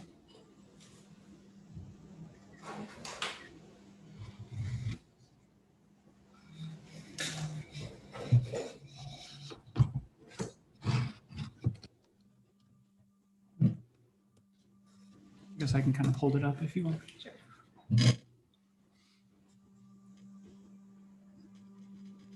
So you can see going down the line here, there's a really lovely gradient of color. I'm gonna tilt this down just a skosh. So gradient of color, but also a gradient of firing properties, or yeah, just vitrification properties. So on this end with that primary clay, we have some really kind of unvitrified tiles. It probably doesn't start getting glassy until around here, which is just so happens to be the 50-50 mark. And then on this end, we have some really kind of melted chocolate bar looking tiles that probably wouldn't hold up super well if they were used to form like an actual object in the kiln. They hold up okay as a test tile, but you know, that's not always the best indication. So really right in the middle here, maybe these 4 tiles are probably the best candidates if you're using this clay as some sort of hand building clay, or if you're trying to build anything with any sort of height or structure to it. Now, if you want to use this blend more as a glaze ingredient, I would definitely look more towards this end of the spectrum. Like, you know, maybe one of these 2 blends could have just a little bit of additional flux added to it, and then you could mix it up as a slurry and use it as a slip on your pieces. If you wanted to use something at a higher temperature, like let's say you're doing a wood firing or some kind of high temperature gas firing, in that case, you might want to use something closer to this end of the spectrum because you know it's probably not going to melt. It is nowhere near close to melting at cone 6, so you're probably pretty safe a little higher in temperature. If you're worried about it, just put a test boat underneath just in case. We're sort of making those assumptions with, I guess, with a little bit of information we haven't shared with you yet. And that is that we've already calculated the absorption for these clays. So we know what their porosity is. We will go over how we did this first thing tomorrow morning. But we're basically able to say, okay, these three are very porous. They have a high percentage of absorption. And so we can say that these three could probably be safely fired hotter. These five right here, this is probably the range of what we would want to fire to cone 6. You know, this one, this is 70% of the kaolin and 30% of the red clay. It's kind of a nice peachy color. It just feels a little soft. You know, it doesn't feel very glassy because it is a little bit porous. With the lick test, it's definitely not as absorbent as the pure sample, but it does kind of stick to the tongue. And then on the opposite end of this, we have this one, which, like the previous one Zoe picked up, is starting to get a little bit of that gloss. Can be really beautiful, but keep in mind, this is just on a small tile. If this particular clay blend, which is 30% of the kaolin and 70% of the red clay, if this were fired as like a larger form, there is a chance that that form might sort of deform or slump or begin to, you know, lean in the kiln. And then these three, either, you know, something that you would want to consider as a glaze or fire to a lower temperature. Yeah. Do you have a question, Paula? I saw your name pop up on the screen. I do. I always do. Well, just a comment. I made that kind of test, but we would put something on, we would put them on stilts to see whether they bend or not. And then the question is, when do you do like the plasticity test? Because you're just supposing that these 5 in the middle have about the right plasticity, but you haven't made any pinch pots or stuff with it. That's a good point. So as we were blending the two clays together a few minutes ago, we mentioned that it's a good time to kind of take notes. Like if you have like a side journal or something, just take notes about how each clay is responding to you working with it. And at that point, you can even do some coils, and you could even do a little tiny pinch pot before making one of these tiles. But after you get a sense for how you work with it, and then after you see how each blend fires, then you can maybe zoom in on a certain section of this line blend. So maybe we want to redo this middle section, for example. We would remake all 5 of these blends and then do a different form for your next test. So maybe your next test doesn't need a shrinkage line. Maybe it's a little bowl or a little shot glass I've seen people do, or even a plate or something else, just depending on what forms you're planning on eventually making with that large batch of clay. So yeah, normally as we're doing these, we're usually taking notes. So just because we were kind of talking and answering questions, I kind of forgot to do that. But I felt like it was this one right here, 60% of the kaolin and 40% of the red clay. That was when it first kind of began to feel like a clay I would be comfortable using. So just enough plasticity, but not sticky and gummy. So a nice balance of workability and texture. And then I think, you know, by the time I reached 30% of the kaolin and 70% of the red clay, it started to feel a little gummy. So I think for me, my ideal plasticity range would be between the 60% to 40% of one, 50% of each, or 40 and 60 of the other. But yeah, I think in general, it's kind of hard to make that assumption off of a small test. Yeah.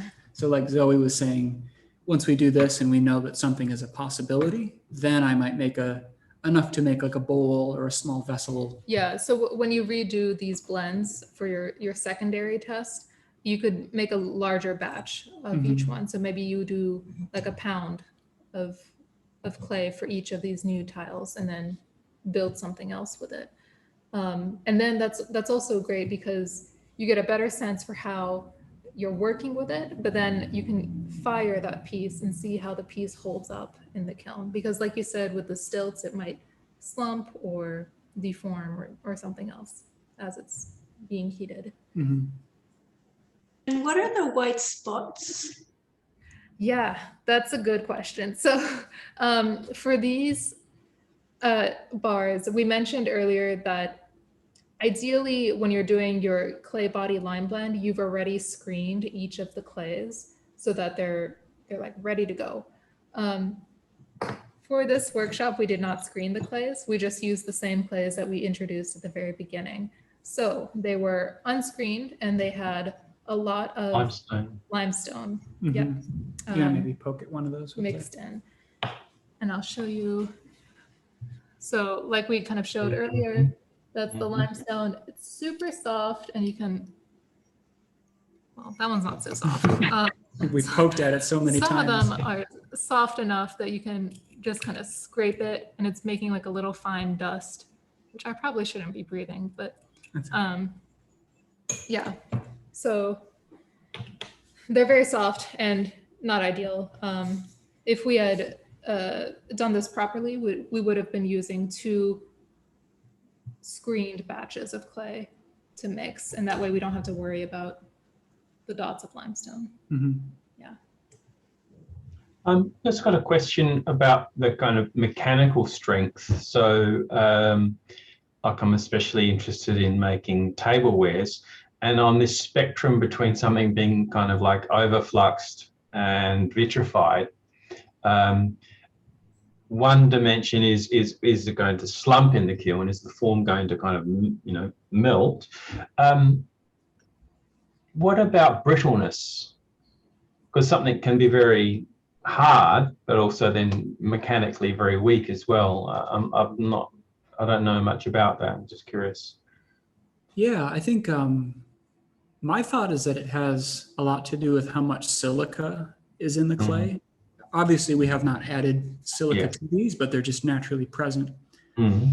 So maybe things that are higher in silica are going to be more likely to be brittle. Yeah. What are your thoughts on that? No, I'm just not sure. I've not really kind of entered into this area. So, but it just strikes me that I guess some materials can be very glass-like and strong, and others can be glass-like and completely weak in that sense. You know, just brittle and breaking easily mechanically. Yeah, I don't know if of a good like consistent test for testing of brittleness. Other than the bump test. Yeah, just linking things together. Yeah, I guess like a reference point for me is like when they were making that kind of that cookware that was very thin but very durable. You know, that's how you can drop it and it won't break. And it's just like, wow, that's quite an amazing property. The physics of that. Yeah. Okay. Is there anybody here who has any experience or thoughts? Yeah, so I can jump in and give you a little bit of experience with that. I used to demonstrate the strength of glass to my students by bringing some fired glass, so like just a little curve and a fired piece of bisqueware, and literally just dropping them on the floor, and the glass would not break and the bisqueware would. So the goal was to make sure that we get our pottery properly vitrified and not be brittle. You're right. But the easy way to test it is just a curved sheet and drop it. Yeah. Yep. Yeah. Not, I didn't slam it, you know. Yeah. And it was linoleum, not tile, but you know, as far as the floor. But yeah, it should be as strong as glass, right? And I don't, and by glass, I do mean, you know, the handmade glass, so it's thicker. It's not like a light bulb glass. But yeah, it should be just as strong when it's just as thick, and it's just a matter of testing and wear shoes that aren't gonna let you get shards in your toes. Yeah. I like that idea. That's a great example. We can keep our discussion going, but I just want to launch a poll really quickly because we're getting close to the end here. It's a poll just asking if you're planning on sharing a piece or a project or anything during tomorrow's session. And yeah, this will be for the last hour of class tomorrow. We usually have participants present something that they're working on in their studio. It's always our favorite part of the workshop, and it's usually everyone else's favorite part as well.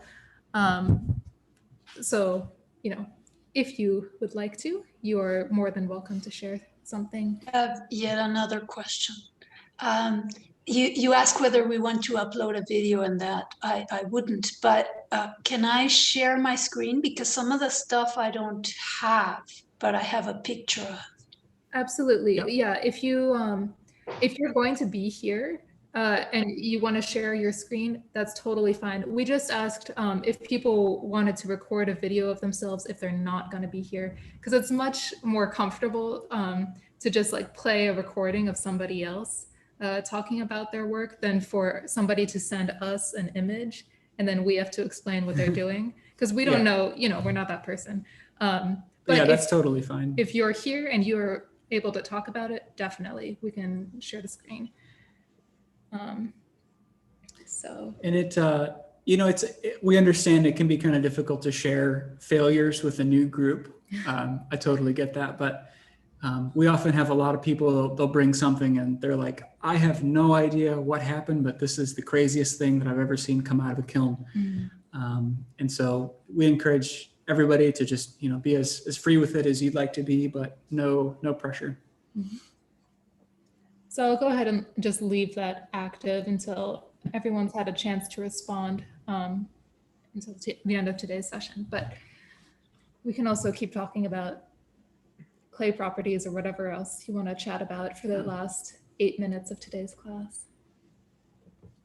I think that Linda Arbuckle wrote a pretty interesting article about strengths of clay and sort of disproving that assumption that stoneware is stronger than earthenware. And she talks about, you know, earthenware red terracotta earthenware ended up being the strongest of many different clays she tested, depending on the temperature fired, et cetera. But she does do something with this sort of hitting against the blocks against the table at the same rate. But it's an interesting article about that subject if people are interested. Yeah. Do you know if it's available online? I can maybe. I believe so, but I'll look tonight, and if I can't find it online, I think I have it printed. And anyways, I'll try to find out the resource. Okay. Yeah, that'd be great to read. Yeah. And if we find the link, or if you find a photocopy of it or something, we can add it to the Google Drive for everyone. Yeah. Oh, George found it and added it to the chat. That's Thank you, George. George. That's good. I have a question about the ovenware things that I mentioned at the beginning. I know that I can buy clay with manganese, I think, in it. Is there something equivalent that you can look for or identify and add to your clay? The purpose of manganese is for the structure or for the color? Do you know? I actually am not sure, but I thought it was just to help with the shock of the thermal shock. I know that manganese dioxide is used as a colorant in a lot of glazes. It's one of those materials that should be kind of treated carefully. I think if it's like properly melted in a glaze, it's fine. But if you're firing a glaze that has a high concentration of manganese, the vapors that are given off during the firing can be dangerous to breathe in. So make sure it's well ventilated. I know that, Can't remember the name. Lapidolite? Spodumene. Nothing. Oh, spodumene too? I don't know if it's. What do you think, if Rory? it's that. Well, that I was thinking about, all of a sudden I forgot his name. You know, David Shaner, he died because his kiln was in the studio without any exhaust. And he was using lots of manganese dioxide in his blaze. So manganese is very dangerous. You have to really be careful when you're working with. I could be totally wrong about the name. I bought a clay from the Chicago clay work, so I'm sure it's something that's safe. But Yeah. they recommended it to me because it had something added to it that helped with the thermal. Yeah. It could be magnesium carbonate, which is different. Yeah. Okay. Yeah, because you're right, Rory. Manganese is very toxic to be breathing the fumes when it's firing, and that's one of those ingredients that it's very popular in commercial clay bodies because it fires black in the electric kiln, which sounds desirable, but not great to be using, especially when you're going to be in the room. So Mitch, it's one of those ingredients that Mitch and I say, no, we don't want to add it to any of our clays. But magnesium is very different. And That's definitely what I was referring to. Yeah. But essentially, I'm looking for something definitely non-toxic. Yeah. Because it's food. Yeah. Oven. Yeah. The ingredient that I was thinking of is petalite. And it's petalite. Mitch is going to add it to the chat for spelling. Whoop. Oh yeah. Okay. I thought it was going to autocorrect. But yeah, petalite is, I'm just going to read from the Val Cushing handbook here. It's an insoluble source of lithium for use in clay bodies and glazes, and it imparts a high thermal shock resistance in clay bodies when properly formulated. So I know it's kind of an expensive ingredient from what I remember. I've never used it, but it can be pricey. But if used in a certain percentage in a clay body, it can make your clay strong enough to use like on the stove top, like on a gas burner.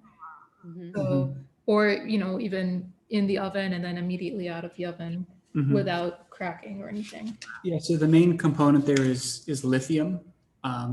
In high concentrations, lithium is another thing that's dangerous. So you want to make sure to use like a well vitrified glaze. Spodumene is a type of feldspar that's high in lithium. And so that's another good source for making what's called flameware. Yeah.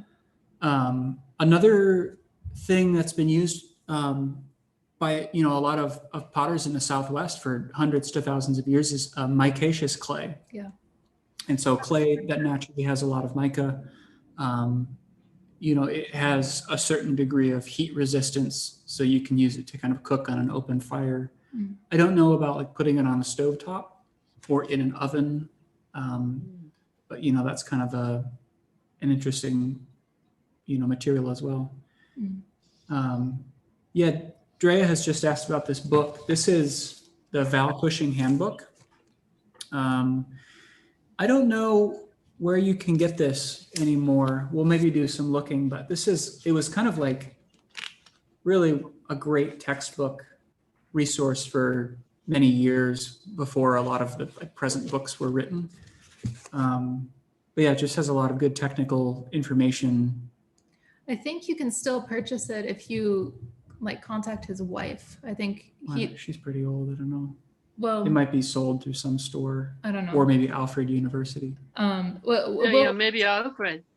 Yeah, we'll look into it and add a link to the book's resource document in the Google Drive. Yeah, because it's a super good resource, just kind of outlining a bunch of different materials and recipes and all sorts of things. So, yeah. Yeah, and Ava, there was a recent article in Ceramic Monthly at some point, I can look it up, about a person who uses micaceous clay. It's really beautiful, and she cooks on the stove top and makes ovenware. You know, I actually bought a book recently that's all about that. I wonder if it's the same person. I can share the name of that in the chat tomorrow when I find it. Yeah. Yeah. Cool. Thank you so much. Yeah, lots of interesting other avenues to research. So For sure. Any other questions today before we log off for the I had evening? a question about the limestone Thank you. and Oh. getting all the limestone out. I think you said like a window screen size is enough. Like, does limestone ever break down into a fine powder in the primary or secondary clay? Or because where I am, there's lots of limestone. I'm just wondering to get it out, what size screen I'd have to go down to. Yeah, so usually a window screen is small enough to get most of the limestone sand and pebbles. If you want to be extra cautious, you can use maybe a 60 mesh screen.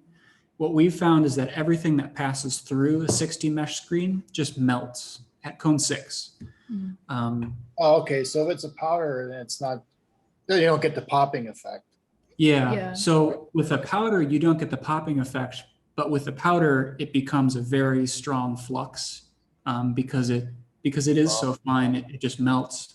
And so if you have a clay that has a lot of fine lime in it, like this one, it will, so like clays that are high in fine lime have a tendency to be this like brown, green, yellow color.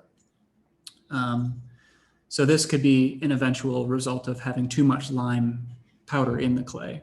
Yeah. But you could mix this with a much more refractory clay or turn it into a glaze ingredient. Right, okay, cool. Yeah. Thanks. Was there another I question? have one more question. Like, do you ever grind the material? So I know a lot of people do. That's kind of a traditional method that a lot of cultures and studio artists still use. We don't because of the dust. So because I guess it can be done wet, but yeah, there are some sands also inside our clays that are so hard that they just wouldn't grind efficiently. So it's kind of a twofold answer. It doesn't work for us in our studio, but it can be done in other areas. That's mostly speaking about things for a clay body. When it comes to glazes, we have what's called a ball mill, and it's just a rotating jar. So we put the material inside with these porcelain balls and then add water, and then it tumbles for, I don't know, usually like 12 to 24 hours. And that really grinds it down. So that's how we would process limestone, like limestone pebbles. We can put those in the ball mill and then they will just kind of get crushed down through that process. Yeah. And then you get like a nice limestone slurry that you can use to make glazes. Mm-hmm. Yeah. Yeah, okay. Cool. Well, thank you everybody for sticking with us today. I know it's kind of a lot of lecture-like information, but yeah, we're just really excited to kind of share all of this with you, and we appreciate everybody's questions. So let's see, we will, yeah, tomorrow we'll kind of touch base in the morning with any questions that people have, and then we'll kind of jump into, you know, some other stuff as well. Yeah. Yeah. If you haven't answered the poll, just take a moment to do so. It looks like we're still waiting on 7 people. I would love to get a head count for tomorrow so we know how much time to set aside for those. But yeah, I'm going to go ahead and stop today's recording. So.